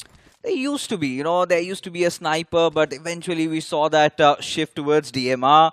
And then you had the SMG meta coming in, and now it's shotguns. People have been engaging in a lot of those close combat battles, so that has completely gone extinct. But yeah, if somebody could revive it, would love to see for that to happen. But still, I'm kind of hopeful that we get to see a little bit of those DMRs into action. But Sensei, OG, as we have the conversation rolling, he manages to find a head. And Nova 21, he's been taken down. So Revenant might just knock on the doors of Team Blind if needed be. But for now, Revenant find themselves in a very good spot. Yeah, nice little headshot connected by Sensei, but it's not enough. The distance not really allowing the players of Revenant Esports to move in. And of course, there's a threat of Inferno squad. You see them on the radar just east of the position of the players of Revenant Esports. I'm pretty sure Seth or Sensei might have relayed this information. Look at that, Seth, yeah. Looking in the same direction as Inferno squad, so players have been spotted out. A few pixels of that vehicle also visible ever so slightly. It's not going to be an easy fight for either of these two sides. Seth needs to be careful. He's jiggling in and out from the edge of the smoke. And if he goes a little too far over the edge, back the ridge, he is going to be under threat from the players of Inferno squad. But look at the shift of the circle between Power Grid and Picado. And all of a sudden, Blind Esports, they are in the prime spot for the win. Oh dear. I really do not feel the same because the way the circle has been set up, I think it's going atop the hills. The one who takes over, I think TNR could be in a really good position. Even for the likes of Inferno squad, they're making a mad dash for it. But they're also oblivious. If anybody is even in those compounds, just up that P. And for TNR and Team XPAC, it's going to be very interesting to see how that fight really pans out. I wanted to go Dwayne Johnson on you when you said how you feel about the point, but how do you feel about XPAC right now? Look at them. It doesn't matter what you feel, Fixes. XPAC is winning. They are winning and they just eliminated TNR. And they did not even have to break a sweat. And look at that. Who has been the death incarnate?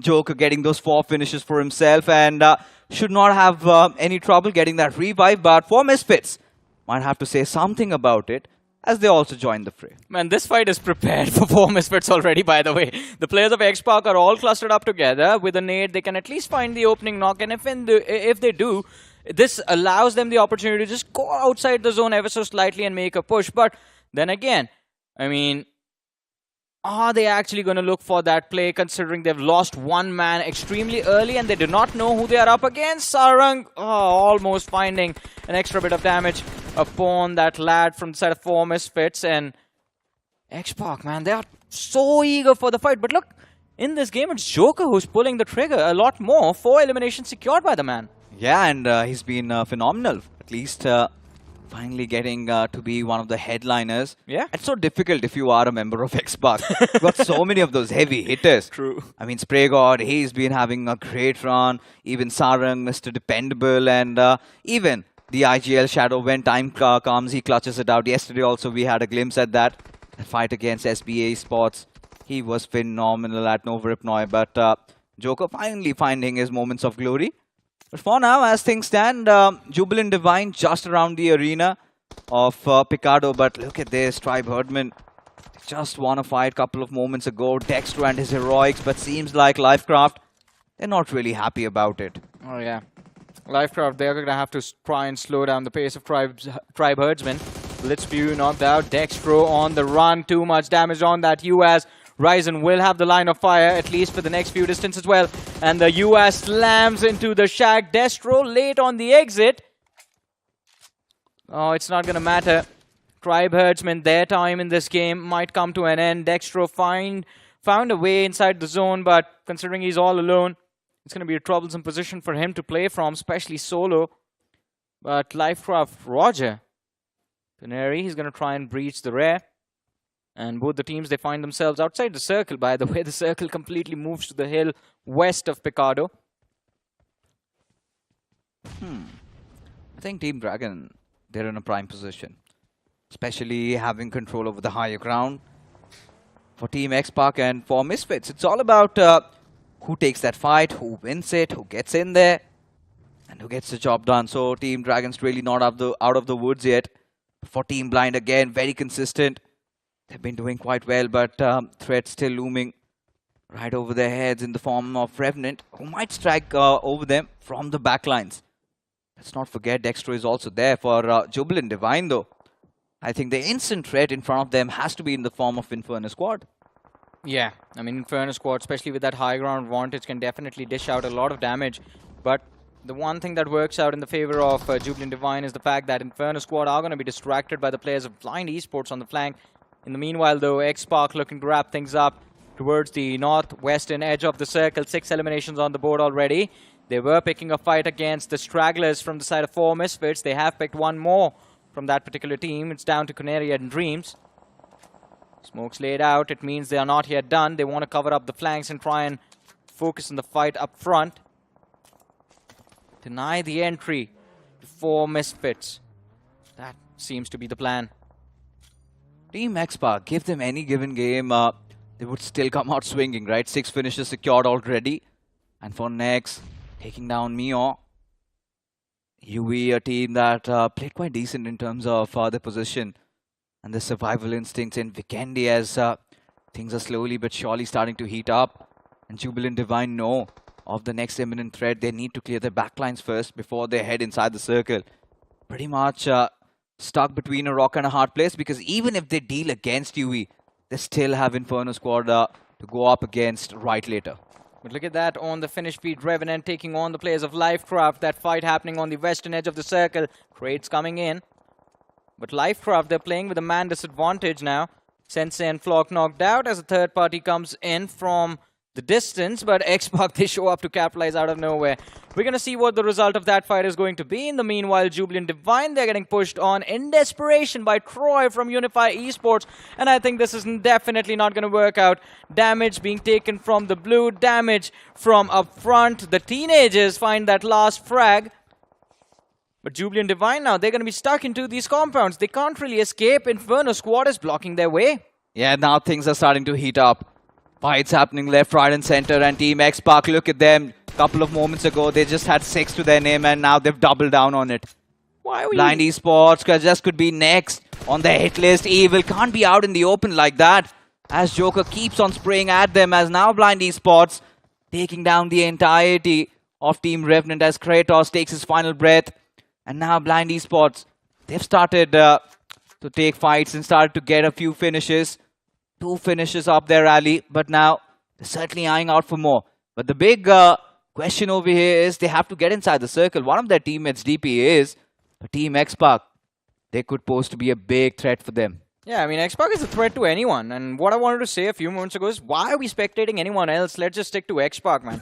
I mean, we miss them and they get 6 extra elimination. It seems like X-Spark and Blind are the 2 teams that are just focused on fighting. They're going out and hunting the other teams rather than playing for position or playing for the circle. Heck, they are the BGS 24 champions. So, of course, they have to live up to the hype. They have to live up to their names. And especially nothing less than a top 8 finish by the end of these matches would suffice for that. And Team X-Spark, their goals are clear. But still, this match is far from being over, as now teenagers decide to step in. But Maximus, what was he even thinking? A little bit of that miscalculation over there. And that goes on to haunt him. As Team Dragon, I've been liking what they've been doing over here. 5 finishes already. They recently just won a fight a couple of moments ago. And now they also want to edge in inside the circle and find a very sweet spot for themselves. Yeah, but it's not going to be easy to move forward from here on out. The threat above in form of Addy. Oh, not enough utility on him. Addy had a few more nades or Molotovs. Maybe he could have put up a little bit extra pressure on the players of Blind, but Team Dragons now left bleeding downstairs. Drogon knocked out. 3 players still left in play though. And Shadow from the side of X-Spark, it seems like he is also stuck in the blue. So X-Spark's journey in this game, at least, is about to come to an end. Not yet, but soon. And other than that, I think Blind Esports and Inferno squad, they are having an incredible day today, Fixes. This could be really Team Dragon's game if they piece it together, but who knows? Blind Esports, they might have other intents in their minds, in their heads, as Addy just keeps on mowing down the opposition. Inferno squad right on his crosshair. He's just waiting for that right opportunistic moment to strike, but Blind Esports continuing their merry run from Vikendi inside of Miramar, have entered inside the top 4. They are looking just too good. Team Dragons against all the odds. They have to fight it, but who watches over Addy as he keeps on pummeling down anybody and everybody that comes his way? Well, incredible moment coming in for the teenagers and in particular Addy. But as soon as he gets close to the cliff, damage received from the players of Blind, all his flanks are compromised. So not a lot he can do from here on out. He can ruin the day for either one of these teams and then go down swinging. But apart from that, a win, a chicken dinner is definitely going to be a dream. Focuses on the players of Blind. Evil dishes out damage. The blue zone damage is going to come into play here. And Addy, well, it's time to say bye-bye. He goes by outside of the game. Nades too close. Evil barely survives with a pixel of HP. Another nade, but it overshoots. And Blind Esports, instead of backing off, they are pushing forward. A big threat headed towards the players of Team Dragon. They've taken a lot of damage. One more nade from DP. If this connects, can secure a knock. But Saurav, he's going to get knocked out. A nade from Addy. And Saurav goes down. Blind down to the last two players. And as you mentioned, I think it is going to be Team Dragon who walk away with a win in this game. Considering Inferno squad, they're down to their last two players. Zeref's position is compromised. The jump with the shotgun. DP extremely low because of the blue. And the finish is going to be secured by the Dragons in the backlines. Zeref, the rescue, he's going to be grateful for that. Heals up, falls into the corner, but he's going to have to run through the blue zone all the way to the other side. I don't think he's going to make it. Ring around the rosy. That's exactly what's going on over here as Team Dragons just a couple of steps away from seizing that chicken dinner. The first one, and Addy, he has been phenomenal. But Golden, if he gets the timing right, if he gets that flag right, could be disastrous. Especially if you're Team Dragons, but not a lot of damage has been done. Still keeping the numbers afloat. Frost OP Addy still surviving over here, but now just have to go up against Zeref. Yeah, down to a 2v1. And Zeref, he's managed to make his way into a decent enough position. Weapons out. Well, the bandits just come first. No utility. That is the only problem in this situation. And it's back to a 1v3. Enough time being given for the revive. Night King, Addy, and Frostop. I think it's finally time to put a stop to this game. And there it is. Inferno squad eliminated. And it is an incredible win for Team Dragon. They lost out on their best player, Dragon, and yet still breathing fire through their weapons. An incredible win. Somewhere around 9 eliminations in this matchup. So 19 points secured. This should bring them close to the top 24. I really hope so, because Team Dragons deserved every bit of this win. Yeah. This is not one of those squads that has been, lying at the center of the circle right from minute 1 and hoping that it shifts on them. They've been taking fights. They've been forcing fights. There was a point when they were almost being pushed back by the players of RNB, but they did not give up. They somehow survived the onslaught, took that perfect position, and having that cliff control to themselves gave them information about absolutely everybody on the map. And Addy, I'm pretty sure he did not get a lot of finishes, but in terms of what he has sort of relayed all that information to his teammates, I think that was quite helpful. Yeah. And all these teams getting picked off from elsewhere earned them the chicken dinner. But you know what? Everyone watching this broadcast right now and everyone in this lobby right now has the same thought in their head. Someone please nerf Team X-Pac, man. What was that? But Team X-Pac at a point they realized that they're not going to get the chicken dinner, especially when Addy took over that higher ground. Yeah. And he was literally nailing down every single one player of them. And Shadow was all about, he just wanted to exhaust his first hits. And once he was done, he was like, chuck it. Let me just move inside the circle. He was also dealt with. But yeah, X-Pac, I just hope that they're going to be ending up inside of the top 8 and nothing less is expected from them. So in this particular match, they had a top 5 finish and 12 eliminations to their name. In the previous game as well, they secured a lot of eliminations to their name despite losing out on their IGL, the first exit of that previous game of Vacandy. But incredible stuff coming in from these two teams in particular, even Blind Esports. So this was the one misplay that I feel it was a misplay. It's just a personal opinion, just going super wide, getting super greedy. And if you are going to commit for a frag like that, just go all in. Go swinging, don't back off. I think for Inferno squad, it was all about to try to have a setup. Firstly, it was all about Zeref trying to survive the onslaught over there from Team Blind, because had the assistance not come in from Team Dragons, maybe I think Zeref could have gone falling down. But right after, you could see, he wanted to take that longer route, which they did. But the trades, coming in from Team Dragon at the very same moment. I think for Inferno Squad, the best thing they possibly did was take over that Hells Above, that P from Picardo. Yeah. The moment they did that, I told you during the cast as well, I think that is a very prime position, and that earned them a decent performance in this one as well. So consistency on display coming in from Inferno Squad as well, in terms of those fights, in terms of the position points that they're getting. This team is now looking much better. Yeah, here's the problem though, Fixtures. They have one finish in the entire game. So that means 7 points total.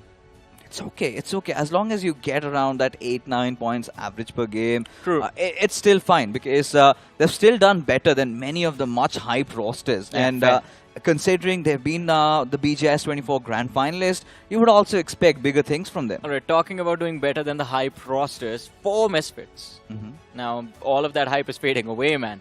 They had a brilliant day yesterday, but today it's just not looking good. Kind of feels like what happened to Team Captain in the previous group. Captain was phenomenal yesterday. Today, they kind of went tumbling down. I think it's all about them feeling a little bit more comfortable, a little bit more warm and cozy, not try-harding like they did yesterday. But I think still with one more game to go and Erangel into the mix, who knows, they might end up with a chicken. Although what I want to see from this game is how many points did Blind Esports get for themselves. Because then again, I mean, for set blue, the standard, the benchmark was set by 8-Bit and Silly Gaming. Yeah. And Blind Esports was one of those teams that we were expecting, like, alright, maybe if they get like 15 points in the next 2 games, they can contend 8-Bit and Silly Gaming. But now this game, they took an early exit, and yet 13 points are secured by them. X-Park with 15, but the winners, the chicken dinner handed to Team Dragons, gives them 19 points from this match. Inferno Squad walking away with 7. Even Teenagers actually had a pretty fun time. 10 points secured from this game. But you know what breaks my heart? Yeah. It is Revenant. 4 points. Again, this time the circle really betraying them and them not finding any way to enter in, because the circle that shifted up north, you already had so many teams setting up their camp atop the hill. So as a result, they could not do much. And for Blind Rippers also, this was one of those teams that we hadn't seen much out of them. Yeah. A team coming in from the recent third-party tournaments could not deliver. But you talk about disappointments. Team Psyche, minute 1, and they get eliminated by a team that has not been playing that well. TNR sweep the floor with them, and quite clinically, even without a single casualty. I think that gave a lot of confidence to the Teenagers themselves, because they were on the first page of that match ranking. And again, I mean, Teenagers, Necro has been asking them to just go all in. But that hasn't been happening in TNI. My apologies. The Night Raiders is the team that was there. And of course, I think it did give them a little bit of a momentum. But as you mentioned, too far back in the rankings. They're going to have to show up. Not now. I mean, they can show up in the next game of Erangel. But what is important for them now is when they show up after the reshuffle, do not miss out or do not blunder a single game. They really have to, because now it's just that one single blow they have to strike. Yeah. Just one game remains for group number 3, and after this we'll be done with all the matches from Group Blue. So much happening and so much excitement up our way. But before we head over there, ladies and gentlemen, there will be a short little break. See you after this. Ain't nobody fresher than a mega tasker. Talk about stronger, quicker, faster. Slider, slider. Gonna make way for the mega tasker. And when you know they go the ammo. Keep getting bigger, better, that's the plan, yo. Throw a challenge and you shall know. Tap, tap, tap, tap, slide of ammo. Who's winning? Who do you think? Mega Taskers win the game at every level. iQOO Z9S Pro with Snapdragon 7 Gen 3. Fully loaded for Mega Taskers. Search iQOO Z9S on Amazon. Move out with my baby on the side. Move out with my baby, got a style. Seatbelt, please. And we go right, baby, it's a long way home. The new Xtreme 160R4V, the fastest 160cc. Challenge the Xtreme.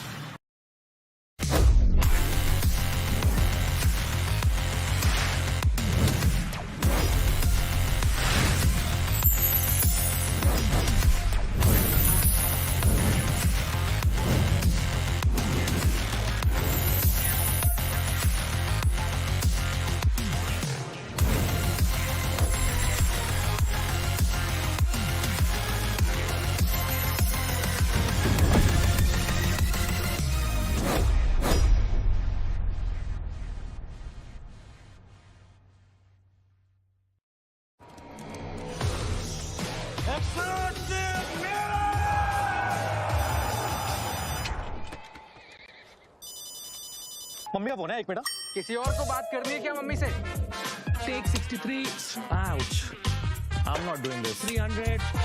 यार ये एक्सूट इतने cool है, लेकिन अगर shoot ही नहीं होगा तो दुनिया को कैसे पता चलेगा? X-Suit's so stunning that even Dynamo won't let us tell you about it. X-Suits, a million reasons to keep everyone away.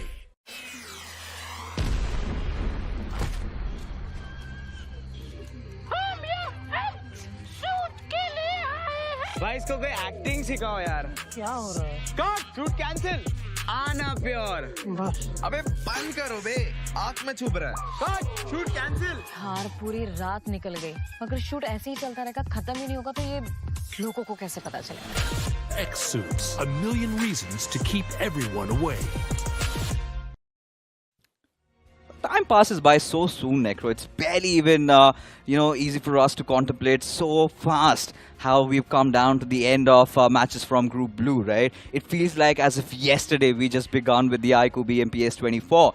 But now just last match remains. And still, the big problem, the big question over here is, what on earth is happening to Team Revenant? For Revenant Esports, honestly speaking, I don't know, man. They're trying to play tactical, but the main problem is this new point structure. All the other teams as well are trying to do the same thing, and that's where Revenant Esports is getting countered hard. And I mentioned the same stuff as well, even for Team TAMILAS. If you are one of those teams that wants to play tactical, especially in a lobby like this where you do not really have any sort of research, it's next to impossible to pull that stuff off. I think for Revenant also, what I felt is those recent changes being made in their roster, they haven't been given enough time to gel in, and then the big counter comes arising that why replace Blaze and why get in Kratos at such a crucial moment of your tournament, especially where you're heavily being bashed over social media, personally as well. So much going in for Sensei and him having to make those hard calls. That surely has to be hurting, especially if it's his birthday today. But a quick look at the overall standings right now, just to see where we are on the exact storyline. And there you have it, Team X Park. They've made it inside of the top 8, and the only way they're going to go is up. And whilst all of that is happening, Team Blind, they've successfully breached in inside the top 3. Yeah, Blind Esports, solid game. 65 points accumulated just in the span of 3 games, or just in the span of 5 games, actually. So that's really impressive from the side of Blind Esports. The same thing can be said for Team X Park. But now looking forward to the opposite teams, the teams that were not able to perform. As you mentioned, Revenant Esports, and I still want to touch upon that a little bit more. Revenant Esports, the only reason why they're not able to perform is because the tactical playstyle they're wanting to execute, that playstyle requires a lot of that analytical data. And when you're facing off against teams that you're facing off for the first time, that's where that cannot really come through. Look at that. Just 9 position points out of the 5 games that they've played. Is this R&T style? No. 20 finish points. I think still you've got the likes of Seth, you've got the likes of Flock. They have been those young fraggers. We've seen them deliver. They're doing what needs to be done. But when you move in ahead, this is where you take a look at the other teams also. I think Blind Rippers, they have been struggling, just 20 points. Every single team over here is pretty much struggling. Same goes for SBA Esports in the cup in the previous game of Weekendy that we saw today. They were quite decent, but right after that, they came tumbling down. Still not fighting those fights. And even for Jubilant Divine also, those early eliminations surely hurting them. I mean, look, the previous game was quite nice, Tom. Speaking of Weekendy, right? Considering they were there in the top 2. So for Jubilant Divine, that was a great way to kick things off. But moving on forward towards the previous game, Jubilant Divine not there anymore. So that was also a big heartbreak. But still, the big question relies on the fact that what can these teams do to try and pull themselves back out of this dirt? Because you only have one last game remaining for the week 1 itself for the blue set. Later on, there comes the great reshuffle. And also before the reshuffle, we'll see the group set of red too. So that's where things will be even spiced up more. And as we know, 50% of the teams will be cut off from the round 1 itself. And only 50% of the teams move on to the round 2. I think at this point, looking at Group 3 particularly, I'm pretty disappointed with Team Psyche. This is one of those rosters you cannot really give them that leeway that, they're a new team. They've been playing as old as I had been, and they're still playing right now. And seems like they have not really readjusted themselves to the current meta, to how good the players have actually become. And you're talking about, becoming good. I think this is one way you can really become good at the game. Get a good device for yourself, just like the iQOO Z9S. Especially if you're a teenager, you're on a budget. It just starts from 17,999 and packed in with so much beautiful features over there.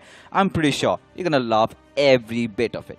But moving back towards the conversation, right? As you mentioned, Team Psyche not being able to perform. The same thing can be said for the likes of LIVECRAFT Esports too. Oh, yeah. The performance has been lacking a lot. It is another one of those teams that has been making their presence felt in the official tournaments over and over again. And for LIVECRAFT, as they make their presence once again towards this iQOO BMPS 2024, it's not been the same impact that they've showcased in the past. Now, I do understand newer players on the block over here for this entire lineup, but still, you talk about the scouting program. They should have been at least able to get some of the players that are capable enough to represent, but so far, that's not the case. It's not just about that. It's about the consistency, don't you think? Because whenever the name LIVECRAFT really comes up, we get reeled back to the old days of, I think, BGIS 24 during the wildcards or the semifinals too. In fact, it was the wildcards, the final day, that first game of Wrangle, where they just went ham and somehow made it into the next rounds, but still missed out of the grand finals. But that is where the debate arises. This team has those one-off big games where they go absolutely bonkers.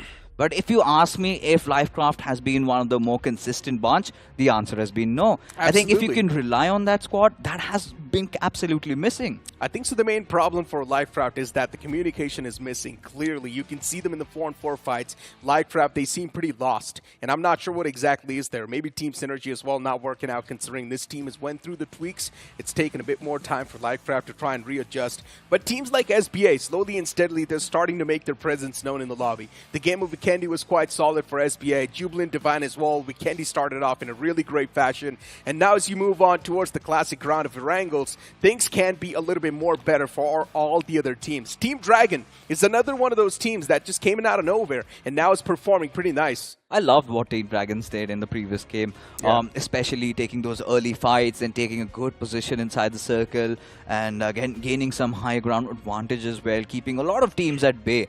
And considering how their journey so far has been in the iQOO BMPS 24 this time, I think I can live with that. No complaints from this roster. Relatively new. We haven't seen them in the previous official tournaments. And this time, I think they're showing that zeal. They're showing that hunger. I think still yet more to be explored from this side. But completely agree with you. LIVECRAFT has been a team that has disappointed us, even for the likes of Revenant. I mean, they're pretty much... I mean, we're getting a little bit more critical about them, but then again, Revenant it is. I think one of the biggest names in the industry, and you would have high expectations because, by God's sake, this is still round number 1. You've got tougher challenge coming in for round number 2, and you do not know what happens after that big reshuffle. Exactly my point. That's what I'm saying. If Revenant Esports is struggling in the round 1 itself, then what's going to happen in the round 2 if they do make it over there? Because right now, with the way Revenant Esports is performing, there's a high chance they might not make it to the round 2. And if that does happen, then this will be a big fall-off for a banner like Revenant Esports. And to recover from such a fall-off will be way too tough in the upcoming tournaments, because at that point in time, that banner would not be feeling great in general. But you move on forward towards teams like Blind Esports. The newer players that Blind Esports have gone for themselves, they're doing much better. They certainly are, and I think we are on a quest right now. The final game of group number 3, and in fact for group blue. And after this, the dust will settle and we will find our top teams. We will find our teams that are really struggling, who really need to work it out in the next week. But for now, let's see the flight path trajectory taking its course all the way from Yasnaya Polyana towards the hospital side. And seems like heading over towards Sosnovka military base would be quite a tussle. It will be. And you also would want to touch upon the fact that for Misfits, it's been a great drop in the performance. Yeah. I'm not exactly sure what happened to the players of 4 Misfits, but this inconsistency is something that we need to keep an eye out for. Now, you guys compared 4 Misfits to Team Captain, but let's be honest, Team Captain, in the first 3 games itself, they had enough points to cover up for all the 6 games. But that's not the case with 4 Misfits. They still need a few more points in this upcoming game. You know, still, they did not have those chicken dinner moments, but definitely a good day number 1 for them, if you look at it. They've been consistent. I think game number 1 was an absolute disaster, but game number 2, game number 3, it was a nice recovery from the 4 misfits. So no complaints from them, but yes, there has been a letdown today. And I'm pretty sure they must not be happy with themselves either, because yesterday, if you notice, I think it was a very quick early fight they had to engage in, and that was a fight that they lost. And they made a very good comeback, a swift one at that in Miramar. But seems like we might get to see them locking horns once again. However, a lot of these teams getting down over here, SBA right beside R&T. And this time, I think we might have a fight at Yasnaya Polyana, especially when you've got two big giants, Blind and X-Pac. Now that's going to be a nuclear fight. Two best teams in this lobby fighting off against each other for this drop location, which is going to be Yasnaya Polyana. This collision will be quite nice. Will be worth it to witness, that's for sure. And Blind Esports right now, of course, wanting to get their hands on the basic weaponry. The same thing can be said for Team X-Pac. I just want to see if there's anyone who's infiltrated each other's territory. And that's not being the case. Sarang is there on the opposite side, and he's the only player with the face up against the players of Blind Esports, while his teammates are all the way in the back towards the apartments. And Sarang is giving that constant information to his teammates as well, exactly where the players of Blind Esports are positioned. So for Team X-Pac, intel is something that's there. Do they know that Sarang is all by himself over here towards this building? And that's my question. Sarang needs to play it as safe as possible, while Blind Esports too doing the same thing. They're playing it safe, but they're playing for intel. Both these squads so rigid and yet so stubborn. Either of them want to back off from over here. It's all about the control. We know even back in the days where Blind used to be Team Galaxy Esports, they never shied away from Yasnaya Polyana. Despite having multiple drop fights, I think it was against RTGERNB, whom we're going to see in action later on in set red, but they never gave up. They've got those multiple drop locations. Even we've seen them heading off towards the northwest Georgie as well.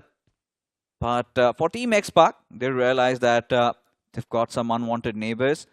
Surely want to weed them out from here. As Sarang, he's been sprayed at, but still somehow finds a semblance of cover as the fight begins. Blind Esports, they do find one of the men who was out in the open. Shots were taken, but nothing critical happening just yet. I'm not sure what that nade was from Sarov, but it's quite unfortunate. Did not go exactly the way he wanted it to. Sarang up close and personal against Nova. This will be an interesting fight, considering the fact that he's the only man in the front. From the back, it will be Sarov, but I don't think so this cover fire will be there in time. So for Blind Esports, there's a high chance that man can be isolated right there. For Team X-Pac, they've got a man advantage in that duel itself. Two players can instantly make the pounce onto the player of Nova 21. That's where things can instantly come crashing down. But one won't be a letdown. There's the phone in front of your screen, ladies and gentlemen. The iQOO Z9S. And we've talked about the best mobile device for gaming in a budget. 1799 is what it starts from, and you can win prizes worth 50,000. All you got to do is, after the games get over, head over towards Google and search for iQOO Z9S, partake in that competition, and who knows, you could be the recipient of the moolah that you might get. But heading on, you know, in this particular fight, it's very difficult to say, Necro, as to who has the upper advantage, because none of these teams have been centralized. None of these teams have been pinned down to that one location. It's all about who finds that first opener and who instantly capitalizes on the situation. Because let's be honest, both these teams are aggressive. Yeah. Team X-Pac has that little bit of that experience, but oh my God, Blind, they have got the momentum. Sarang's about to be caught, that's for sure. And Nova, he's all by himself, just trapped in this building. He's not even moving an inch. Just waiting for Sarang to step in his crosshairs. It will be a trap waiting to be executed. And Sarang now hears the footsteps of the man. The door's closed, but as soon as the door opens, it's Nova to strike down the player. Sarang instantly hits the floor and will be panned to death. Yeah, that's nice. That's much more like it. Surely, go for it. Somebody needs to give a reality check to the champions of the BGS 24. That yes, you can bleed. And Blind Esports doing the deed. And now Team Xpark, they might feel enraged. One already down. And now 3 more to go. But for Team Blind Esports, they still need to know about their whereabouts. I'm pretty sure they have a slight idea that yes, the southern side is what Team Xpark have taken for themselves. PreyGod and Joker, very much apart from each other. Can't really provide cover fire. And seems like Joker might just give his position away. He wants to toss in that nade. But let's be honest, it's not going to be able to find the opener that a Joker is looking for. The fight's now taken down to a 3-on-4. Blind Esports having the clear man advantage in this entire duel. So for Team Xpark wanting to execute the fight, will be a tough pill to swallow. With a man disadvantage, it will be a tough conversion too. It's better to just back away from Yasna Polyana, considering you already do have decent weaponry and loot, and try and just focusing on getting your hands on better vehicles, and just try and rotate out of that spot. Yeah, not like this. But Jubilant Divine, we've seen every single time they get the center of the circle, they tend to convert it into a chicken dinner. This time, however, that's not the case, but still, haven't really been challenged by any team so far. In the previous game, they went off to Picardo, but it was such a tough time for them to get out of that. But Joker, too much movement over there. Nova 21 knew exactly where he was. And seems like, Necro, we might get to see another pan. There's just no way. Blind Esports, how are they able to sniff out the players of Team Xpark like that? Individually, slowly, and steadily, Xpark is losing the grip in this fight. But then, one return knock-in confirmation comes into play as well. As Nova 21 now, this time his team receives a reality check. And another man will be panned to death. Joker too, the same thing happens. Nova, he's an evil player. He certainly is. And now, they're up against the Goliaths. And I'm liking it, every single bit of it, to be honest. PreyGod still did manage to get a trade-off though. Sort of getting a little ahead of himself and instantly sprayed down to his death.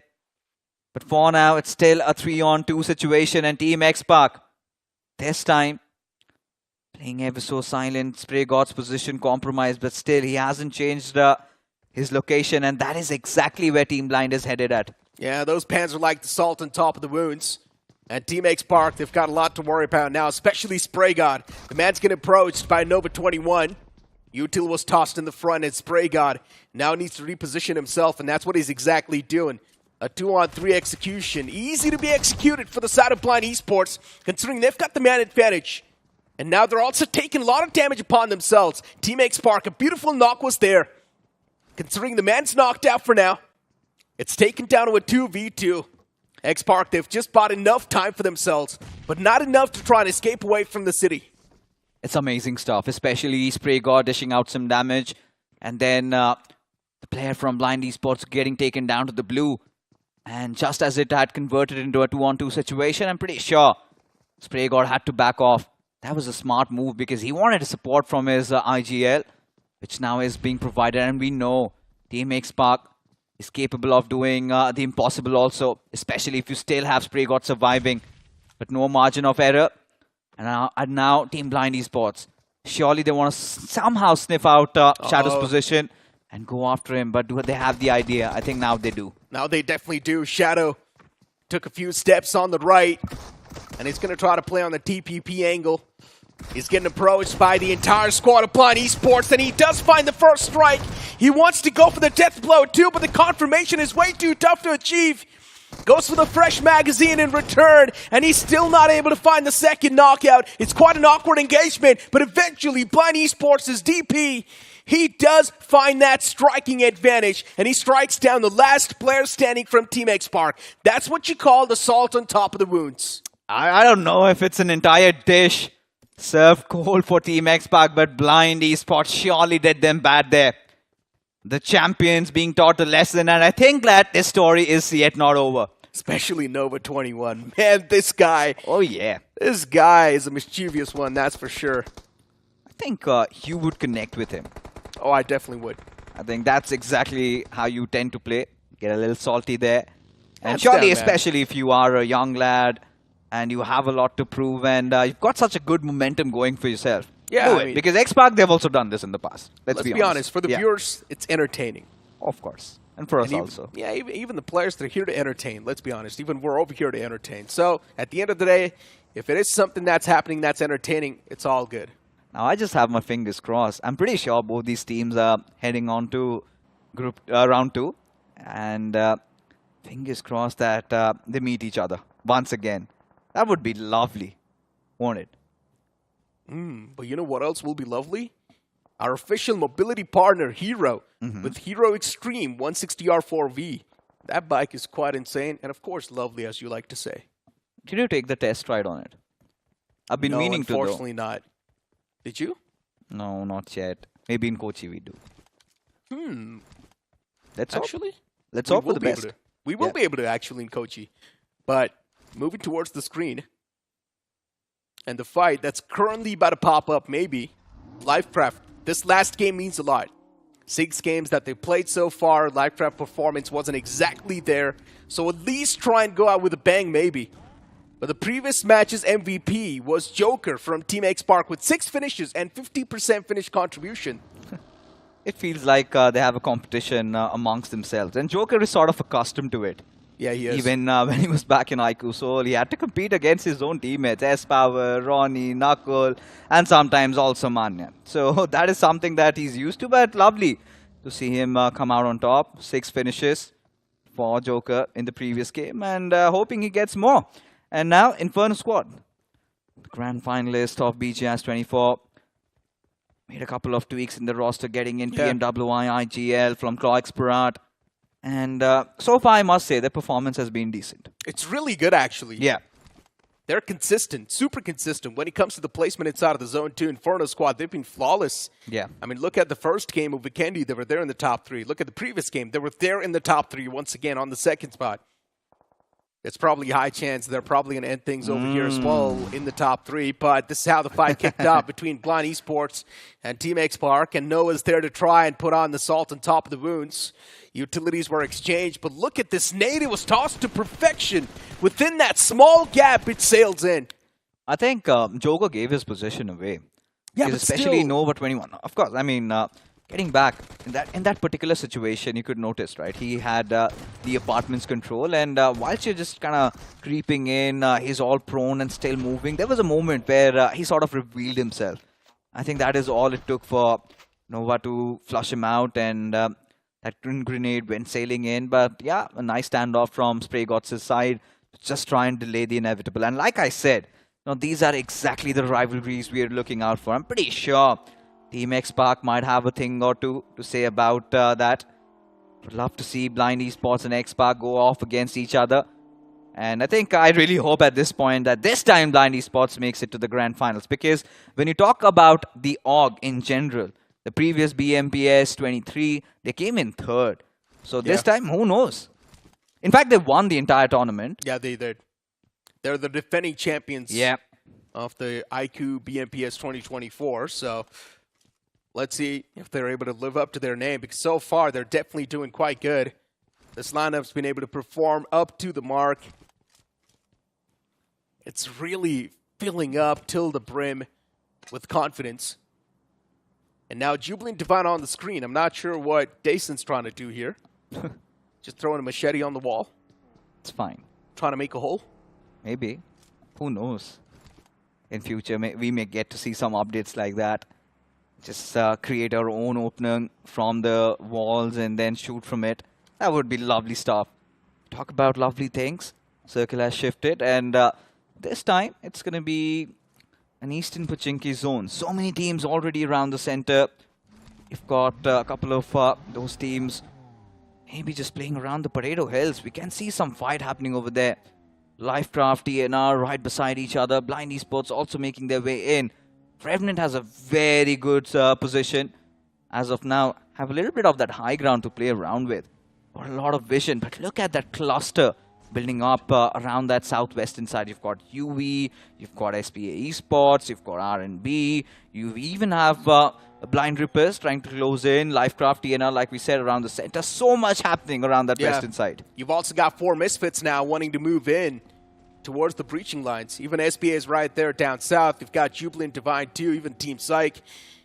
Team Psyche will be in the later bunch to try and move inside of the zone, and that's where Team Psyche will find themselves in a big disadvantage, because now they need to be the alpha males and try and show their dominant side.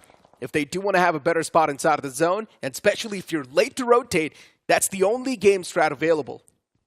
Or else play from edge to edge, keep on compromising as much as possible. If the zone moves away, you're screwed. For Team Psyche, it's been a tough journey, and we have had a full-fledged conversation about it. Especially when you've got the likes of CV, one of the tried and tested IGLs, having gotten so much laurels for himself and his team. And now for Team Psyche to be struggling, I think this is not where Psyche should be really starting to sweat. It's not round one, usually that has been a cause of concern for them. They've always made it to the latter rounds, and I hope this time should also be the case. But with passing time, the intensity of the competition has also doubled down. So, yeah, everything is quite unsure. But for now, TNR, very close to the players of 4 Misfits. But for TNR, they've got that higher ground to play with. Oh, man, 4 Misfits. I'm not sure why they're taking the fight like this in such an awkward way. But Samir's out in the open. The only cover the man has to play around with is a tree. And if his position gets compromised soon enough in the future, Samir will instantly be strike down too. And that's not the ideal start for him. F1.5, but Samir's now going for the flank angle, and this can be the game changer. TNR, as they lose out on Prince in that fight. Now it's all down to Ron, up close and personal. Where's the cavalry? The cavalry finally arrives for TNR, but it might just be a little bit too late. Ron sticks the revive. For the players of 4MF, it's better to just back away from this spot, considering they do not have the high ground advantage anymore. TNR, they're back in full force once again. 4MF, they're constantly challenging the fight against the players of TNR. And for TNR, I guess they just want to give up onto it. They want to back away from this spot. I like this downrange play from 4 Misfits. Of course, they do not have that height advantage, but they have the element of surprise, and this is where they start delivering. Dreams getting that knock onto its Ron. Miracle just deciding to drive his vehicle. And Dreams getting taken down over there. Rockstar completely clueless about what is happening on his sidelines. Still fixated at what lies in front of him as Canary still trying to deal with this. It's a dance that 4 Misfits are going up against. And now Rockstar, he's also getting picked off. Multiple fights engaging. And Aman coming out, swinging out of that one. As for 4 Misfits, they've been again put down 6 feet under. High ground advantage is a high ground advantage. It's really tough to try and contest a team on the high ground, unless if you're Blind Esports. And Blind Esports themselves looking pretty confident with this approach. 2 players could have been ran over with that one single strike. But luckily enough, it's just 1 player to get ran over, but it's still not going to matter because TNR just down to this one last man, and Nova will easily stride upon him. Yeah, TNR, no time to rejoice, and Team Blind, look at them go. Start of the game, and they've got multiple finishes to their names, but seems like they're not out of the woods as well. As Blind Rippers decide charging. Evil, somehow in a whole world of trouble, gets taken down as well as the numbers start to dwindle down, and Blind Rippers, they make a quick work of Team Blind. They stay true to their name. They do rip off the entire Blind Esports. Blind Rippers indeed ripping off Blind. But a quick execution that was. Now they have the entire control of Potato Hill. Look at that. The highest possible point that you can have inside of the zone. With this high ground advantage, you can constantly go for that intel, which will be really valuable, especially if you want to pave a good pathway inside of the safety lines in the future. But speaking of the smack center, it's RNB right there. UE's also there in the off-center side. Then you've got SBA on the southern side, just barely breaching in, playing on the edge. You've also got Team Psyche finally breaching inside of the zone. In general, teams now will start to play from the outskirts. They would want to play from edge to edge, considering there's not a lot of those compounds available in the zone itself. So much pressure on Revenant at this point. They haven't been that aggressive. They still have Hirdmen right on their tails. And just beside them, they've got Inferno squad also to deal with. Yeah. It's all about scouring the territory, searching for some good avenue to make an entry inside the circle. However, Kratos has managed to find an entry. The influx will be there coming in from Revenant, but they still do know that their 6 is not clear yet. So that is something that they have to be aware with. And for THM, they're also making a move inside the zone. Both of them finding an easy entry, but Lems, he's taking some heavy beating there. For some reason, it feels like Revenant Esports are struggling with the confidence to approach the fights. Because the way this entire fight kicked off, THM, now Tribe Hirdmen, they're facing off against the players of Inferno squad. This is where Revenant Esports can actually go for the third party, and that's what they're exactly doing. Tribe Hirdmen, they're constantly getting strike down from different angles. From the front, it's the players of Inferno squad. From the back, it's Revenant Esports. And Revenant Esports, considering they've got the high ground advantage to play with, it's all good in the hood. Seth was knocked out, but Sensei's there to save the day. Seth will be back up on his feet. That's not an issue. Inferno squad, if they want, they can try and make an off angle, but I don't think so. They've got a lot of the intel against the players of Revenant Esports, so they do not want to make the move just yet. For Revenant, they've got the high ground in their hands. As long as they keep themselves pinned down in the spot, it's all good. Inferno squad, for them, they constantly want to be on the move. They constantly want to be on the prowl. They've already secured enough points. If they want, they can be really aggressive in the final few moments. They certainly have to be, and like you said, for Inferno squad, they're still trying to find a sweet spot inside the circle, a spot where they can breathe. Oh my God. Around, and there you go. There comes the shift, and I think like Blind Rippers have a really good position to play around. Same goes for the players of UE. They've got a nice semblance of cover. They've got those compounds to play with, and Jubilant Divine could be a threat. Same goes for SBA as well. They might also come crashing down in on them. As now Revenant, they decide to go after the remaining players of THM, and there you go, the push comes in, and Pog, he's instantly burned down around the Wizard Tower as Revenant take good control over it, but they still know that the job is yet half done. Tribe Hirdmen, they poof into thin air, all thanks to Revenant Esports. But looking at towards the map, as we know, BR, they've got the best possible outcome off that entire potato hill, and you move on towards the backlines of that team. There's another team called Teen. And this is where BR should not be tunnel witching just in the front. They should also look out for the back lines. They're taking a fight against the players of Jubilant Divine. That's a great fight to take, but still keep this thing in mind. They're getting wrapped up from the back, and this will be the greatest backstab for a great spot inside of the zone. So BR, they need to be watchful. I really love this setup coming in from Revenant. They did not decide to commit all their players inside that visitor. That usually is a disaster. They kept Sensei around that little window shack. And I think somewhere down the line, if somebody decides to charge in on Revenant, they have that perfect cover fire going in.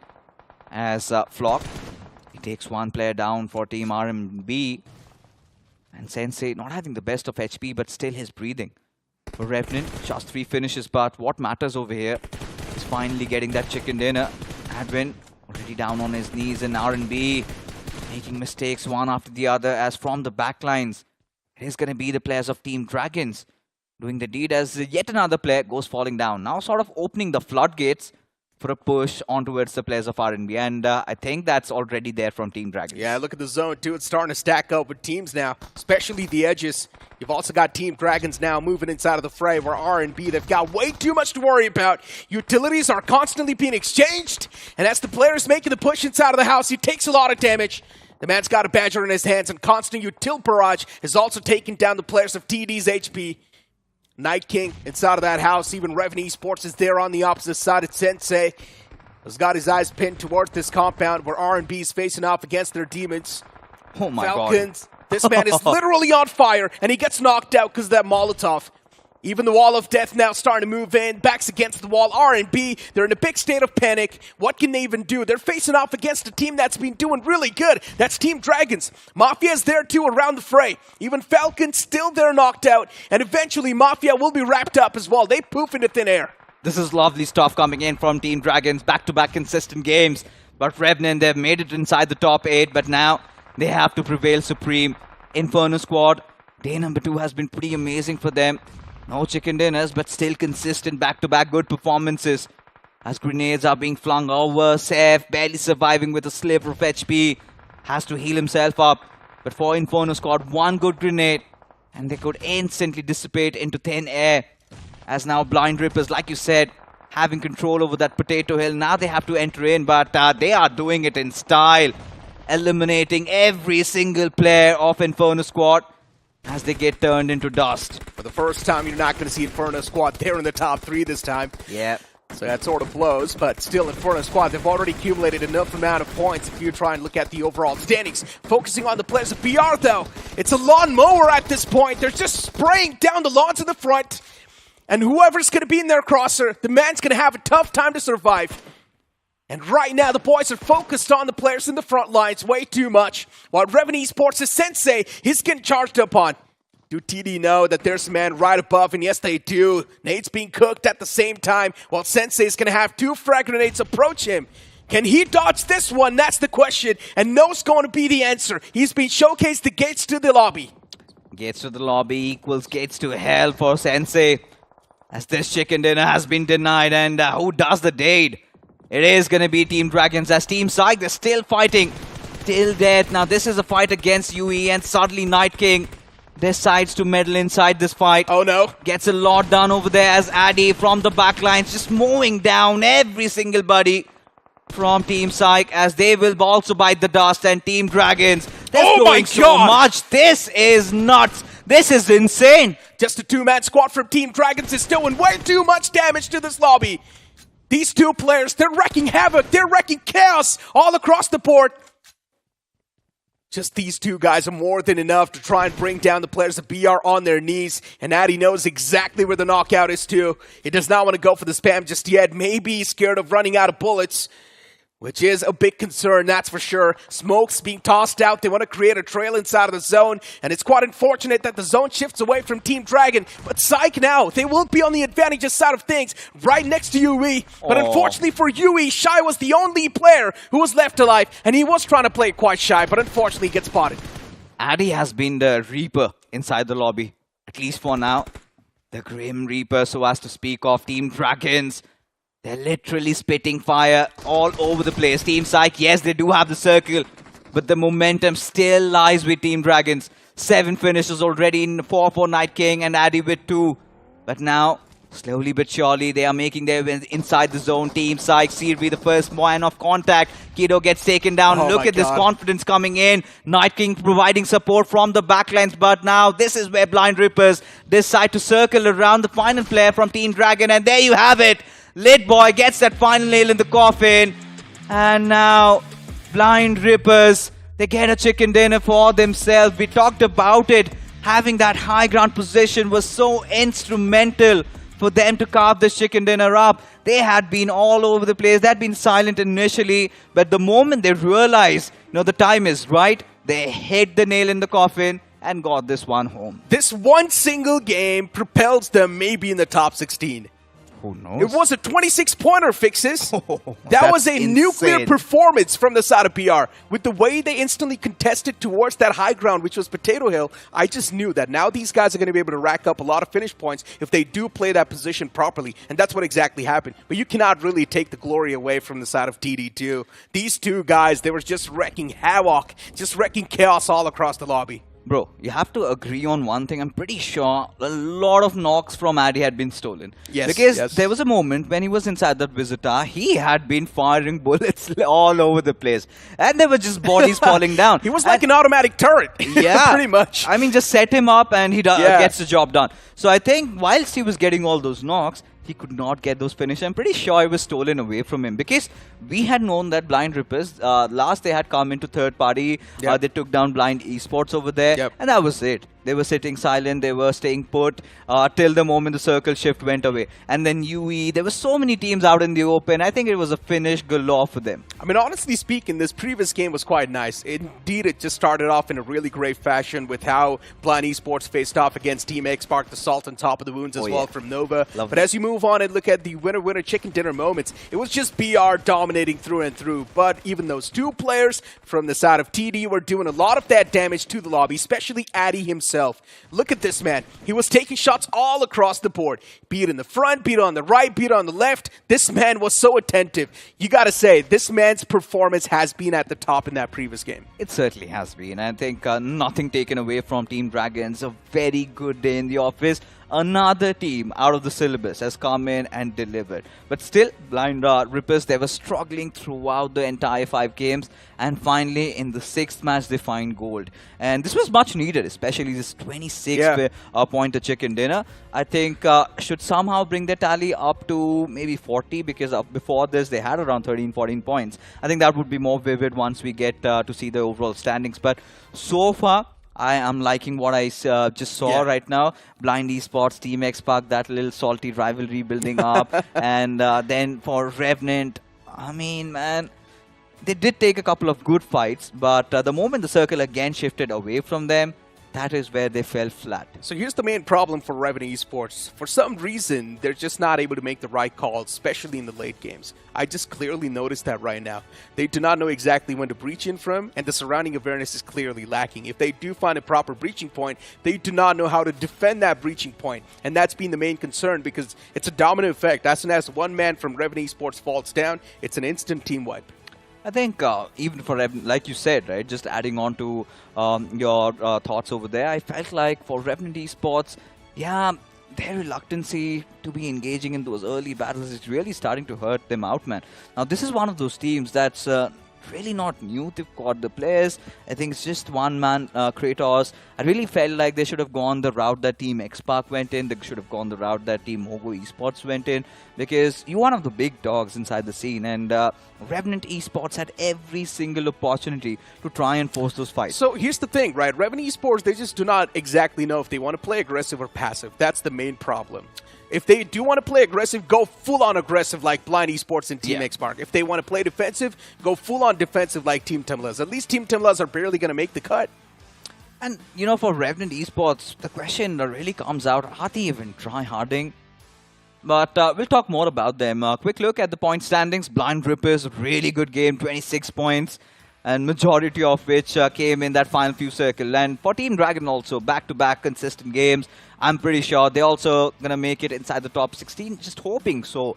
And Blind Esports, these 11 points won't really be enough to contest for that second spot that 8-Bit was holding on to. 9 points from Revenant Esports, not that bad of an ending, I'm not going to lie. So Revenant Esports should still be in a decent spot in the overall standings, not doing too bad. You've also got Jubilant Divine with just 4 points. I want to see where Jubilant Divine is placing them after this game in the overall standings too. Latter half of the board, of course, you see Team X-Park considering they faced off against Blind Esports. That fight did not exactly pan out the way they wanted it to. LIVECRAFT, another big letdown fixes.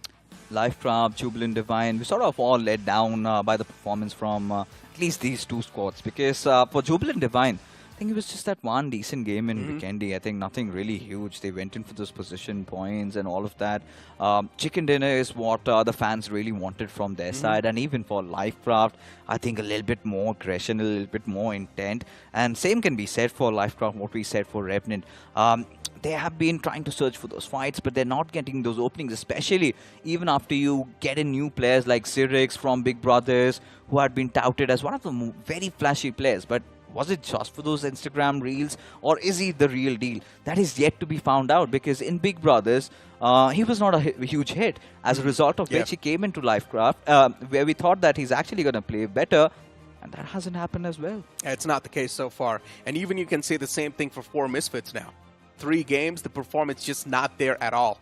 While you try and compare this performance to the first 3 games that they played, 4 Misfits was doing much better. They were able to play like it was their ground. They were much more confident with the approach that they were taking. But now these games, 4 Misfits are completely deactivated.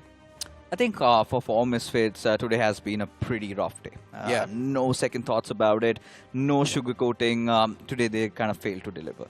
Because 4 Misfits, especially the way they played yesterday in those final 2 games, I really was hopeful that, yes, maybe this team might be special. And these are not new names. At least 3 of them we have seen in the past. I think Canary, Rockstar is somebody with whom we connect with. Because even personally, we have interacted with them. Great lads. But lately, they've been really spiraling down. They haven't shown that performance. Even in the previous BGS 24, I think did not play that well. Yeah, it feels like the past is haunting them once again. It's our esports all over again, man. As the tournament keeps on passing by, the performance keeps on dropping down. And that's been the main concern for this entire lineup too. Now, both these players, as you mentioned, they're quite the known ones. They're quite the known faces, especially Canary. This man has got quite a great camera presence. But I had a conversation with Johnny too. Just camera presence does not matter. You, as an esports athlete inside of the game, how confident you are with your approach also matters a lot. And sometimes Canary has been struggling with that too, and even his teammates. But moving on the conversation towards some of the newer names on the block, right? You speak of Tribe Hirdmen. We had a lot of doubts as well about this team. We had a lot of expectations from them too, considering they're returning back over here in iQOO BMPS 2024. And for Tribe Hirdmen, not able to deliver once again. I think for Tribe Hirdmen, overall throughout the day, all they had was just one decent game. Yeah, that's it. Yep. And nothing really special. You could say that, wow, it's a Tribe Hirdmen moment. Because I think overall from these 6 games, they have to take their learnings. They have to go back to the drawing board. They do not know when they're going to be playing next. Are they going to be from set blue or from set red? There's going to be that big, massive reshuffle. And they have to understand if they want to proceed to the next stage, that is round number 2, they have to be 50% up the competition. Because there's again is going to be a big reminder for all the viewers that have just tuned in. From here onwards, out of the 128 teams, only the top 64 qualify. This is going to be the biggest clash. After that, you're going to get a little bit of that breather. Not a lot of teams getting eliminated, but you're going to have a big cleanse in round 1 itself. Yeah, and not just that. As we know, this was the end for Group Blue, or the entire blue set. Yeah. And now the red set's going to be the one to chime inside of the action in the upcoming days. So things will be super interesting. Week 1 has been super spicy, I'm not going to lie. A lot of those letdowns were witnessed. But moving on towards the overall standings, things will be cleared up a little bit more, right? And I just want to see where Jubilant Divine, they have managed to place themselves in the overall standings. But the top 8, pretty much the same. X-Park right there on the 8th spot. Nothing really changing over there. You try to look at from 9th till 16 too. No major changes. Yeah, Blind still holding on to that 3rd spot. I think maybe had they survived a little bit longer, who knows that they could have maybe crossed over our Team 8-bit. But for Jux, I think they had been pretty amazing. We had seen them, but Blind Rippers, look at this climb. Directly inside the top 16, I think those 26 points really helped them quite a lot. But we're going to move ahead a little bit and find for ourselves who are going to be the ones that are somewhere lurking around the middle, because now look at that. The difference isn't going to be really massive. I'm pretty sure it's just going to be a few points, and look at that. A lot of teams are sharing points as well. Gen X FM, TMG, all at both at 41. I told you, Blind Rippers, with that one single game, they propelled themselves in the top 16. Yeah. That's incredible. All it takes is one good game for you to instantly change the entire fate of your team. And that's what all these teams need to understand as well. Even for Revenant Esports in the upcoming games, if they do get one single good game, they can also be there in the top 64 if they want to. But the overall standings, second page on the screen, you see TD right there too with 44 points for Team Dragons. They've been really good, consistent, firepower's immaculate. I think Revenant and Medal, they're just going shoulder to shoulder with each other. And still, again, you would expect bigger things from them. And yeah, like you said, JD, still somewhere in the middle, nothing really lost. They can still stage that comeback. Easily but, they can, yeah. Yeah, they have to do better than this, I'm pretty sure. Disappointments coming in from LIVECRAFT, especially after they had a chicken dinner for themselves, and then they haven't really been that consistent. But as we move on over here, this is where we're in that red zone, version 9, one of the big teams, NXT as well, Forking. We've all seen these teams in the previous BGIS 24, yeah. Even for the likes of RNB, RVNC, another big name. Exactly. So that's quite a bummer. Even 4CN's right there. You also see Gusso Esports, if you remember. Gusso Esports was one of the most formidable teams that we witnessed in the BGS 2024. And now the transition towards this BMPS 2024, it's way too opposite, man. It's like it's a complete different team now playing in here. You've also got UE, you've also got DTS, TNR2 on the 61st. You've got RDX, Team Muffins, and then Team Snipey. Team Snipey, that's a whole different story. These guys were just not able to find any sort of points, and then in the last game, they managed to find 3 points for themselves. I think they're at this point, Team Snipey, Team Muffins, in order to see the day of round 2, they have to somehow pull out a rabbit out of their magic hat. There's no other way out of this, because sitting at single-digit points, I think they will be looking at somewhere around getting 60 to 70 plus points in a span of 6 games, which is a very tall ask, but still doable if they really change their style of play. Exactly. But you know what? Let's move on and look at the iQOO MVP top 5 players. And this is where the players who managed to dominate the entire tournament so far will be visible. Still, you see Silly Esports' is Hydro right there with 19 finishes and 40% finish contribution. 8-Bits Aditya is there too with 18 finishes. And then Jux's amazing. Of course, the man's back in the race. Well, he has to be there, and this time he's been quite consistent. Even yesterday he was quite good. Today also just carrying the metal forward. But Ninja Boy, I think the BGS 24 MVP is going to be a usual suspect, and he's going to be still there. Just one more game, and who knows, he'll be at the pretty much at the top spot. But Evil from Blind, I think this was something that we were hoping for, and he's starting to deliver right now. 16 finishes for this lad as well. But Hydro surely has to be the revelation. I think so. Even Nova 21 is going to be in the race now soon enough with the way Nova 21 was able to perform, especially panning down two of the players of a team like Team X-Park. It's definitely going to be elevating the man's confidence to a Cloud9. But now, moving on forward towards the conversation of this entire blue set that we've witnessed so far, a lot of the known names were not able to perform. Some of the T1 teams, too, they sort of were not able to strike down properly. Metal Esports, in the first 3 games that they played, they were completely a big letdown. Then the latter 3 games, we saw a big comeback from Metal Esports. Yeah, Metal Esports day number 2 was much better than day 1, truth be told, because Metal Esports, we had some high expectations after they went through that little bit of a roster revamp once again. Day number 1 was a little bit of a letdown. Day number 2, they were fine. But still, taking a look at what we had predicted earlier in the morning, and seems like there are 2 people who are going to be quite happy. One is sitting right beside me, and Anki Bot, also from the Hindi desk. So 2 brothers, I think this time, hitting the chords right. I'm pretty sure I have a party due. Johnny and Ravan were trying to play it safe, but let's be honest, man. Team captain, they gassed out in the first 3 games. They were not able to perform again. Before Blind Esports, burning torch of consistency. That's all I'm going to say. I like myself over there. I think I look sexy there. I went for a bold move. I went for Team TAMILAS, and they have been a little bit of a bummer this time. I mean, on paper, they're supposed to be a safe pick. But with the way they were playing... Come on, they were not... on paper, for sure. I really thought that today they're going to be staging a comeback, and they did not. I mean, a lot of the teams were staging a comeback. We saw a lot of comebacks today. But unfortunately, we did not see a comeback just from this one single team that was Team TAMILAS. They still did barely enough to qualify, but that's not enough, man. We want to see the proper Team TAMILAS in their prime. You know, not to be too harsh, they weren't too bad either. But again... The bars that we have from Team TAMILAS surely as I mentioned, haven't been met this time around. Round number 1, I'm pretty sure they also must be gutted with themselves. And now since all their matches are over, they've got some time whilst the Group Red matches go on. And after that, we'll see them back into the action. We do not know. Maybe a different group is where they might tend to shine, because they had to deal with the likes of MOGO, Esports, and so many others who had stepped up in their lobby big time. I mean, for MOGO Esports, they're a whole nother beast now. And I'm just loving the fact that they're bringing in that aggression, right? MOGO Esports, before this entire lineup switch-up that came through, they were playing it so passive. But now look at MOGO Esports. They're chasing down, hunting down squads left, right, center. And I'm loving this confidence from Destro. He's trying new stuff out. He wants to test the water a little bit more, considering it's still the early phase of the tournament. And of course, in the grand finals, things will be much different.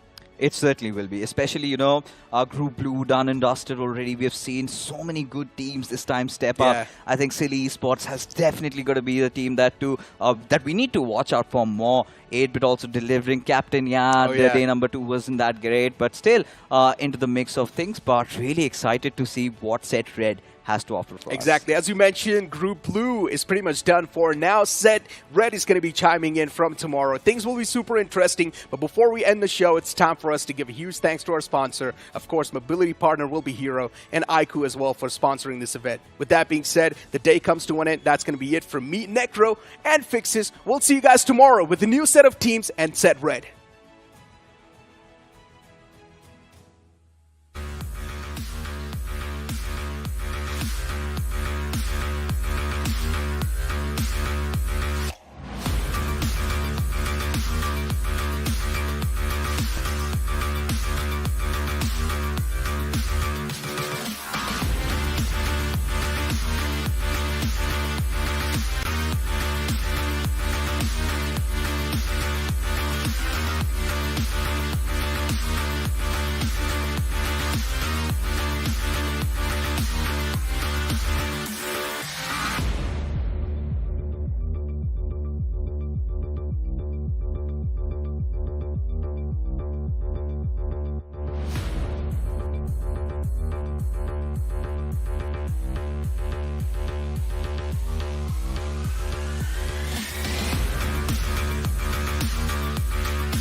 Anybody fresher than a mega tasker. Talk about stronger, quicker, faster.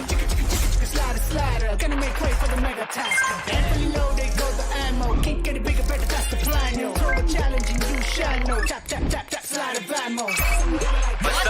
Who's winning? Who do you think? Mega Taskers win the game at every level. iQOO Z9S Pro with Snapdragon 7 Gen 3. Fully loaded for Mega Taskers. Search iQOO Z9S on Amazon.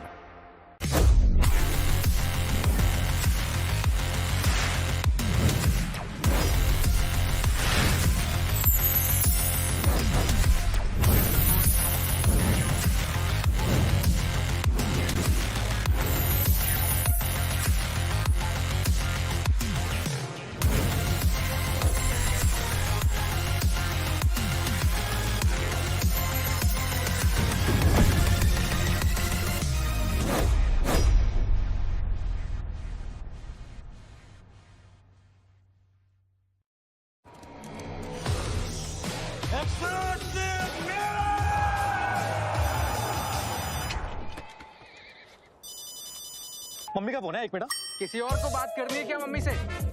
Take 63. Ouch. I'm not doing this. 300. यार ये एक्सूट इतने cool है, लेकिन अगर shoot ही नहीं होगा तो दुनिया को कैसे पता चलेगा? X-Suit's so stunning that even Dynamo won't let us tell you about it. X-Suits, a million reasons to keep everyone away.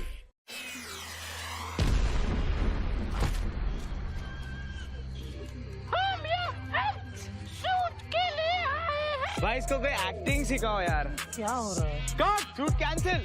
आना प्योर।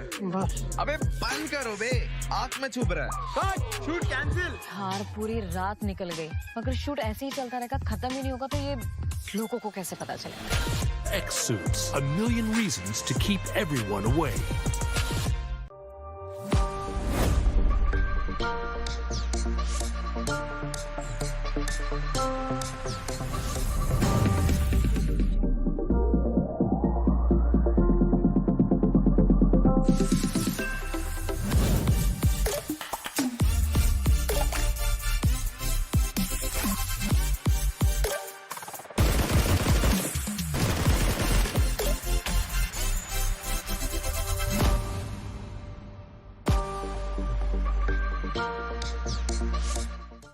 ये है बदनसीब लाल। इसने अपना नसीब बदलने के लिए काफी टैक्टिक्स ट्राई किए। कब चमकेगा मेरा नसीब? पर नसीब चमकता ही नहीं, क्योंकि हमेशा थर्ड पार्टी हो जाता है।